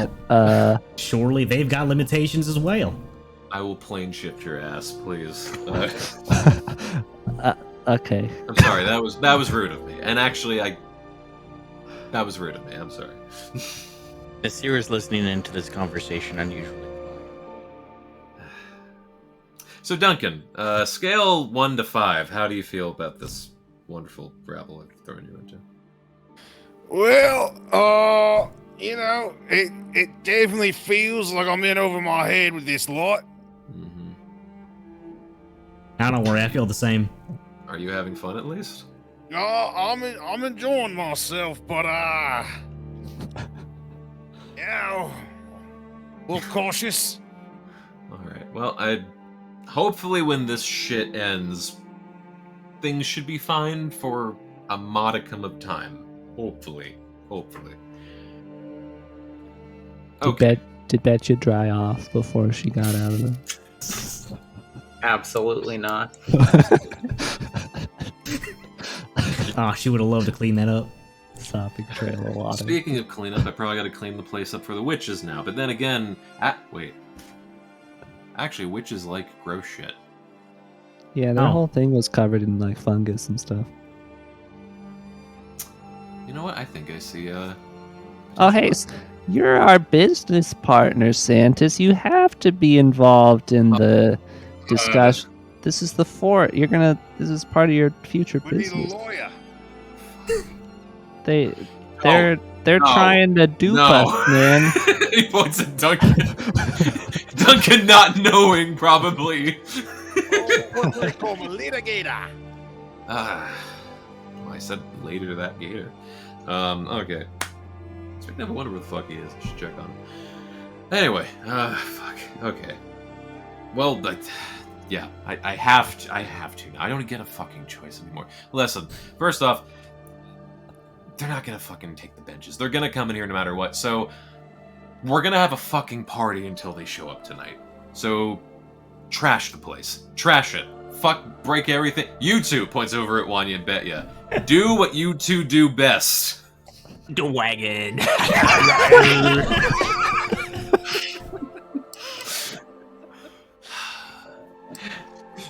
Betya is doing what she does best. She's cleaning. So is it by cleaning, like, normally cleaning meaning perfection, cleaning everything, but now is it cleaning by dirtying everything? Nope, she just put out, if I can remember the actual design of the menu well, she's putting out the menus. Holy crap. So now there's this back and forth war between Wanye destroying things and Betya cleaning up after him. Yep. If Wanye has control, he will 100% transform into a dragon, by the way.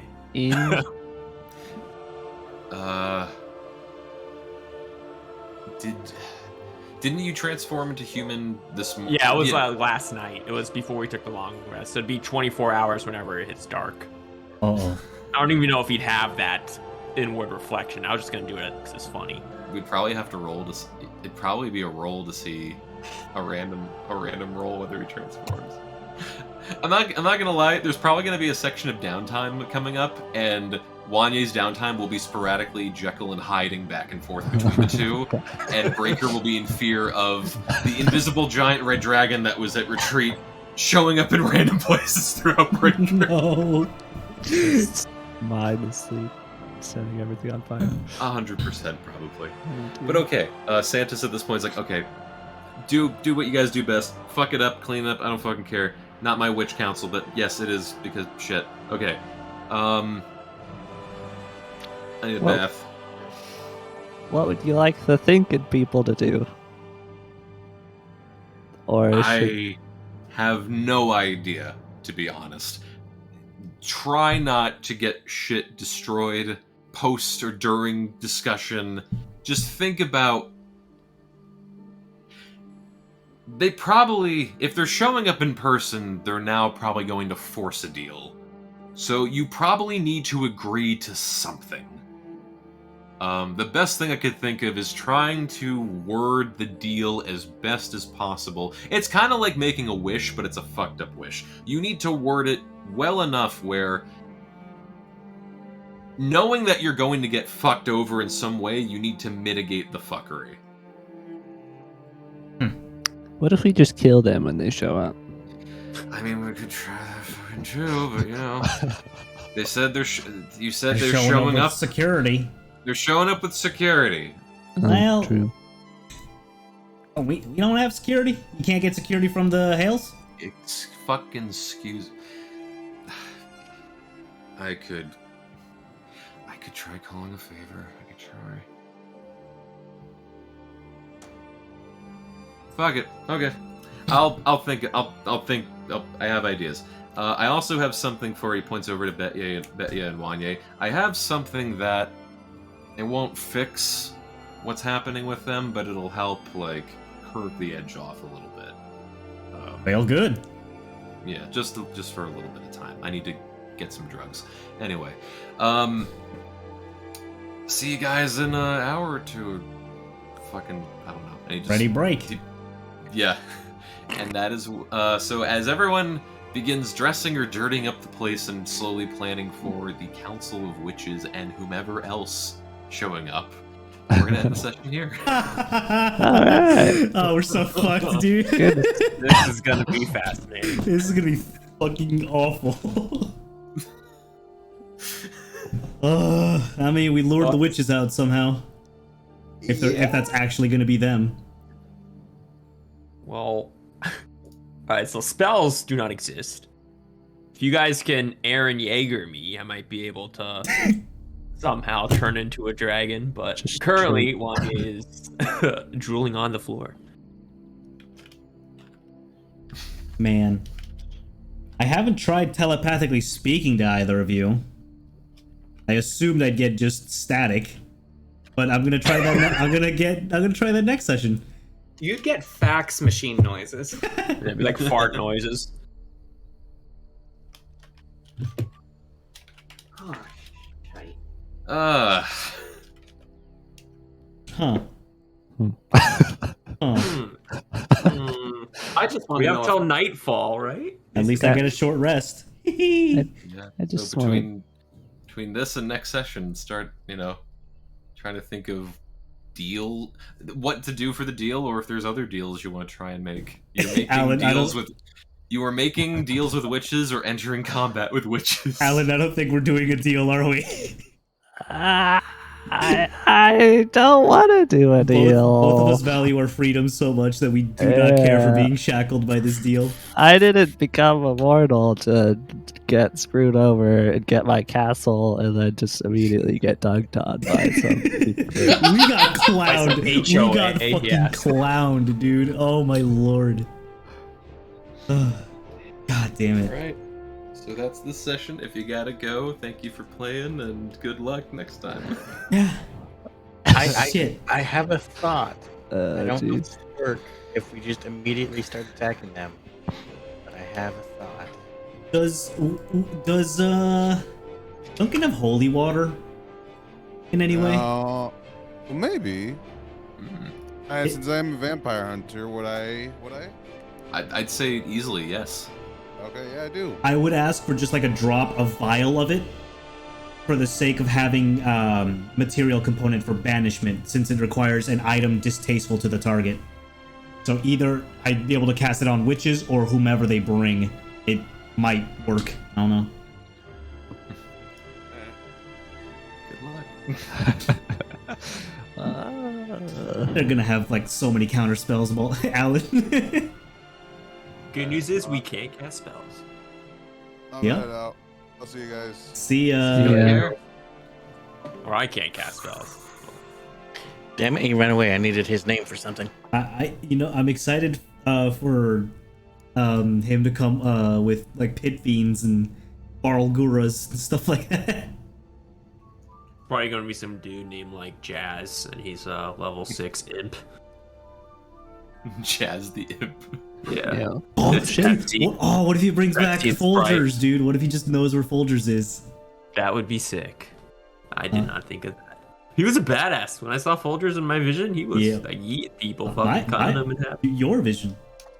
Oh yeah, that's right. My vision. Our vision comment. Our vision. Our vision. Well, it's better than going off for 2 weeks. Because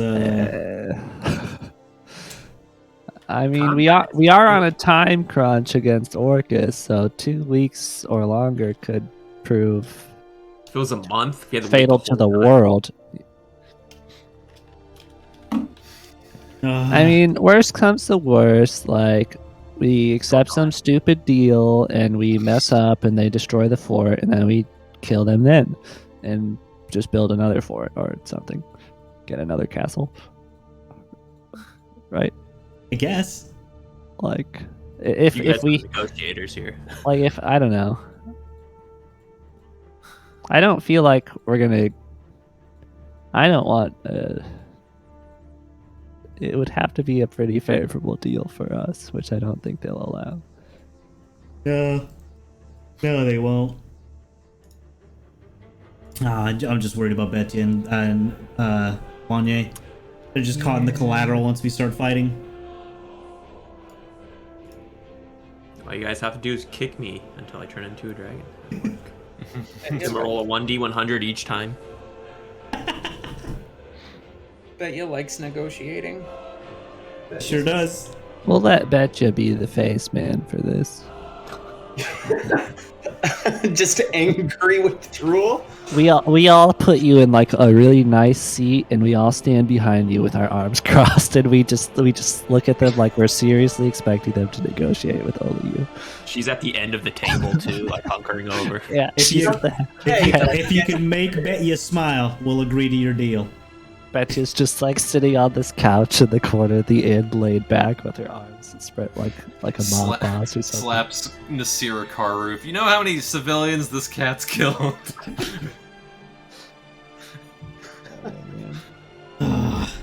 Wanna be next? Oh my gosh! Using her body again. This is another weekend at Bernie's with Betty. Every time. Every Get the sunglasses. We know what to do. Yeah, this is rehearsed at this point.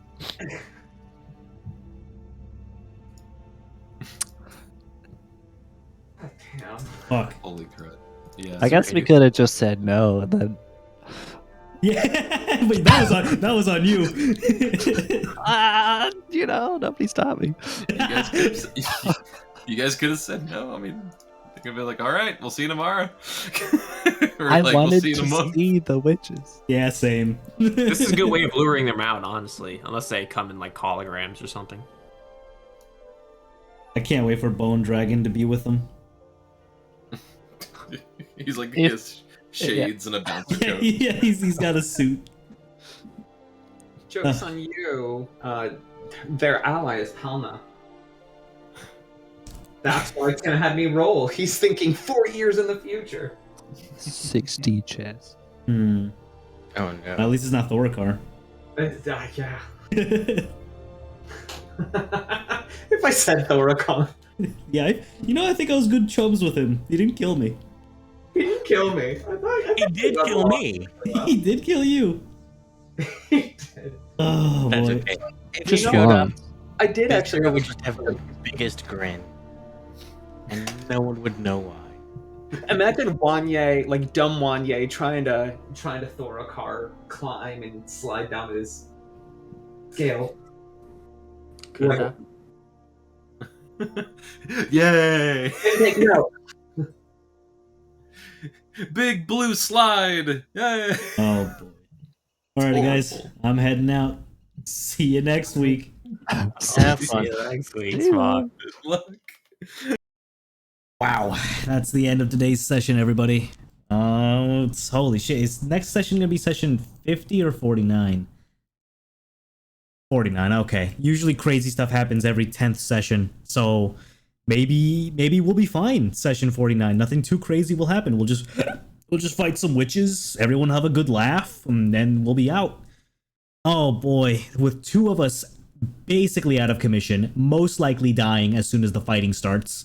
I feel bad. But at the same time, I just want to fight witches. So I'm just going to hype myself up for fighting next time. And that's the mentality I'm going to go in. All right. That's it for today, everybody. Hope you had a fun time watching. Do feel free to check out our Discord, Twitter, and or YouTube, our social media links. Discord mainly for getting notifications on when we go live next and what we're doing. I am starting work again tomorrow. My vacation is basically done. And I will just be intermittently either missing streams or not streaming or whatever. I'll post it on there to see what I feel like. But yeah, I hope you all had a fun time watching, and I will catch you all next time. Thanks a lot, guys. See you later.